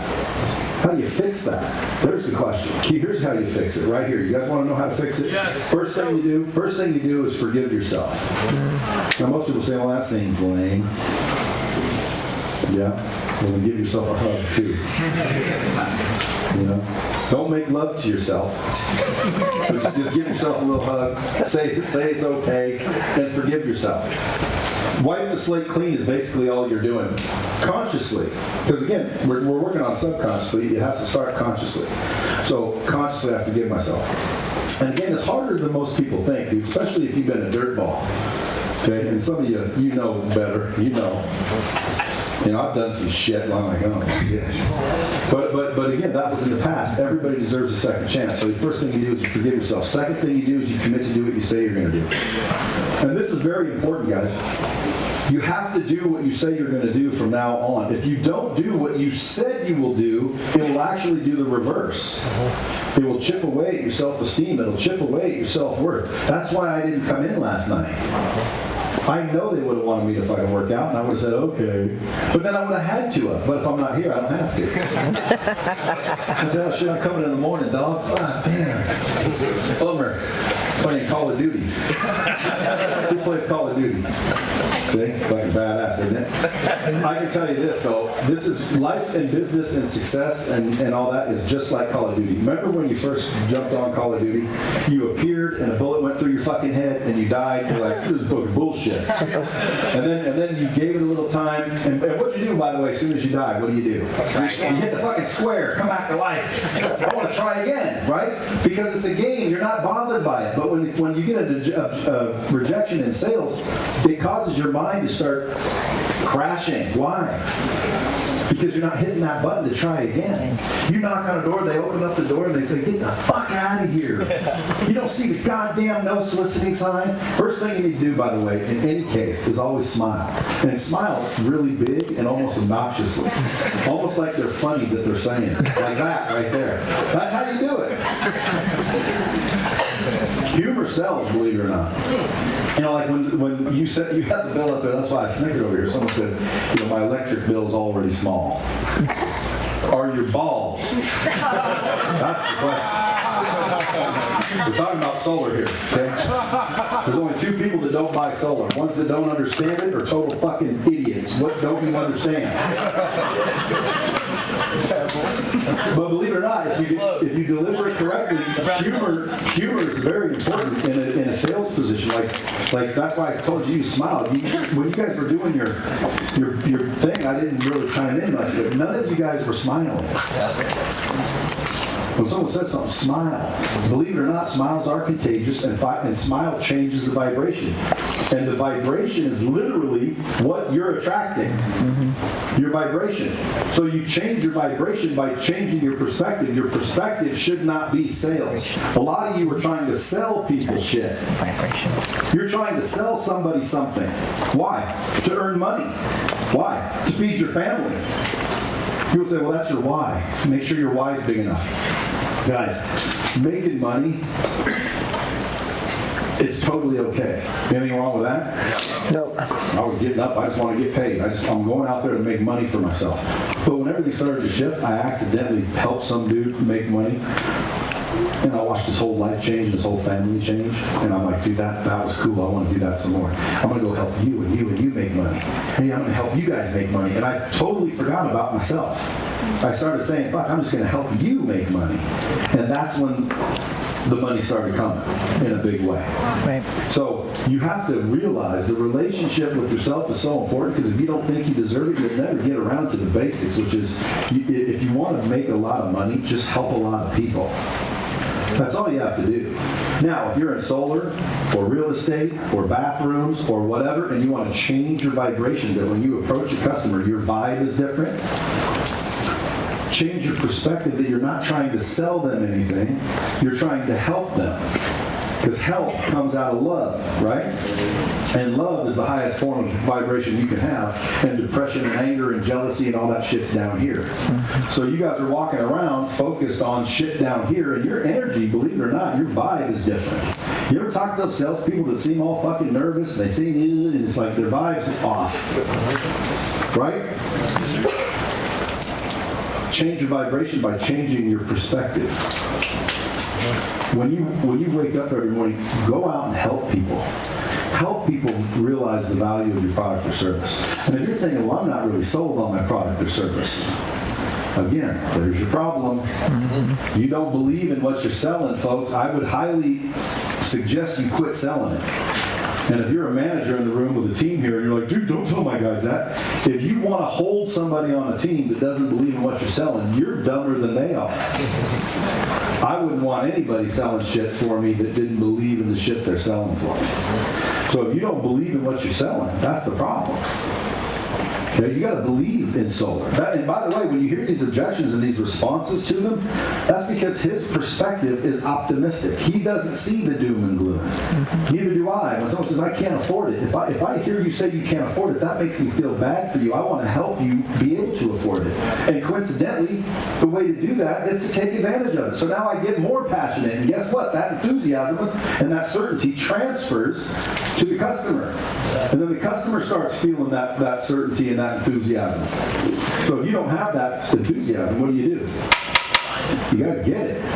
It's all a choice. But it starts again with the relationship with yourself. So you forgive yourself. You commit to do what you say you're going to do, no matter how hard it is. And by the way, if you guys are getting a little bit anxiety because if I say I got to do it, I got to do it, Brad said. That's true. But you don't have to agree to do shit. Especially when you don't have allodoxophobia. Like, I don't have to do anything I don't want to do. So if you ask me and I commit to doing it and then I don't do it, am I an idiot or what? I should have just said no. But there's been times where I wish I didn't agree to it, and I got to do it anyway, because it's damaging if you don't. So commit to do what you say you're going to do. Number 3, rack up the wins. You got to rack up your wins, man. What does that mean? That means, listen, if you win all the time, what would that make you feel like? A winner. A winner. Right? Rocket science shit, huh? What if you lose constantly? What does that make you feel like? A loser. So now you're focused on losing. And by the way, it could be subconscious. I say I'm going to hit a goal of $1 million this month, and I come in at $950. That's a loss, bro. I don't know where you grew up playing sports, but you either do it or you don't. But people will condition you and say, "Oh, that was a good try. Maybe next time. Hey, at least you tried." No, dude, you lost. And subconsciously, you're a loser because you lose constantly, and you know that you do. So how do you fix that? Believe it or not, you lower your goals. Quit fucking shooting for this shit. Shoot for this shit and hit it so many times and outdo the day before. Pretty soon, you're doing this shit like it's clockwork, like it's easy. But everybody wants to start here. Why? Allodoxophobia. If I say to you, a win is brushing my teeth, you might go, not a win. That's your fucking advice, not mine. I've met half of you motherfuckers. Some of you need to. Okay? It's a win, trust me. Especially in sales. Okay, have you ever talked to someone with bad breath, yes or no? Yes. Are you thinking of the deal? Are you thinking of the offer? Are you thinking anything other than, God damn, I gotta get the fuck out of here? Sounds like sex. That's why I always bring this wherever I go, bro. And people are like, oh, dude, that's embarrassing. Well, if you approach me, I don't give a fuck. I'll be like, what's up? I'll do it 5 times while we're talking. Why? Because I don't want you thinking I got bad breath. Ever. If you're that dude with bad breath, you can do it once. Don't do it twice. You do it twice, you become the dude with bad breath. And it don't go away ever. There was this dude, fucking bad breath every time I talk to him. And I'm like, bad. Now I'm scrolling through Instagram, I see him, I plug my nose like, his breath stinks through Instagram. Don't be that person. You have to freaking brush your teeth. And by the way, that's a win. It's a fucking win to brush your teeth. It's a win to make your bed. It's a win to work out. It's a win to eat right at least once. It's a win to make 1 extra phone call, introduce yourself to 1 new person.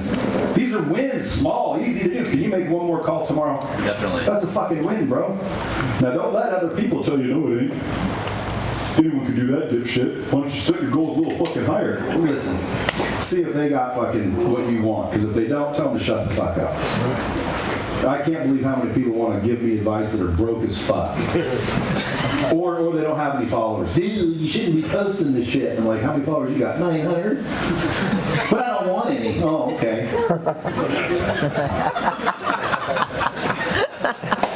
I'm serious, because you guys, most of you guys are just getting taught wrong. There's nothing you need to learn. It's shit you need to unlearn.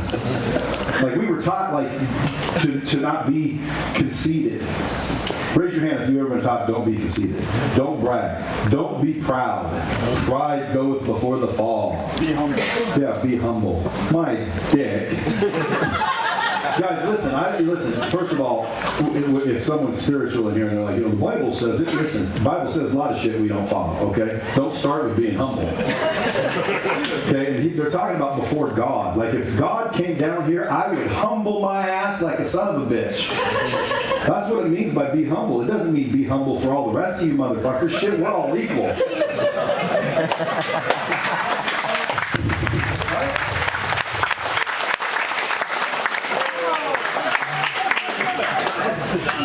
But it's true. So if you look up the definition of humble, it says to have a low opinion of one's own importance.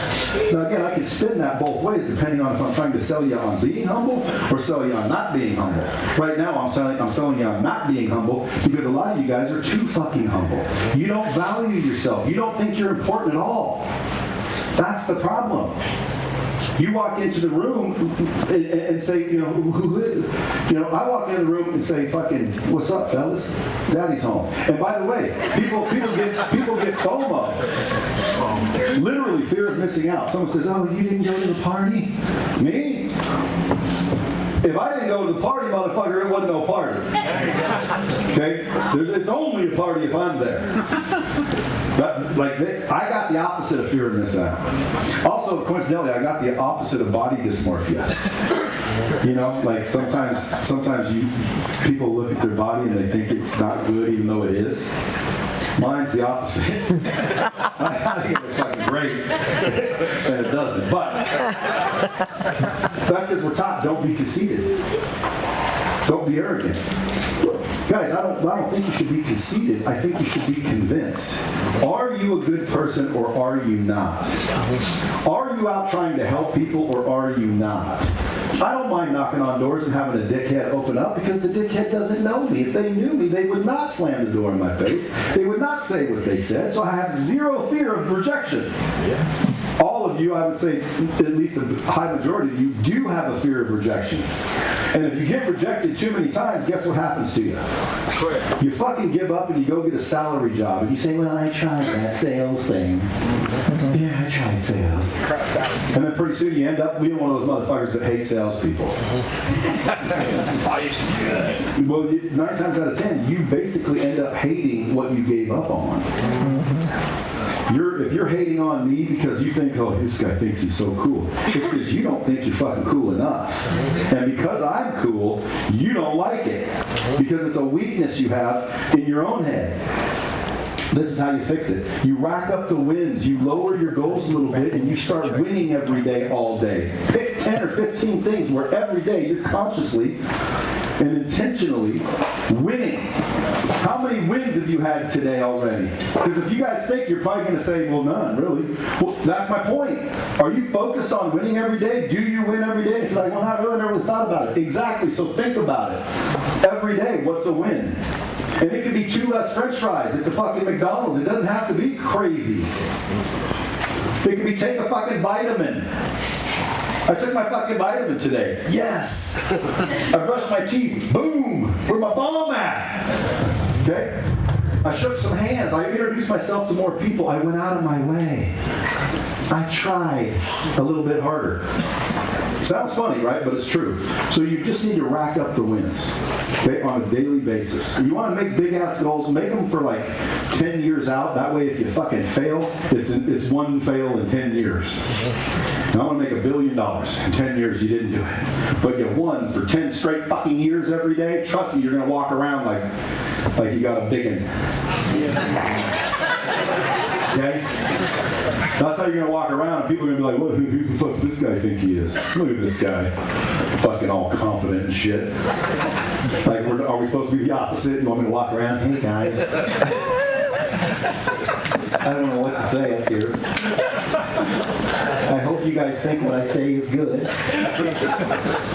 Would that be better? No. No. So the reason most people fail is because their opinion of themselves is not high enough. So you need to raise your opinion of yourself. You need to get used to winning, and you need to win every single day. So you just simply lower what you consider a win, and now you will win every day. And once you win every day over time, you will start to feel better about yourself. You will start to stand up a little taller. You'll probably start looking in the mirror going, fuck, I am fat. I deserve better than this. I know I can have more than this. And you start to actually feel more deserving.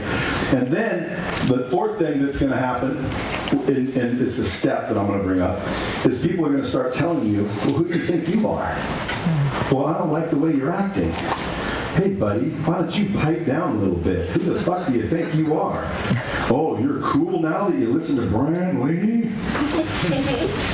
And what happens, that draws people back. And if you've ever seen a bucket of crabs, they can't ever get out none of them because the crabs will reach up and grab the other one, not on purpose, but they want out too. So instead of them just letting everybody build up and leave 2 of them stranded in the bucket, they don't do that. They pull them all back down. So you have to freaking rack up those wins, and then when you start walking taller and feeling better and feel more important about yourself, and you will, trust me. And it's not overnight.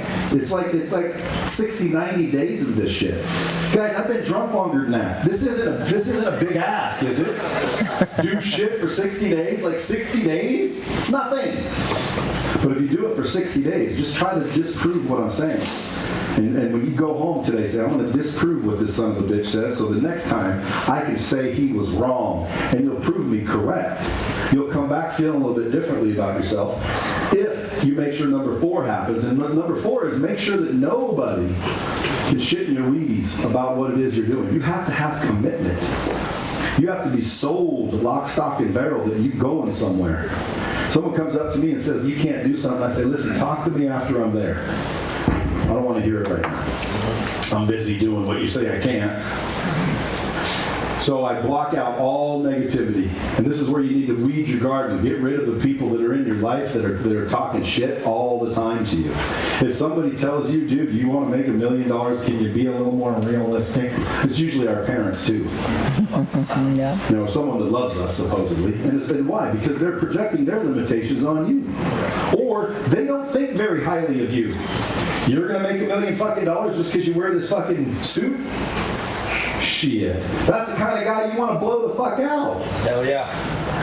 So step 4 is get rid of, this would be great footage to use if I didn't cuss so much, wouldn't it? But every time I'm like, dude, I could use this, and so I just said fuck 38 times.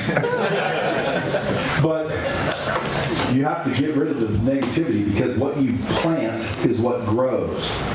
Okay, if you put corn in the ground, what do you think sprouts? Corn. Make sense? If you put wheat, what do you think comes up? If you plant an apple fucking tree, what do you think's going to grow? Apples. Yeah, if you plant an apple tree expecting an orange tree, you're a fucking idiot. So what you plant grows. Make sense? Guys, don't allow people to plant shit into your head. Your head is fertile soil. It's almost magical soil. What you put in there will fucking grow. There's no question about it. It's a fact. And I think your subconscious mind basically is there to make yourself true. In other words, it's there to make you correct. So if you think you can't, you can't. If you think it doesn't work, it doesn't work. If you think it does work, it does work. It's the craziest shit on earth. But you have to monitor that by eliminating, which is step 4. Keep the people away from you. The negativity, the headlines, the hate, the nonsense. Okay, if it's on the media, 9 times out of 10, it's a lie. Just so you know. You know, they're talking about the Chinese balloon and the spy balloon and shit. Guys, if our government didn't want that balloon in the fucking air, it wouldn't be in the air. Shot down today. Okay, well, they decided they didn't want it in the air.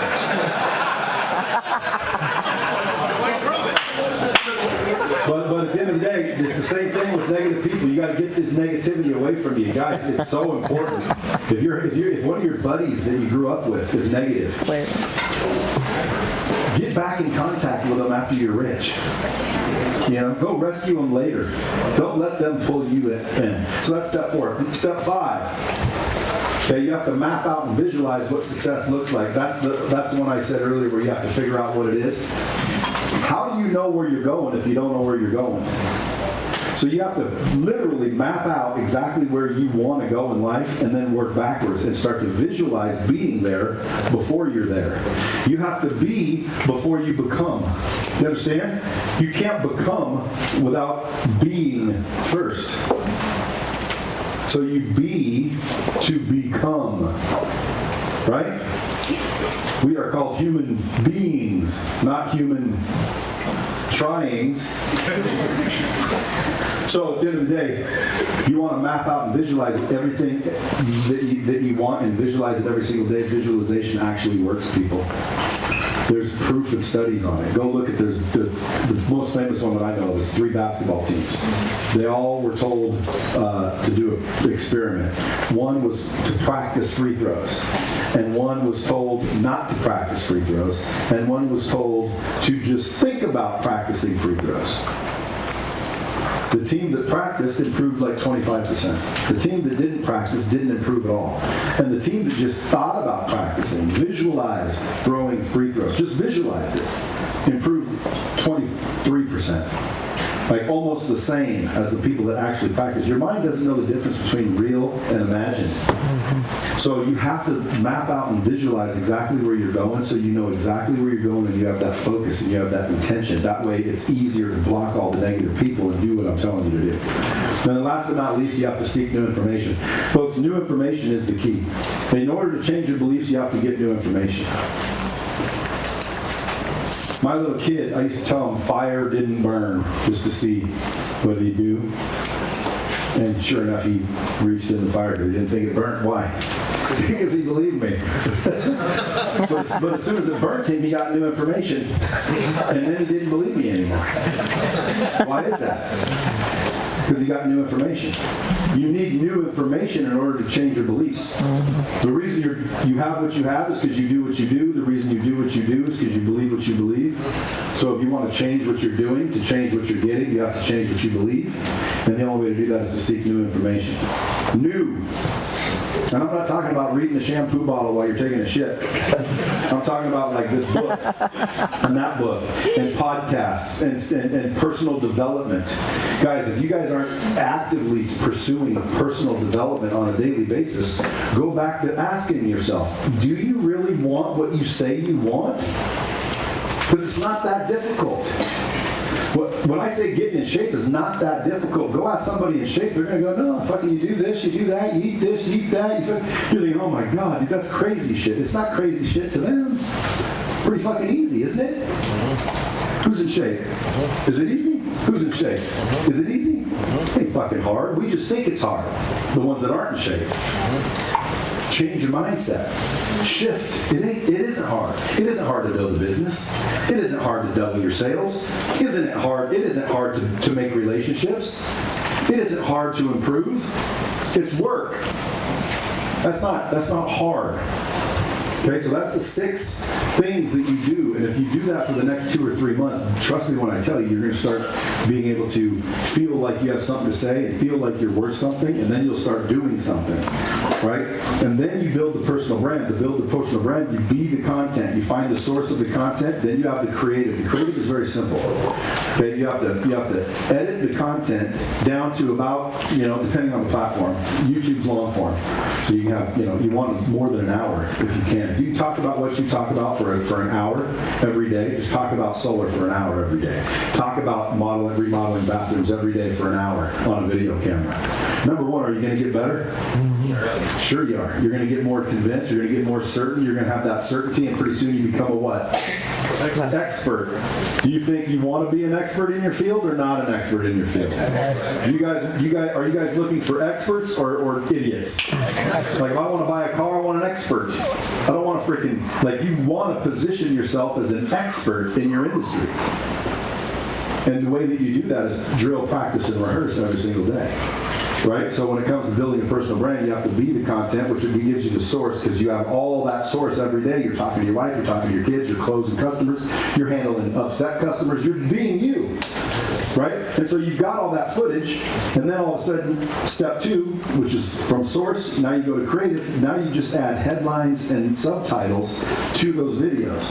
Go look at your Instagram feed. If you don't have subtitles, people aren't stopping. You know people scroll silently, right? They read what you're saying before they decide to stop. So you need subtitles to say whatever it is you're saying in the videos. And those pictures are not anything. When you just sit there with your picture looking like, look at me on Vogue in my suit.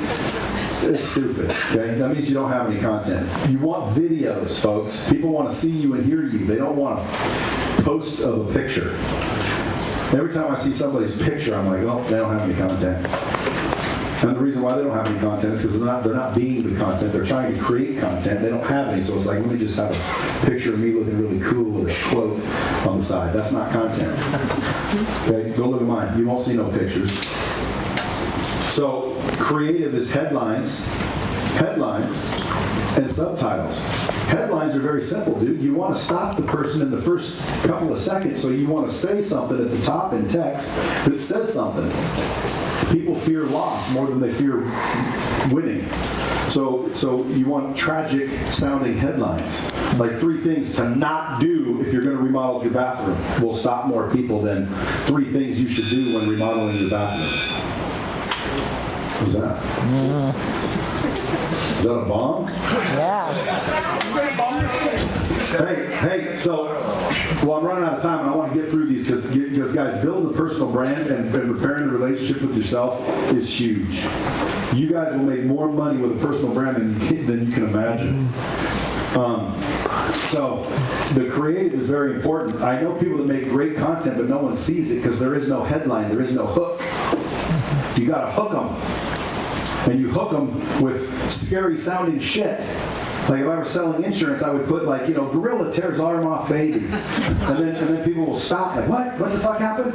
And you're really talking about, you should be insured in case that shit happens.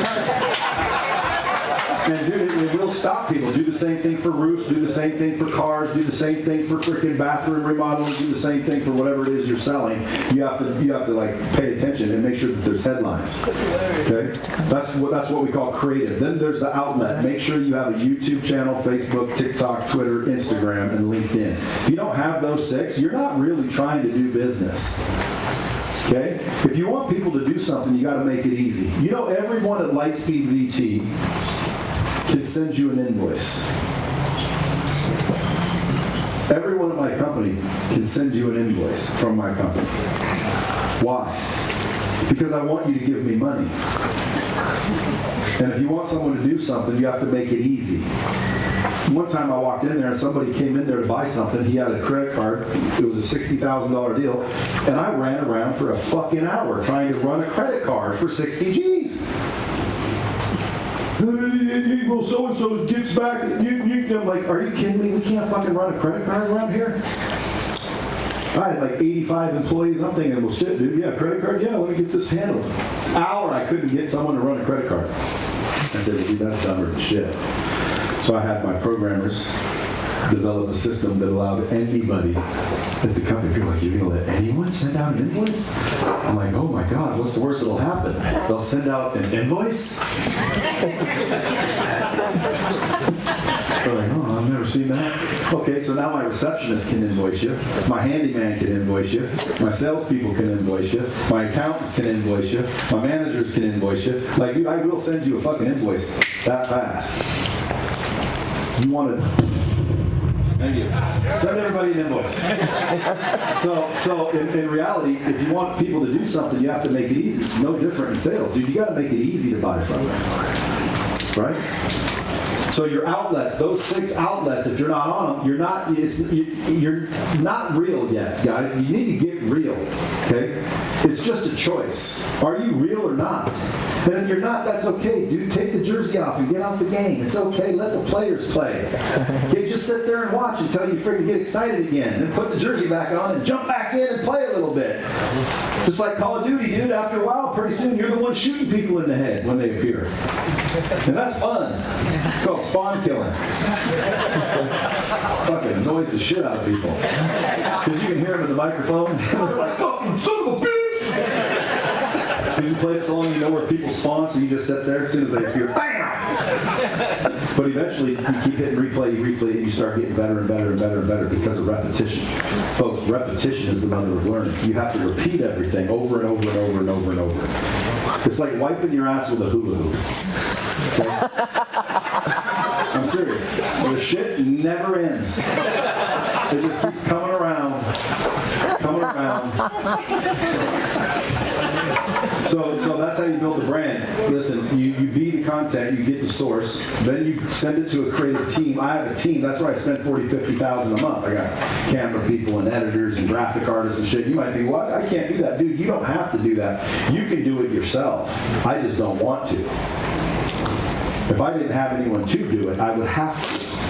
There wouldn't be, well, I just wouldn't build a brand if I was just by myself. Bullshit. It just wouldn't be as sharp and quick and easy. It would just be more pain in my ass. But guess what? If I've decided I want to build a personal brand, what's stopping me? Me. What's stopping you? You. That's what's stopping you right now. You get what you tolerate, folks. Don't bullshit yourself. You get what you tolerate. The reason you have a relationship that you don't necessarily want is because you're tolerating that relationship. You got the car you want, or you don't have the car you want. Why? Well, because you're tolerating. And I have a little trick that I show people.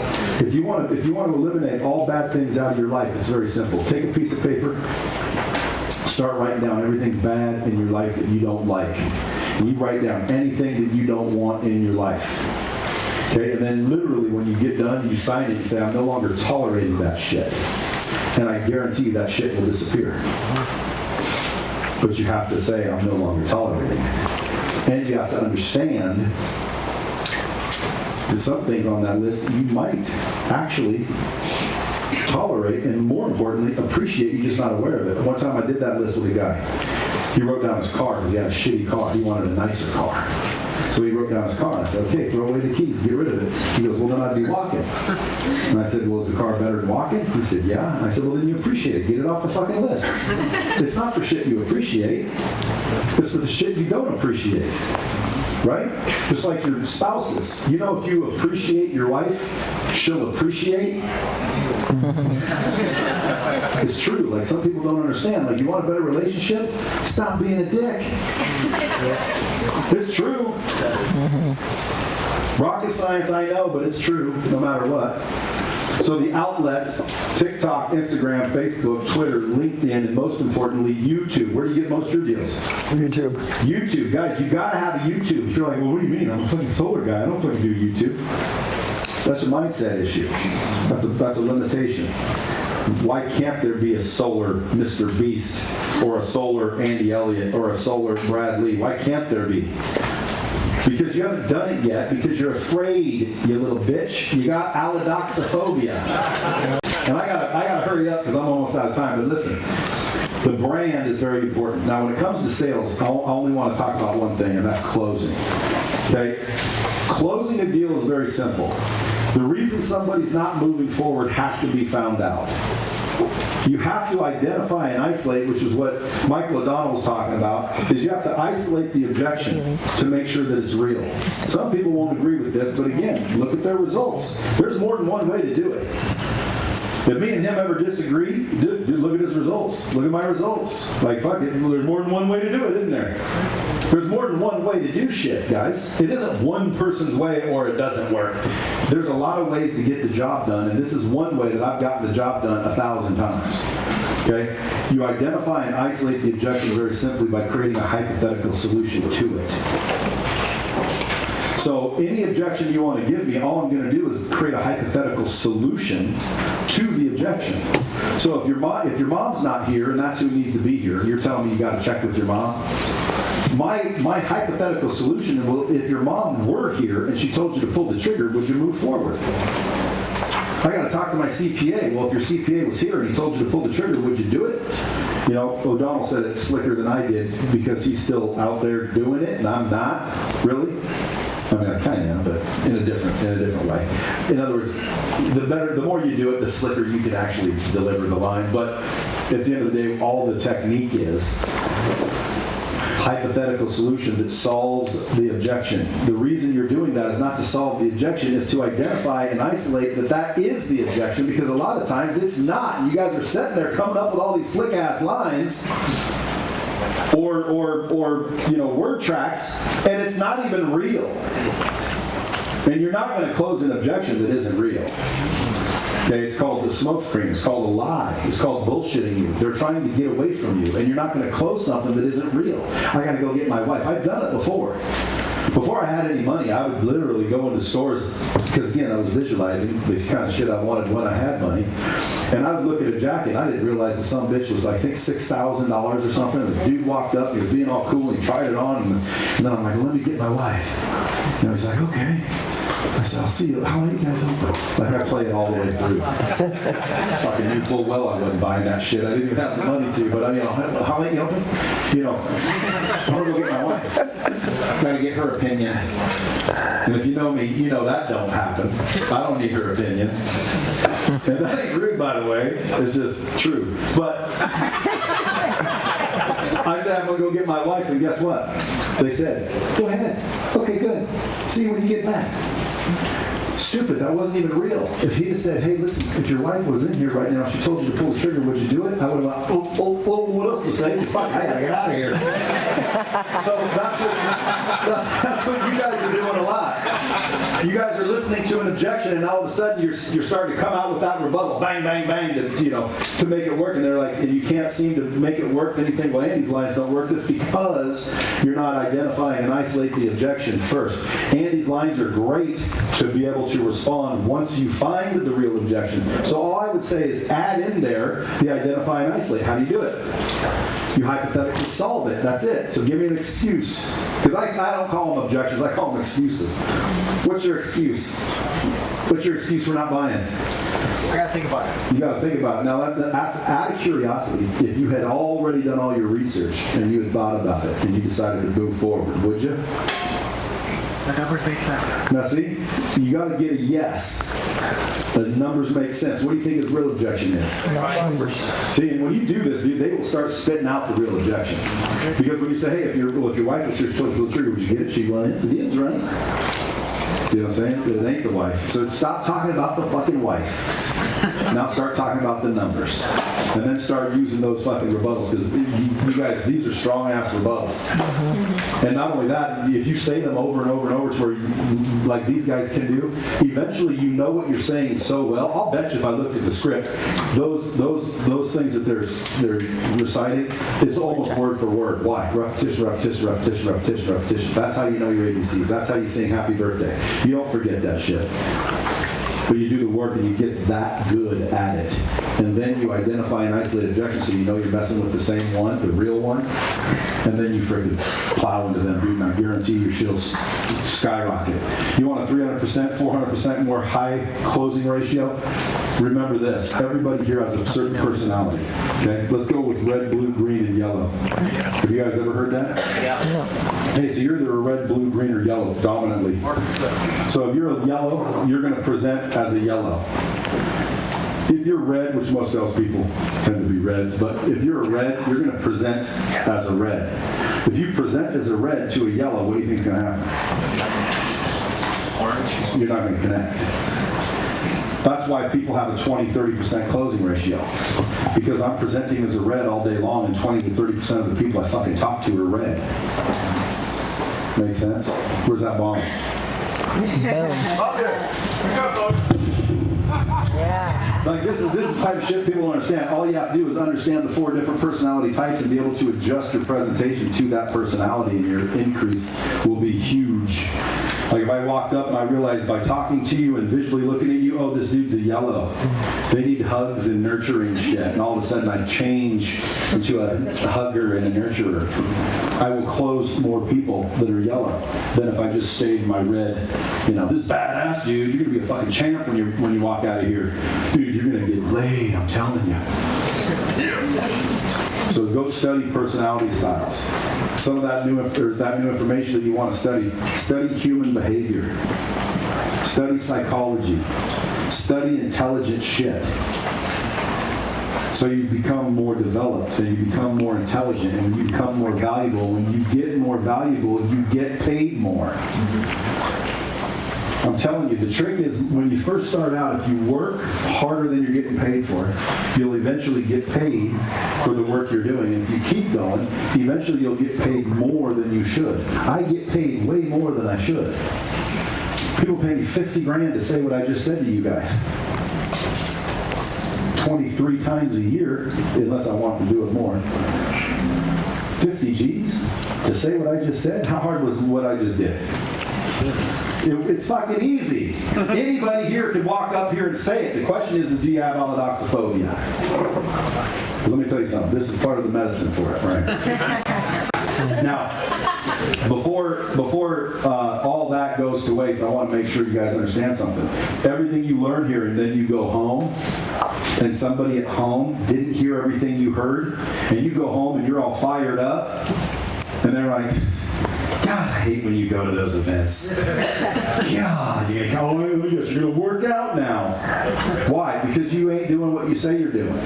And you got a fucking problem at home, and you got to fix that problem at home. Because if you have a problem at home, folks, you have a problem at work. Period. You got a problem at home, you got a problem at the bank. You got a problem at home, you got to fix the problem at home. So that's why we're going to have Miss Jackie Elliott come up here and talk to you about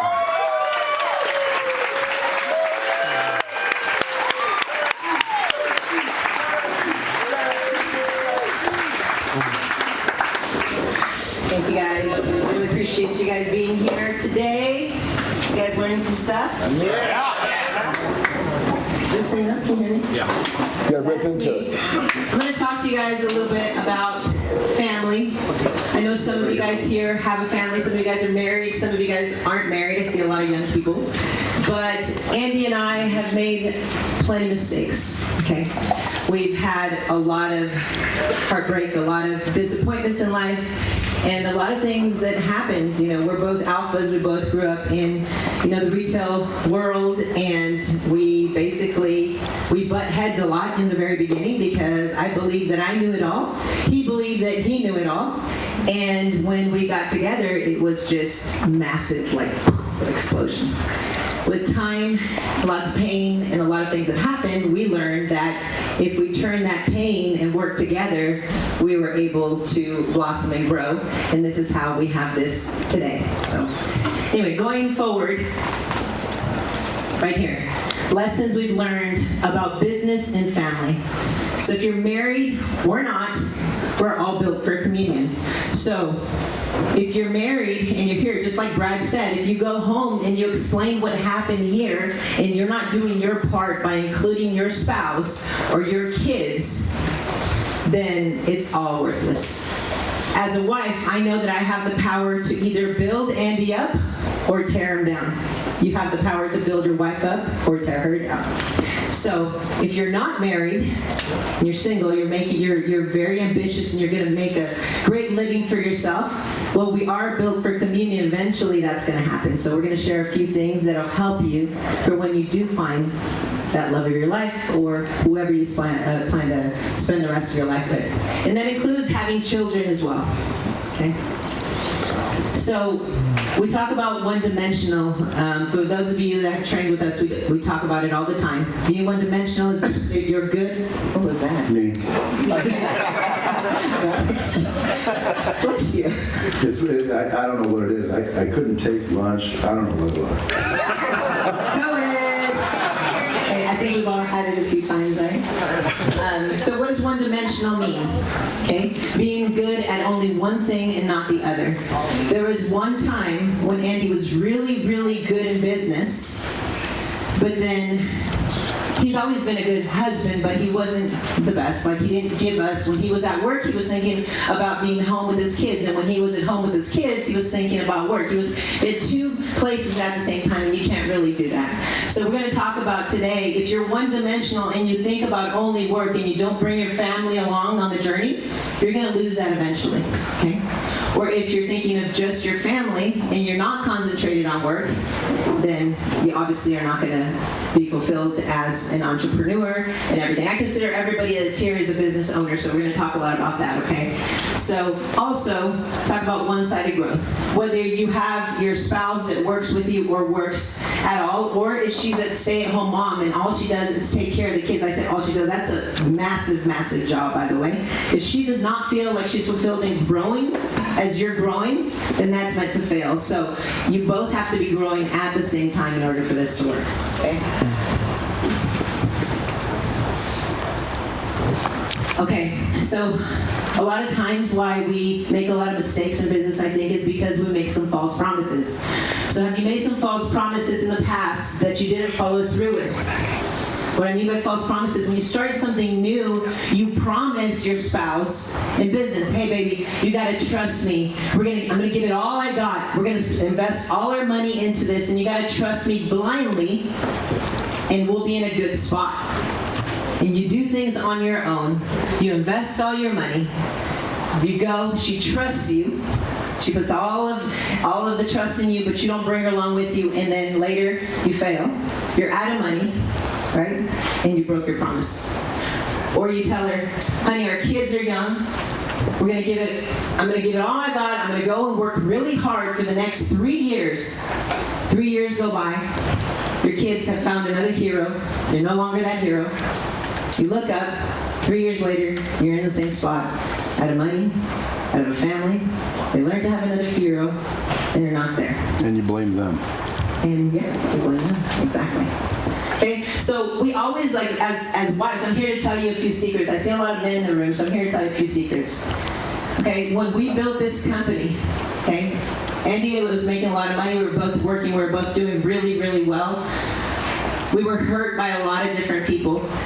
And whatever happens, we said we're going to start this training company, and we were just local, Oklahoma, Texas, we were training. Then we said, no matter what happens, you can't let me go back to the life that I had. You can't let me go back to being a general manager of a store. You can't let me, no matter what. And me being who I am, although it was tempting many, many times because it got very, very difficult. He made YouTube videos for a year and a half and we didn't get $1, okay? We were used to a different lifestyle, okay? But we had this dream to eventually build this, okay? Maybe not even this. Our dream was this, and it keeps changing every single month, but that's what happens when you're driven together. But we had this dream, and we made sacrifices. So we went and we sold our beautiful house, everything that we worked so hard to get, and we decided we're gonna rent this little place, we're gonna sleep on mattresses, and we're gonna do this together. We involved our kids. A lot of times we make the mistake of saying, hey, I want to give the kids a life I didn't have. That is so stupid. We make that mistake. The reason why you are who you are today is because you did go through the hurt. You did go through the adversity and everything. We try to give our kids everything we didn't have. Then they're just spoiled. They don't know how to take advantage of, life and really work hard for things. They don't know what it costs to make $1. So we told our kids this. We're like, hey, we're gonna move into this little house. We're gonna go back to, we're gonna go and we're gonna be camping every day. You can make forts. You can jump on the bed because we have mattresses on the ground. It's gonna be so awesome. So our kids enjoyed that. They did not once complain about all the stuff that they had. They had this pool, they had their rooms, they had all this stuff. All of a sudden, we're sleeping all in one room with little cots and mattresses on the ground. And we did it together as a family. We did it together as a family. See, when you have pain and you're prepared for pain to feel it and you know that it's coming, you take it a lot better than if it hits you and you don't expect it. Okay? If we would have pulled our kids out of school when we moved from Oklahoma to here, we would have said, hey, we're close as a family. And no matter what happens, we're going to stay together as a family. And your friends are your friends, but us, we're solid. And we're going to build this, and we have a lot of people that are dependent. We're going to change the world. If they wouldn't have been bought in that dream, our kids, because that's how we talk to them, they would have been complaining. I can't believe you took me out of my school. I can't believe you pulled me away from my friends. I miss this, I miss that. You don't hear that from my kids. If anybody knows my kids, they don't complain. We don't talk to them like kids. They don't complain about anything about their past. So anyway, explain what's different and don't make those false promises to your spouse. Okay? So the biggest question I get from most people is, Jacqueline, how do I get my spouse to support me? First thing I ask, these men usually ask me this question, how do you talk about your work? What do you say when you get home? Oh, my boss, he's such an asshole. He made us work extra hours. Oh, I dealt with these stupid people. They don't even have money, they're broke. Talk about good things. You want them to support you. I had this rule when I first got together with Andy. I said, I'm never going to tell my dad anything negative about Andy. Now he sees Andy like he's a god. He loves Andy. He thinks we've never fought. He thinks he's a perfect man. I know that if I ever would have complained about Andy or said something that he did to me, he would never forget it. Because I'm my dad's daughter. I'm his little girl. I'm his only daughter. But no, I never made that mistake. I believe that's the same thing with work.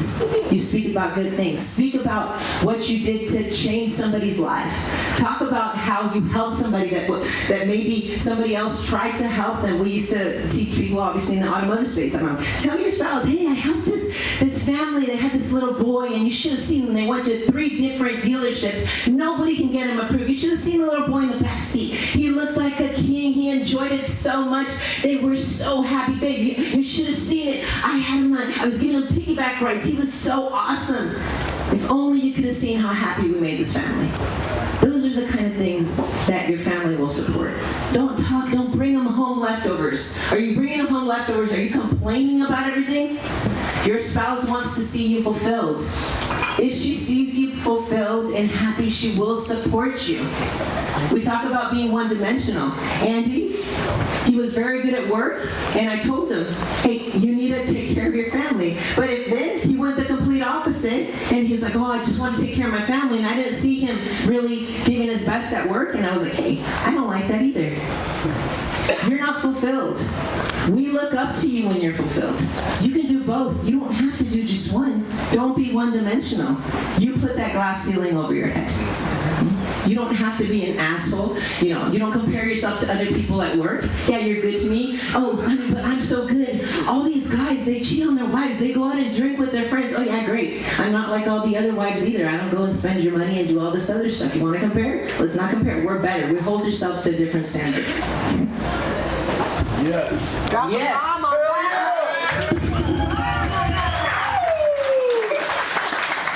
All right, so the importance of bringing your family with you. Okay, we talk about sacrifice. If you paint the picture with your family, the biggest thing in that sacrifice that I was telling you in the very beginning when Andy said, we're going to start this business, don't you ever, ever let me go back to who I used to be. Were we tempted? Many times. Oh, well, we're going to give you this, and we need you to run our dealership to do this, and all of this stuff. He would come up, baby, it's just getting so hard. We're not making any money. I can just go try this for another year, and then we'll be in a better position to start over. No thanks. I don't care what it takes. If you bring your spouse with you, if you bring those people with you along in the journey, they will not let you give up. Okay? They will not let you give up, and that's the importance of bringing your family with you. So there's sacrifices, there's accountability, and setting your goals. They will support you if you have a clear vision of what you want for your family, and they are included in that picture. If you don't include your family in their picture, then it will not work. You have to include them in that. That's the biggest mistake that most people in sales make. They don't include them in their success. It's all about them. And that's why you can't grow together, and that's why it ends up failing. That's why a lot of people make a lot of money, and then after time, they lose it all. They can't save anything, they can't build anything, because guess what? You know, you work really hard and you have your girlfriend or your spouse, and what is she doing? She's maybe getting her manicures, pedicures, her hair, her eyelashes, all this stuff, spending your money. If you guys were to really, really set your goals together, say we're gonna buy this house, and it's gonna look like this, and this is where you're gonna cook your food that you really like to do, and this is what we're gonna do. I mean, if you really paint the picture, sacrifices. Your spouse might like getting her manicures, right? But you also have a leaky faucet and you need a bathroom remodel, right? Instead of complaining, hey, we can't do this because you're doing your manicures. You know, we can't get ahead because of that. We don't have any money. You're salespeople. Paint the picture. Baby, what can we do to get better? What can we do to get that bathroom remodel done? You know, we have this leaky faucet. You complain about it every morning. And you know what? I want to give you the best life. You're a queen. You shouldn't have a leaky faucet. Listen, I'm going to give up this, and I'm going to quit doing that. I'm not going to go and have that drink after work with my friend. Instead, we're going to do this, and guess what can you do? You think we can maybe, hey, manicures, they're for freaking women. Women care about freaking nails. I don't do my nails because I don't care to impress other women. He doesn't give a shit about my nails, so I don't care. So that's just it. But some people do. But I'm just talking about the sacrifices. We give up things together. Okay? Now, keeping it new. Why attractive becomes unattractive. Okay? We talk all the time about keeping everything new. Okay? Once you take your spouse for granted, once you take your girlfriend for granted, once you take your husband for granted, you lose everything. We go from, hey, in the beginning, everything's attractive. Oh, I met this girl. She's so awesome. She's so driven. She's organized. She pushes me to be better. She's so amazing, man. You should meet her. You would love her. And then a couple years go by, you get the girl, and then what happens? She's such a bitch, man. All she does is complain. She's a neat freak. I can't seem to get anything right. Man, she won't let me be me. She's all nagging and complaining all the freaking time. What happened?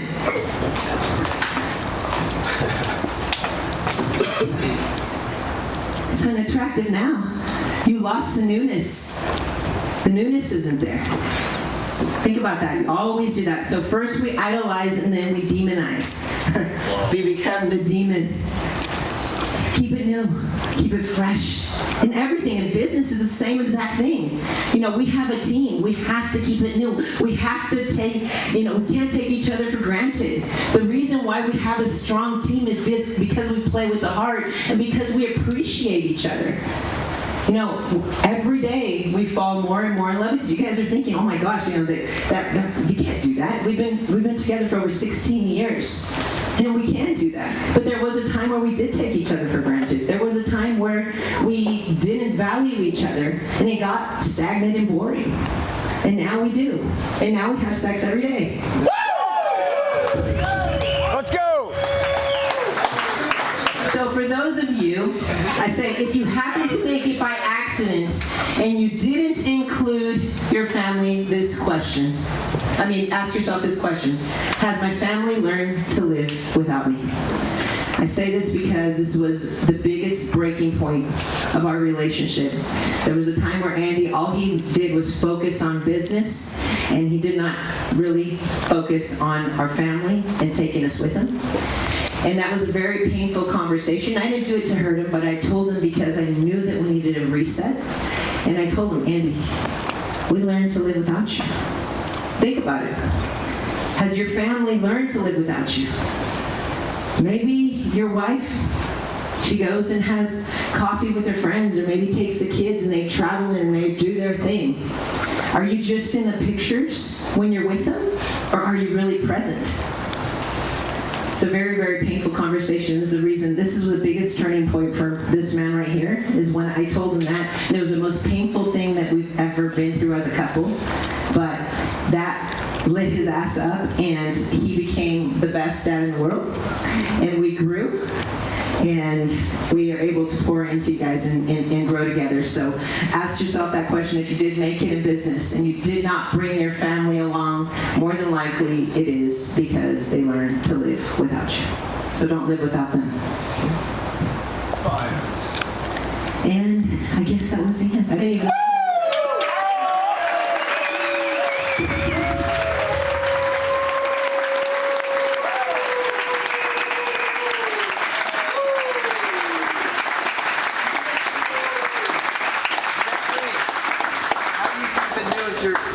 How do you avoid, when you said you resent each other over 3-4 years, how do you avoid that? Well, there's a lot of different things that we can go over, but one of the things I think that Andy talks about all the time is death by 1,000 paper cuts.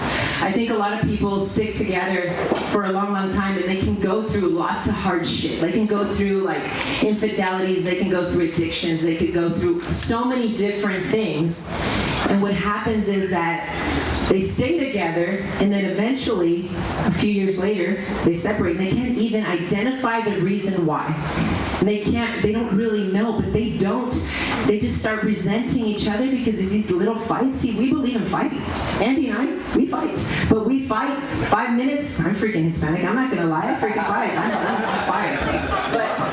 But what I do tell you is that we don't get historical. We have certain rules. We don't get historical. We don't fight to win. And we fight for resolution. And that's the way it works. Keeping it new, simple little things. Don't take each other. You always wait to be the best for the people that really don't know you, and the people that really know you, those are the people you take for granted and you don't try to impress. So remember, what is your real why? Who are you doing it for? I know Bradley, he's cool as fuck. He's cool, right? And he's awesome, but he's real, and everybody loves him because of that. But I'm going to tell you one thing. I've seen him with his wife, and I've seen him with his kids, and he will put his kids and his wife before himself and all of us together, okay? And that's just it. You got to think about, are you trying to impress the wrong people? You're trying to impress the wrong people. If you try to impress your wife and you keep it new and don't give her leftovers like we talked about in the beginning, and you take her on date nights and you keep trying to make her feel like she's number one, and you fight together, and you know that you have the same purpose and she has your best interests and you have hers, then there's no way you can fail. You can get through everything in life. So just say keep it in. Keep it in. That's the only way. I told you. She's the CEO of our company, and she literally writes all our trading. She does a lot of shit. But do you see the power of taking your family with you? Yeah. Do you guys see it? Yeah. Dude, I'm telling you, who in here do you feel like that's going to make a difference when you go home? Dude, that's the cool shit. By the way, it all runs together. You feel me? So one of the things that I wanted to say, and I think that this is important because time flies and we go, I think we should do some Q&A, but I want to do one thing. Q&A means like, hey, what do you want to know? Whatever it is, I don't give a shit. We've got a little time, me, Brad, Jackie, let's all handle it together. Is that cool? Yeah. I want to say something real quick. And so Brad said build a brand, and my wife talked about shooting videos on YouTube for 1.5 years, right? I don't think that a lot of people believe that like you can have like some crazy life. I really feel like a lot of people don't believe that. And honestly, like if you'll just listen and you'll do the work, I did exactly what he said. 2018, I didn't know Brad. And by the way, I'm gonna back up. When I was a manager in 2014, if you go to YouTube right now and you go to Andy Elliott and you back up and you go oldest to newest, you're gonna see 2014 I recorded 16 videos. And what I did is I didn't have a sales training program for my guys. And I'm a GM at a store. So I wanted to train my guys on like presenting the pencil, closing on payments, closing on price, closing on trade-in. Guy says I need to think about it. I got a couple more cars to go look at. I need to talk to my wife. I just recorded this for my team. I didn't know where to fucking put them. My wife's like, put them on YouTube. I'm like, cool, we'll put them on YouTube. We uploaded them, we didn't think nothing of it. Have no idea what's going on. In 2018, I decided that I wanted to start my own business. I was fucking sick and tired of being sick and tired, right?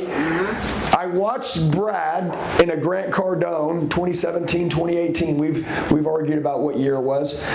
He had a deal where Grant was like, hey, you do this for money, Brad. And Brad was like, no, I've been doing this for 13 years. Haven't really made a lot of money yet. He's like, I'm doing it because I love what I do and I know one day it's going to pay off. And Grant's like, nah, dude, you fucking, it is money though, right? And Brad's like, no, it's not really not money. I want to make a lot of money, but I love this. I love helping people. He told that story about how the time that he helped a lot porter, and then that guy grew up to be his top salesman, made a lot of money, and then Brad fell in love with helping people, right? Dude, I'm telling you, I wanted that. So I heard him talk about YouTube. He just told you guys, #1 platform in the world to get on is video and YouTube. I heard it, and I go from the idea to taking action like that. I fucking started recording 3 YouTube videos a day, every day. And I didn't even know what to do, except for I just talked about sales. I go back to YouTube, those videos are recorded in 2014 to 2018. They had 300,000, 400,000, 500,000 views. I thought, holy fuck, like that's crazy. Is that what social media is about? Dude, by the way, there are a lot of badass comments. People are like, dude, hey, your pants are too fucking tight and all that shit, right? Oh, no, listen, and they are tight, right? But a lot of y'all's checking account's tight, right? So let's all choose our own tires, right? But I listened to Brad, and he goes, dude, people are gonna fucking hate on you. And you know what? The world of social media is very harsh. It really is. I started shooting videos. First thing that happened, my parents came out, or my dad, my fucking sisters, wrote all them off. Everybody started writing everybody off. You know why? Everybody goes, dude, you're fucking stupid. Everybody saw me on Facebook. I've never had a Facebook account. All of a sudden you get on Facebook, start talking about how you want to have a better life. People are like, dude, you're fucking stupid. What's going on? Is your family falling apart? Are you and your wife splitting? What's going on? Like, people don't know what's going on. I'm like, no, dude, I'm leveling up. They're like, dude, you're stupid. You're embarrassing. Get off that. You look like an idiot. Dude, me and her had to write our whole entire friends and family and life off. It was just us. And you know one of the best things she ever taught me? She goes, it's me and you against the world. Me, you, our 3 kids against the world. We didn't have anybody at the time. Now look what we have. We didn't have that at that time though. In order for you to really expand and get a great life, you're going to have to get rid of the dead weight. I mean, immediately. Well, once we started doing that and we listened to Brad, we're watching Brad on social media. Some of you are meeting him now. Some of you are just like, is this really for me? Is this going to work out? Dude, it will fucking work out. I swear to God, if you don't quit, dude, there's 8 billion people in this world. We can all fucking be 100 millionaires. We can all be it. Every fucking person in this room. Okay? And you just can't quit. I don't see all you guys on social media every day. If I pulled out your Instagrams right now, it's all if you had a YouTube channel, your Facebook, went to your TikTok, is there content being uploaded every day? Listen to me. Busy equals broke, productive equals paid. Everybody says they're busy. Fuck being busy. Be productive. Every day I shot those videos, it was a fucking bitch. But I didn't break that promise. And dude, guess what happened? We did the mattress deal a year and a half. We started hiring a team, right? Guess what happened? The twins, when they showed up, Ian and Evan Macklin, they showed up at my house for the very first time. They're like, dude, it looks like an FBI lab. There was plastic tables, mattresses, and that's it. I was like, you want to spend the night? And they're like, nope. We're going to the hotel. I mean, dude, we were so like living below our means. And by the way, everybody understand this. We're making millions of dollars and we step backwards on purpose. You guys can step backwards on purpose. You feel me? You don't have to fucking stay the same. She had a fucking $100,000 car. We sold it and put her in a $2,500 car. I had a $50,000 car. I sold it and got to an $1,800 Mazda 3 5-speed. I couldn't even go. I grabbed a stick. I knew when he was getting home because I could smell the clutch. I was fucking figuring out how to get that bitch going. But watch. It looked like, in everybody's eyes, it looked like we fell apart as a family. Does that make sense? Yeah. We knew exactly what was fucking happening. But you guys, just one thing, sorry to interrupt. Sometimes when we make certain sacrifices, we tell people, like Andy and I, when we made those sacrifices, we did not share that with my parents. We did not tell. This is important. Listen. Because a lot of times people will start telling you, like, why would you get rid of that? That's so stupid. Like, why you worked so hard for that? What's wrong? Like, and they'll start telling you all of this stuff. Like, we never told anybody what we were doing. We took a few steps. A lot of people's worst fear is going broke. Andy and I's worst fear is not going broke. Our fear is going backwards. See, we went backward because we wanted to move forward. We're not afraid of going broke. We'll give everything we've got. But who you share your things with makes all the difference. So if you tell somebody and you're complaining, be like, oh man, I made these sacrifices and I sold my car and I went and I slept on mattresses and all. We didn't tell anybody. We're telling you guys now because we passed that. We don't sleep on mattresses anymore. But you know, when you make those sacrifices, who you share that with, and if they're going to feel sorry for you, you don't want to tell anybody. No, yeah. So the sacrifices, keep that shit to yourself. Tell your story when you make it. You feel me? Because it makes the stories real, right? You know what I mean? When Brad tells his fucking stories about, you know, was it your son when he was dying when he was younger, right? You ran him into the emergency room. Is that right? Well, with your ex-wife? He wasn't dying. Well, but he would have died, right? Oh, he would have died, yeah. You know, like read his book, The Hard Way. You'll figure out his story real quick. But he tells some shit later on that makes you realize that don't be fucking patient, right? Don't be patient. Like there's a time to be patient, and I'm very impatient. I like fast wins. I want to go fuck people up right now. Like I'm gonna go fuck people up the minute you guys get out of here. Tomorrow I'm gonna fuck people up. I'm gonna go fuck them all up next week. I fucked them up the last 6 months. I love fucking everything up every day. But I want to say this. No, listen. Like I mean it. Like I fucking want to disrupt everything, and I want to annihilate everybody that gets in my way. And I want you guys to do the same thing. And I want you to take it personal, and I want you to get angry. I run with controlled anger. Okay, it warms me on a cold day. I run with security. I know who I am. When I walk in the room, I'm the fucking predator. Okay, everybody else is prey. I know how it goes. My team runs the same way. You can create the same life. Fuck everybody else. Okay? I'm a Christian too. I know it doesn't seem like it, but I love God with all my heart and I love people. And I'm trying to tell you the truth that you guys need to run hard, right? I think it's important that we all understand that we're all built a little different, right? But people either suffer as a child or they suffer as an adult. And Jackie said, like, hey, we wanted to protect our kids. We want to, because like, you know, Oscar, you make good money, right? Right? Yeah. Cool. So you may be like, I want to give my kids generational wealth. No, you don't. You want to give your kids generational habits. Okay? Because if you give them wealth and they don't have habits, they're going to fucking waste all of it, right? They're going to burn every fucking dollar to the ground. No ways. Give your kids the habits. So I just want to say that I trusted what Brad said. His advice he gave you on the stage, it's $100 million advice. So everybody in here got $1 million in advice today. Minimum. It's just, what are you going to fucking do with it, okay? And do you believe it's possible? See, I believed. And now that I know, because I went through the grind, right? How much weight have you lost? I haven't stepped on the scale since I went off 40 pounds. Okay, but he's lost 50 or 60 pounds. 60 pounds ago, he wouldn't have fucking believed he could have lost 60 fucking pounds, okay? But guess what? Now he's fucking 60 pounds lighter. Dude, I'm telling you, it's crazy. Like guys, we've gotta identify like what we want, right? And then we gotta get around people who believe like us and fuck everybody else. And dude, your goal isn't to go and please everybody. Your goal is to take care of your family. But anyways, I want to say this. We'll do some Q&A. I did exactly what Brad said. Swear on my life. Brad said, you want to go far, build a team. You want to go fast, go by yourself. You want to go far, build a team. Built a fucking team. You know what? My wife goes, I don't want to walk into work and work around fucking people I don't like and be on eggshells. We fucked up in the beginning of our company. You know what I did? I hired a couple people and some of them made me some money. And you know what? My wife goes, they eye roll you in meetings. I felt like we were being handcuffed as owners of a company to fucking employees. Does that make sense? Remember, we just left a company and we were handcuffed to them because of money. And we couldn't leave. And finally we got strong enough. It's like, fuck it, let's start over. Well, that sucked. So now we finally built this company up. We've got these standards. We've got this culture. And then I've got a bunch of guys that are awesome, but they just don't know how to sell very well yet, right? So I'm having to deal with that. But I knew I could teach them to sell. But then I got a couple guys that are like, hey, I'm really good. I fucking bring them in, and I'm like, oh, we'll make money faster. No, dude.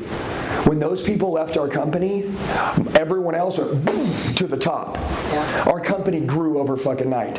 Some of you may have somebody in your company that puts up a lot of money and they're fucking shitty for your culture. Get home and fire their fucking asses and get them the fuck out of there. Listen to me. Go hire 5 people who give a fuck and replace them. Unless you just don't care. Some people say, no, dude, I'm not really involved in my company. I don't go to the office much. I'm cool. I'll keep that guy there. Cool. For me and my wife, we are in our company every day. My wife doesn't want to walk on eggshells around people that she doesn't like. You feel me? So I want to tell you this. You guys can design. This is a life by design. Okay? You can design who you're around, who you're not around. Whether they're energy or whether they're freaking negative. You can control all that. Can you guys fix and control everything? Yes. Dude, I swear to God, when you go home, do a big power reset. And I promise you, take care of your fucking health, go psycho, work on your top 10 objections in your industry, focus on your love for yourself. Like Brad said, you'll never out-earn your own self-worth. Take your family with you, become crystal clear on your dreams, right? And dude, you guys are gonna be sitting here, I guarantee in 2 or 3 years, which that's not gonna be very far from now. And in 2 or 3 years, everybody in this room will have $1 million cash in the bank. Guaranteed. Some of you will have 10 million, some of you have 50 million. But everybody will at least have $1 million. And all you have to do is adopt these principles that we've talked about all day long and make this the pillar of your fucking empire. You know what I mean? So I just want to tell you, I did what he said and it all fucking worked. Brad said get on social media, post 4 times a day, 7 channels. What do? We did it. My social media team's here. He said he paid fucking $40,000 a month on shit to fucking hire people. I did it on my own, and the first amount of money I made went all back into the social media team. Because I sucked at doing it, which I did. But it got us a company. So now, look at our social media. It's on fire. We hired a social team. They're better at us. You want to be a badass company? Good. Go invest back in yourself and your business, and eventually all that shit will compound, and you'll have a fucking empire. You guys feel me? Yeah. So I just want to tell you that everything you learned today is the truth. Everything. There's not one thing that's a lie. And as we see you guys, a lot of you, we're going to see you back in June. A lot of you, okay? And you'll be back here again. I want to see what's fucking going on. I want to know what's going on just by fucking watching you burn our eyes out on social media, going fucking crazy. Like, I want it to be like, I can't fucking believe what happened. Everybody's like, dude, y'all blew up, right? We did. That was the plan, to blow up. You guys fucking blow up. Go fucking insane. And by the way, be real. Don't be a fraud. Be a real motherfucker. You know what I mean? So let's do some Q&A. Is that cool? Yeah. Okay, Brad, Jackie, let's get up here. Come on, baby. Let's go. Let's talk about it. Anybody? All right, what do you guys want to know? Let's talk about some stuff. Let's hand out some mics.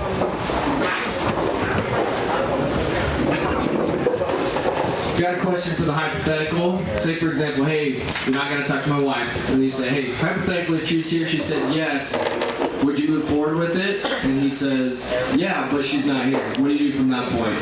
Because it's a hypothetical, and he's calling out the hypothetical, if that makes sense. And so if you're on a bathroom remodel, right? Yeah, so I got to talk to my wife about this bathroom remodel. Okay, well, if she was here and she said yes, would you move forward? Yeah, of course I would, but she's not here. I still got to talk to her. Yeah, so Brad, I would say, hey, generally doing a bathroom remodel is generally a planned event. Would you agree? Yeah. So it's not something spontaneous. Y'all just came up with this morning. It was like, hey, man, let's call somebody in to check out the house. Normally, when people get sick and tired of being sick and tired, they get close to something and then they go to make a decision. Am I right? Yeah. Now you're have this in their home. Right. That's why we're here today, right? So if you guys feel the same way, that you guys are ready to get something done, which you are because you called us out, all I'm saying is that if I could make sure X, Y, and Z was executed right in your wife's idea that she had in her head, we actually made sure that that happened in that room, ultimately that's all that matters. Am I right? Correct. And that's all she wants. I'm married to 16 years. I know what my wife wants. She wouldn't have allowed us to come into y'all's home today if she didn't want to do it. She knew it was going to be pricey, but regardless of the money, she wanted to make sure it would be done right. Man to man, if I take care of what your wife's want, there isn't a reason in the world that we couldn't move forward, and I'm sure she'd be okay with it. I'm going to fucking make this work if it's at all humanly possible. And by the way, maybe I have to fucking meet them back in a couple hours when Mama's there and say, hey, you know what? There's actually a couple things that I wanted to tell her about that I've kind of held off the table because I knew she wasn't here. Why don't we meet back in 3 hours? I'll predict the close in advance. We'll meet back in 3 hours, and then we'll go ahead and wrap this up if everything seems okay with her. Is that all right? Yeah. I want to do things your way. Look, sometimes we have to meet our customers where they are. Like me as a salesman, I want you to meet me where I am, right? But at the end of the day, I got to kind of meet you where you are sometimes. And if there's a wife, dude, I couldn't fucking do a bathroom remodel with her. Number one, I don't even have a fucking debit card. I don't even have a fucking credit card. She wouldn't even let me spend any money. He loses them every week. Yeah, so that would be a true deal. But if you met me back in 3 hours, then you could probably close her down. And if you go to the gas station with him, he spends like $300 at the gas station. But the problem would have been at the beginning of the conversation by talking to the wrong person. Because you got to figure out who is the decision maker. And if it's not him, I ain't even want to talk to him. Or even like the CPA, same thing, kind of like, hey, I still got to talk to him, even though, if he says yes, I'm going to go forward, I still got to talk to him, so there's still that hypothetical in the air. So right, well what he just did was he solved it with logic. So what I teach is you hypothetically solve it, and then the step 2 is solve it with logic. Logic is an acronym that stands for leverage, obvious gain, intelligence, and common sense. What he just said was logic. He logically is saying to you, and people follow logic. It's hard to argue with logic. So that's what he's doing. I mean, he's got a word track for it, so I would study that word track and then internalize it and make it your own. And dude, when you do that and you get really, really good at it, there may be a situation or something that we can't factor in just sitting in this room that you notice, so you just alter it a little bit. But what he's doing when he does that is he's using common sense to close you. So you hypothetically solve the situation, and then step 2 is you close with logic. And it doesn't always work. You're not always going to close everybody. Period. Why? Well, because again, maybe the wife does have to be there. What are you going to do then? Well, again, closing it with logic, I would come up with solutions like, let's go get her. Where is she? Can she be on FaceTime? I would try to come up with logical solutions to solve the problem. If the problem was she's not there. But it would have been way better if I would have said, hypothetically, if she was here totally pull the trigger, would you do it? And if you said, other than yes, that means that is not the real objection. And that was the value of doing the exercise. If you don't know how to close with logic, or you don't know what to say once someone identifies that this is the objection, well, then you're just not very trained. You're just kind of new and green and weak, I call it. But you get strong by freaking saying, hey, what do I say? Hey, what about when they say this? You guys should be asking, what happens when someone says this? What happens when someone says this? If you guys don't know all the objections that you get on a regular basis, you need to start writing down every single deal that you can't close. Ask the person that you're technically not closing, out of curiosity, why aren't you moving forward? Believe it or not, that'll give you an opportunity to close again. But I used to do it on purpose and find out I ended up closing half of those because I got rid of all the sales bullshit. And I said, let me ask you a question. Why is it you're not moving forward just so I have it for my records? I want to be able to improve for the next one. And now they think the guard's down because it's like, okay, you're letting me go. Okay, fine. Well, it's actually because of this. And you start writing those down, right? And pretty soon you start to realize you're getting the same objections over and over and over again. So all you got to do is identify the objections that you get on a regular basis, and then go find someone that knows what to say. How do you know if they know what to say? Look at their results. Like, if you don't think Michael O'Donnell knows what to say in solar, well, dude, go look at his paycheck. Brad, can I offer one thing on this one topic? So I could save us a collective 10,000 hours on this one same thing. There's two reasons why somebody won't buy. One is an objection, and the other is a condition. And if you're talking to a homeowner about solar, and then you think he's going to sign up for a 25-year contract finance agreement without the other decision maker in the room, you're probably wrong. It's probably not an objection. It's probably a condition. Why do I say probably? Because maybe 5 to 10% of the time, you'll be dealing with that baller guy who owns companies and his wife's in Europe. He's like, bro, I do not need my wife here. That's me. To do a $60,000 decision, how we're going to supply the power to this one of our 6 houses. Now, that guy might be worth 2 or 3 hours of your time, but most of the time, if you're sitting there with average homeowner and he says, don't worry, bro, I make all the decisions. I'm a baller. You got that dude's got to convince me that I'm going to spend the next hour and a half, 2 hours sitting with him because and I just did this yesterday. My problem is I have succumbed to that temptation hundreds of times. It's like, anyone here play golf? You have to learn like 5 times per round that the harder you swing, the worse the ball goes. Yeah. So I got to learn it like 100 times that if I pitch a one leg, I end up hearing at the end, no, Billy, dude, I do have to talk to my wife. So that's a condition. And so if I just offer one thing, so when I walk in the door and it's a one-legger and not a two-legger, my approach is to say, awesome, this is terrific. I can't tell you how relieved I am. I just talked to my engineering guys and the proposal's not done. Tell you what, let's do this. They need a couple more pictures of the roof from the backyard. Can you let me into the backyard? Can I take a picture or two of the roof from the backyard? I can be back in an hour or 2 or 3 or tomorrow. When's she back? That's fucking solid. Let's get the other leg here. Let's have a 2-legged deal here. I need all of the decision makers in the room. Why? Otherwise, I'm wasting my time. Whoa, where's the ball? Yeah, good job, good job. Hey, that shit was great. Hey, but I really am that dude. You don't believe me? That was great. Shoot, I'll call her right now. I'll have her admit it right to you. I got a condition to do that. All right, let's rock and roll. What do you got? Just really quick to add to that. So the sale should be to get another sale. Don't give them price, because once they have price, they have what they need, and they'll talk to their wife on their own, and they'll cancel that appointment even if. Yeah, I think that's great. What he answered about solar would be almost the same deal, and on his deal, right. If you go out and you take some pictures, I mean, if you realize she ain't there, I mean, at the same deal, just like Mike just said, you're like, hey, we need a couple more pictures. We don't have the proposal put back together. When will she be here, dude? Especially if you're closing face to face, because you're not going to get a second round. Yeah, that's great. Okay, so here's another objection. So we always have the thing with us, it's a competitive market in math. So we have either we're the first ones in or last ones in. Mm-hmm. Okay, last ones in is pretty easy. If they obviously didn't like anyone else or they would have canceled our appointment, that's an easy sell. We bring the value, whatever, that one's done. First one in, right? We're going to build the value, and we obviously have to sharpen up our presentation to make sure that they really don't want to see anyone else.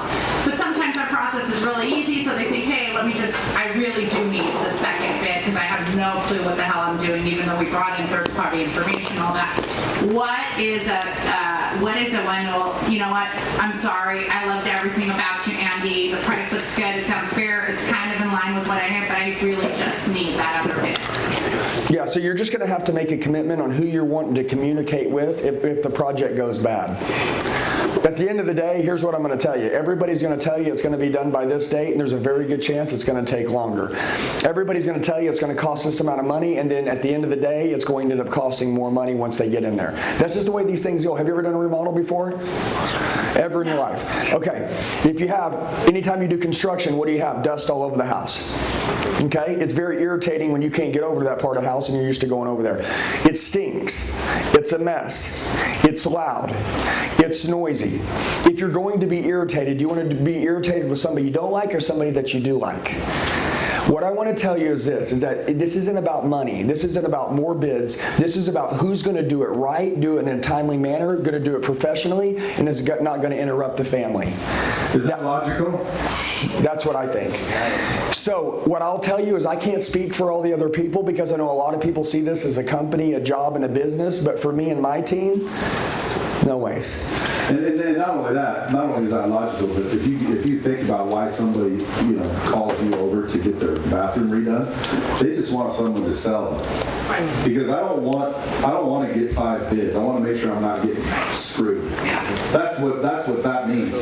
So when I say to you, I need to get other bids, it's I don't trust you. Right. So you start talking like that, and all of a sudden I'm like, dude, I trust you. Yeah, I like to scare the shit out of people. Like tell them about, because remodels get pretty nasty, right? We've been under construction in our home. We got a big, beautiful house we're building up in the mountains. It was supposed to be done a year and a half ago. Yeah. Yeah, we fucking learned real fast that no matter what. Times because. That all I'm gonna say is when it comes to constructions, remodels, when it comes to shit, dude, it's stressful. Dude, when I say this to you, how long is this bathroom remodel gonna be done? Let's say it's gonna be 6 weeks. Let's say it's gonna be 8 weeks. You got a good marriage? Listen, I want to tell you this. If you go with a bad contractor, you better have a good marriage. I've seen bad contract jobs break up more family than anything else in this world. So if you want to keep your wife stress-free and happy, let a professional take care of the job. The amateurs are cheaper. Right. Okay? Usually we'll use that, but yeah, but that's how I'd fucking show them. and then I'll bring in what the third-party validation too. What I'll say is if they still are, I said, listen, you probably are looking for the same things I was when I was looking on who to represent. I've been in the construction industry a while. I wanted to make sure that I work for a company that treated their customers right, that they did it, they did what they said they would, they offered a good product, and they only had to get their remodel done once and on time. That's what I was looking out for when I was looking to work for someone. And, that's great. And what about you? Is there anything else that you're looking for this remodel? Yeah, see, and I think that everybody, listen, do people want to feel significant and important? Yes or no? Yes. Dude, imagine how many times that we have a conversation to somebody about a product we want to sell, and we don't actually look at them like they're even important or we care about them. Am I right? Like I talk to you like I'm just trying to close a deal. I know the difference between when somebody really loves me, right, and they care about me, and when somebody's trying to close me. And if I feel like you genuinely give a fuck about me, honestly, I have no problem. There's a string that goes to my wallet. It goes through my heart and then through my wallet. You feel me? And if you want to my wallet, you're going to have to go through my heart. So I'm going to tell you, that's why I say, I like what Brad says, love don't lie. And by the way, that is a close. You can tell somebody, if I'm talking to you, I can say, hey, Oscar, I want to let you know, love don't lie. So I'm going to tell you, a lot of these people that are going around giving people bids on solar, right? They're not going to be here in 6 weeks from now. They're young kids going through college and they're looking to make a paycheck through the summer. My name's Oscar. I've been doing this for 7 years. This is what I do for a living. By the way, you're going to have my personal cell phone number. I'm going to take care of your job. It's going to be flawless. You're going to save a bunch of money, and everything I told you is going to happen is going to happen. You're going to personally reach out to me if you ever need anything, including home warranty repairs. I don't care what it is. I'm your guy for life. If you ever call me and I don't answer, call the insurance company. It's because I'm dead. I will always answer. Have you ever won the lottery? Yeah. Hey, but do you feel me? So watch this. Tony Robbins always said, everybody wants certainty. They want to feel significant. They want to feel important. I learned it when I was young. Dude, I like to look at people like they're the only person that matters in the world. So if I got my phone, if I got this shit going on over here, I don't give a fuck. I'm zoned in on him, and I'm not looking at anything else. I'm locking him in. And by the way, I like to get, I call it crazy eyes. Like when I'm closing stuff, I like to get really fucking into people. Like they know I'm with you. Like I'm with you. Like I got you. If I've locked eyes with any of you today, you know that if I was talking to you, I was talking to you. Dude, people don't do that anymore. See, this is one of those things I would think, shit, that's common sense, right? But I do see salespeople all the time literally looking at their phone while they're with a customer, or, give me a minute, or how many of you went into a restaurant and they're answering the phone before they take your order? I'm thinking, fuck the people on the phone, bitch, I'm here.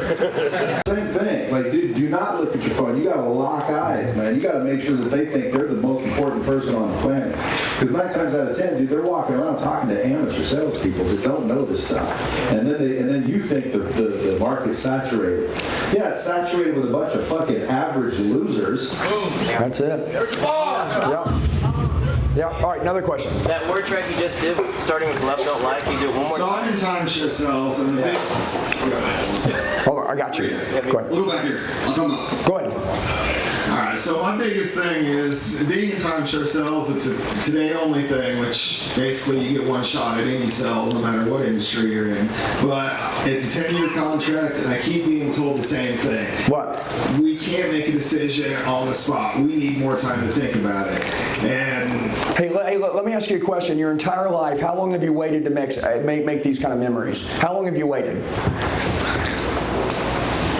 You're getting a timeshare because you want to start making memories. Am I right or right? People go to a Harley Davidson store not because they need a Harley, but because they want one, because they want to have a free life and start living. Would you agree? Yeah. Okay, people go buy an RV because they want to get out, make memories with their children, and be adventurous. Listen, if you want to stay safe and go hide over here in the corner and we'll put a blanket on you and feed you 3 times a day and not have an adventurous life, don't get the timeshare. But if you want to have an adventurous life and your beautiful wife and your children, go make memories with them and realize that you're not going to live twice, you're only going to live once, and anything that should be done today shouldn't be put off for tomorrow, then do it, because we wouldn't be face to face if it wasn't right. Okay? At the end of your life, the last 30 seconds when you die, the only thing you'll be thinking about are the memories you made with the people you love. Am I correct? Yes or no? Absolutely. Sign the fucking dotted line. That's it. Like common sense, right? Dude, by the way, hold on. But you gotta fucking believe that shit, dude. Because me, I'd get up in your face. I'd be like, dude, listen to me, man. Don't tease me with you want a better life. Don't sit there and tell me that when you really don't. Okay? You got your kids all excited. You got your wife excited here, thinking about you're actually gonna go do something with her. You've been breaking false promises for 15 years. Now you've got her this far. Dude, pull the trigger. You pulled the trigger on lots of stupid shit in your life. Do it for something good for once. Dude, I'm going to tell you, as a man, I did the same thing for my family. Look at the fucking smile on my face, dude. Okay? Do it. What's the worst decision that's going to happen? You have to take vacations. God, man, selling is so easy. What's up?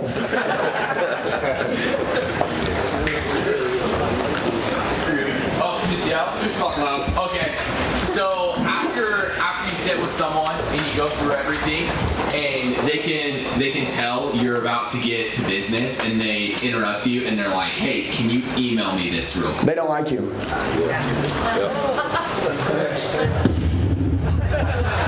No, am I right? Are we being a dick? Listen, you didn't earn the right for any more time. Trust. Listen, man, that's it. Like, look, dude, if I don't like you, I want off the phone. Yep. If I don't feel like we have anything in common, I don't want to have a conversation anymore. You'll notice people that have had conversations with each other here feel like that they're like-minded. If you're talking to me about something that I want, but I don't want it from you, I'm like, email me, because I don't want to do anything with you. Have you guys ever told somebody to email you that you wanted to do something with? No.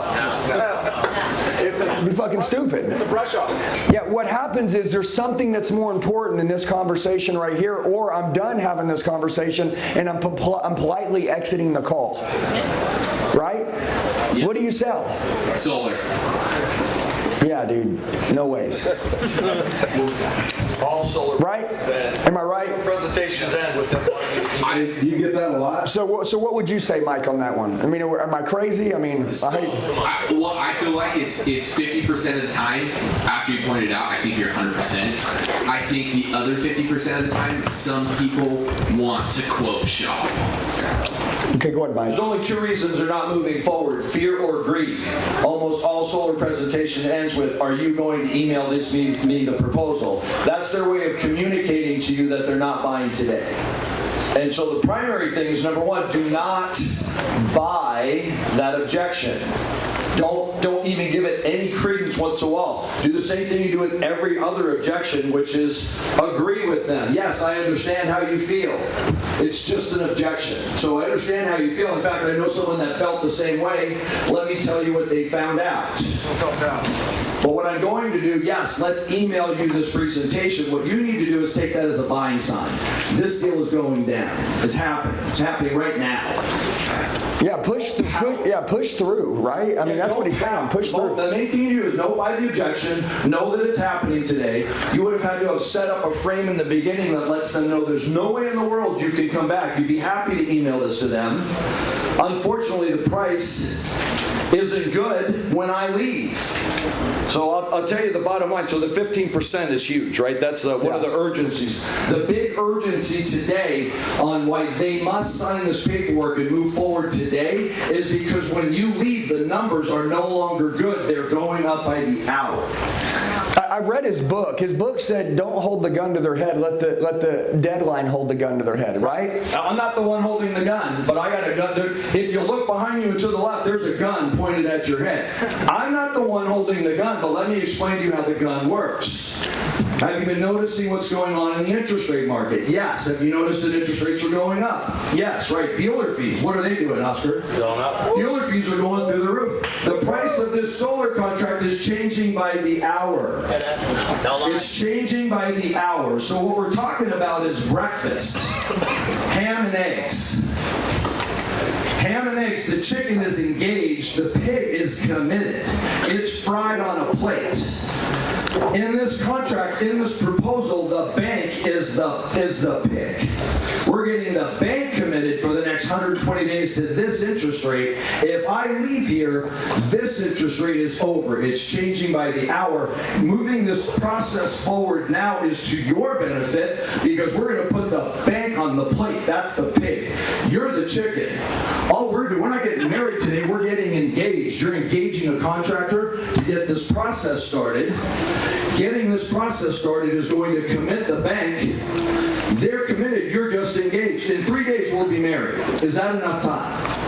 If that's not enough time, let's do this. Why don't we just cross out the 3 days and make it 7 days? What I want you to do is have all the time in the world to talk to the CPA, all the time in the world to talk to your mom, your dad. I want you guys to pray about it.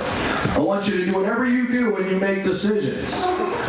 But I want you to have all the time in the world. Is 10 days enough time? Okay, perfect. 10 days is all. By the way, when I say all the time in the world, I want to give you my personal guarantee you're going to have all the time in the world. That first 10 days doesn't cost me anything.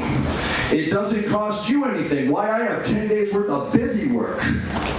And I'm sorry guys, this is specific to solar. I have 10 days worth of busy work to do before we're ready to submit for a permit. So you take that 10 days to do your thing, I'll take the 10 days to do my thing. But if you need more time, that's okay. Call me up, get me on the phone. I'm here for you. You call me, I'm gonna answer that phone day or night. You call me at 10:30 at night, I'll pick it up. Mike, tomorrow's the 10th day. I'm not there yet. My boss sent me out of town, my mom's in the hospital. I'm not ready to be married. I said, that's no problem.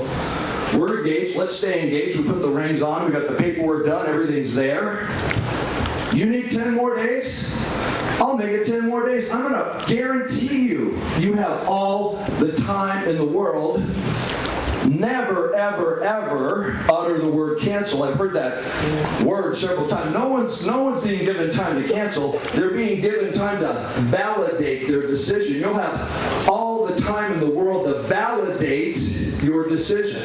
If you need 10 more days, that is no skin off my nose. You, on the other hand, are going to push this installation out 10 more days. So I know you don't want to do that. I don't want to do that. But if you need that time, we can get you that time. But what we're talking about today is moving forward. We're not married, we're engaged. The bank is committed. I walk out that door, you want me to come back here tomorrow? Number one, I can't come back. I already told you what my job is. I'm not on the loser squad.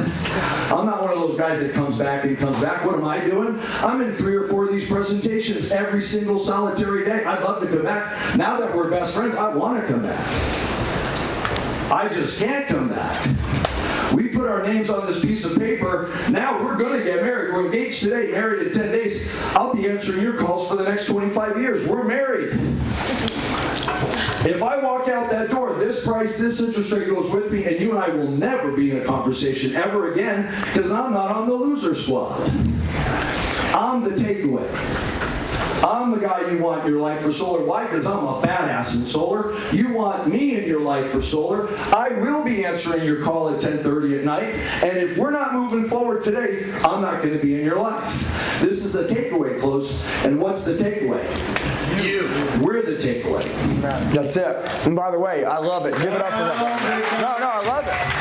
Hey, and I want to say one more thing. Hey, tell me to send you an email. Hey, Man, you're fucking crazy, dude. Knock it off. You crazy. All right?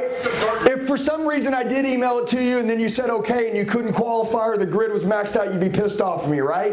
Yes, we're not going to let that happen. We're going to take care of this now. Look, Brad said have a sense of humor, right? Yes, sir. Brad, you tell him. You're crazy, dude. We're not doing that. That's stupid. We're not doing that. Can you do that with somebody you got a relationship with? Yes. See, the ultimate fucking deciding factor of this skill that you've learned today and everything that we talked about is you. It is fucking you. It is you. Can you unlock? Can you cut the leash? Can you fucking go to the next level? Yes or no? Yeah. I dare you to fucking sit back there, some of you guys, and leave with that same fucking energy you came in with. No fucking way. And if we couldn't convince you to change your life, which some of you didn't even sign up to come back, it's okay. It's cool. I love it. But I'm going to tell you this. Your commitment to the game, dude, I'm telling you, it's fucking weak. You stay in the middle of whatever you want to become, and you stay crazy, and you be around people that will beat the shit out of you. That's what you do, and that's what I do. So I'm just telling you, I hope all you guys have a massive fucking year. For our company, here's what's important. For our company, and I mean like Bradley, the Elliott Group, dude, we love the shit out of you guys. We've got some people in this room right now that are doing really well. We got some people in this room that are just coming up and getting started. Here's what I'll tell you. Be the craziest one in every room. Be the most interesting person at every single table. I don't want to say humble like Brad said. He said humble is like you don't care about yourself or you think less of yourself. But stay grateful, okay? Stay grateful for that fucking $500,000 chair. What's the top 1% in your industry pay? That should be the only thing that's on your mind all day long is what does that pay me, okay? And lastly, I want to say this. Hey, we love you guys. We're grateful. Our VIP tonight from 6 o'clock to 9 o'clock will all become fucking best friends. It is awesome. That's where the big shit goes down. For everybody that came back that says, hey, we'll be there June 10th, we'll fucking kill it. We're going to make this super crazy. Hey, by the way, before we get out of here, everybody get your phones out. Get your phones out. What's that, baby? For the VIPs that are here, if they can remain seated, we're going to give them a little. Hey, by the way, just for a gratitude trip, think about this. If Andy and Jackie just said, look, everyone that shows up today gets $1 million cash, how pumped up would you be? Everybody would be fired up. Like if you honestly give yourself time to think about that, you're like, damn, dude, you'd feel so good. There would be no way that people could ruin your parade. But if they said they'll give you $1 million, but you can't wake up in the morning, you'd be like, well, of course not. Right? You'd rather wake up tomorrow. So what you're saying is waking up, just waking up, is more important is more than $1 million in value. But you don't appreciate that shit the same. And it's worth way more. So just think about when you wake up every day that like you don't need glitter shooting out of a unicorn's ass for it to be a good day, right? For real. It's a good day because your eyes open. As long as you woke up, it's a good day. The question is how good will it get, and that'll start to trick you into believing or basically realizing how gratitude. And dude, the more grateful you are for things, it's almost like a weird universal law. The more gratitude you have for things, the more things you're given. Have you ever bought a kid something nice and they didn't respond like you thought they would? Yes. What does it make you feel like doing? Taking it away. Yeah, give that motherfucker down. I did it one time with my kids. I bought them 2 quad, and this is back in the day when I didn't have much money, but my ex was like, yeah, everybody's kid. shit. And I'm like, what are you talking about? I buy fucking clothes. I give you money every month.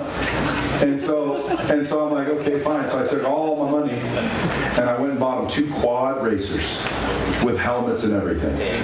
And I freaking, and you know, Christmas comes along or whatever it was, and I walk out and I'm thinking they're going to freak the hell out. Oh my God, I would have. And they walked out and they went, can we ride them? I'm like, well, of course you can ride them. And they're like, thanks. Walked in the house, I thought, fuck it, I'm selling those bitches.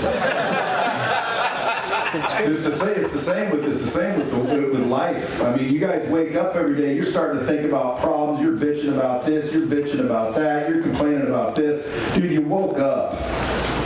That should shift your perspective to where now everything is an opportunity. Everything is an opportunity. You got to pay your rent? Dude, thank God. Because if I said I'm about to blow your head off, dude, all your problems would fade. You just want to live. And if I said, yeah, you got rent to pay, bitch, you'd be like, oh, that's fine. Yeah, your wife just cheated on you. Dude, I don't care about that bitch. Just let me live.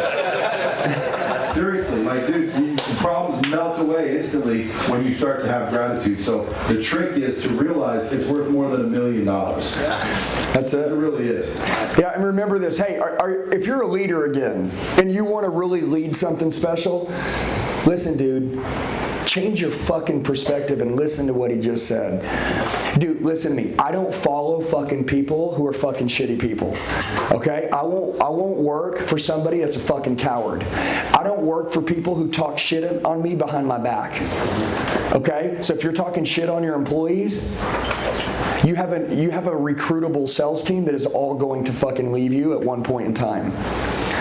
Watch. I have an unrecruitable sales team. Me and my wife do. You know why? We love our fucking people. We would fucking die for them. Now, by the way, I want to say this. Listen, I watch managers. I love that shit. Watch this. Brad, I walk into the car business, and guess what happens? I walk into the car business, and I see a fucking manager in the tower, and I'm just going to give you a 30-second story. I walk in, I'm like, what's up? And they're like, dude, I can't believe that motherfucker's on his phone again, dude. He just sits there all fucking day. He's a piece of shit, man. He's just a piece of shit. I'm like, dude, listen, who's he fucking in charge of? Are you in charge of him? Yeah, well, why don't you, instead of fucking talking shit on him, which he's going to find out and fucking hate you, and then you got a fucking shitty-ass employee, why don't you walk out there, okay, and say, hey, what's up? Talk to me for a minute. It's my job to take care of you. It's my job to make sure that you make a living when you come to work. I fucked up. I haven't done my job right. Let's reset. I'm going to take half of this. I've got it. Okay, but are you okay at home? Everything good? Anything you want to talk about with me? Dude, you're coming here because you want to win, right? Do you want to be great? Yes or no? If they say no, shake their hand, point them to the competition. If they say, yes, I do want to be great, say, all right, let's sit down and write out a fucking plan. That motherfucker, you believe in them, they'll fucking die with you. All I'm going to say is that, dude, like, this is fucking easy. Be very careful with the words that come out of your mouth. Okay? I'm telling you, I want you guys to watch your mouth because what you say fucking matters. And if you're going to be around some badasses, some real winners, they won't even let you be around them because they won't tolerate your fucking mouth. And they don't tell you what they're thinking. They just all of a sudden bolt. Go away. Yeah. So I people that I've looked up to, 99% of them that I've got close to, I realize they don't have what I really thought they had, and I just fucking go away. Okay? And that's why when I found Brad, we were like, dude, this is our fucking brother. It's done. And we just roll together. We've never partnered with anybody but him. Listen, we're grateful for all of you. We love you guys, but I want to do one thing. Everybody get your phones out. Okay? And we're going to do something real quick, and I want you to post it on fucking Instagram everywhere and burn their eyes out. Tag Bradley. Brad, you'll share it everywhere, right? That's right. That's right. Okay? Tag me. I'll fucking share it everywhere. Let's fucking burn everybody's eyes out. Is that cool? Yeah. And I'm going to show you how many times this will get fucking shared, this story, whether you put it on your page. You don't have to go live, just share it as a story. And we'll fucking burn their eyes out. You guys ready? Everybody got their phones? Anybody in the room is a pussy and they don't have it? Okay, get your phones out. Hold on. I know some of you guys are fucking figuring out how to open your damn phone. Hey, you guys know how to tag people, correct? Yeah. And you know how to add music, correct? Yeah. And you know how to say something cool with a little headline or a tag of some kind, correct? Make it cool. Let's see who can make the coolest shit. Picture all silent and shit. I won't reshare that. Yeah, Brad don't make me How come you reshared his, not mine? Well, his had music. His was cool. cool. His had a saying. His quoted me. You know, there was something about it that was cool that I wanted to share. I don't want to just share a picture of me and Andy going, you got to say something. Write something. All right, guys, so listen, here's what I'm going to do. I'm going to say who's got it better than we do. And you guys are going to say nobody. And we're going to say it fucking 3 times and go crazy. You cool with that? Let's do it. You guys good? Let's do it. All right, guys, here we go. Who's got it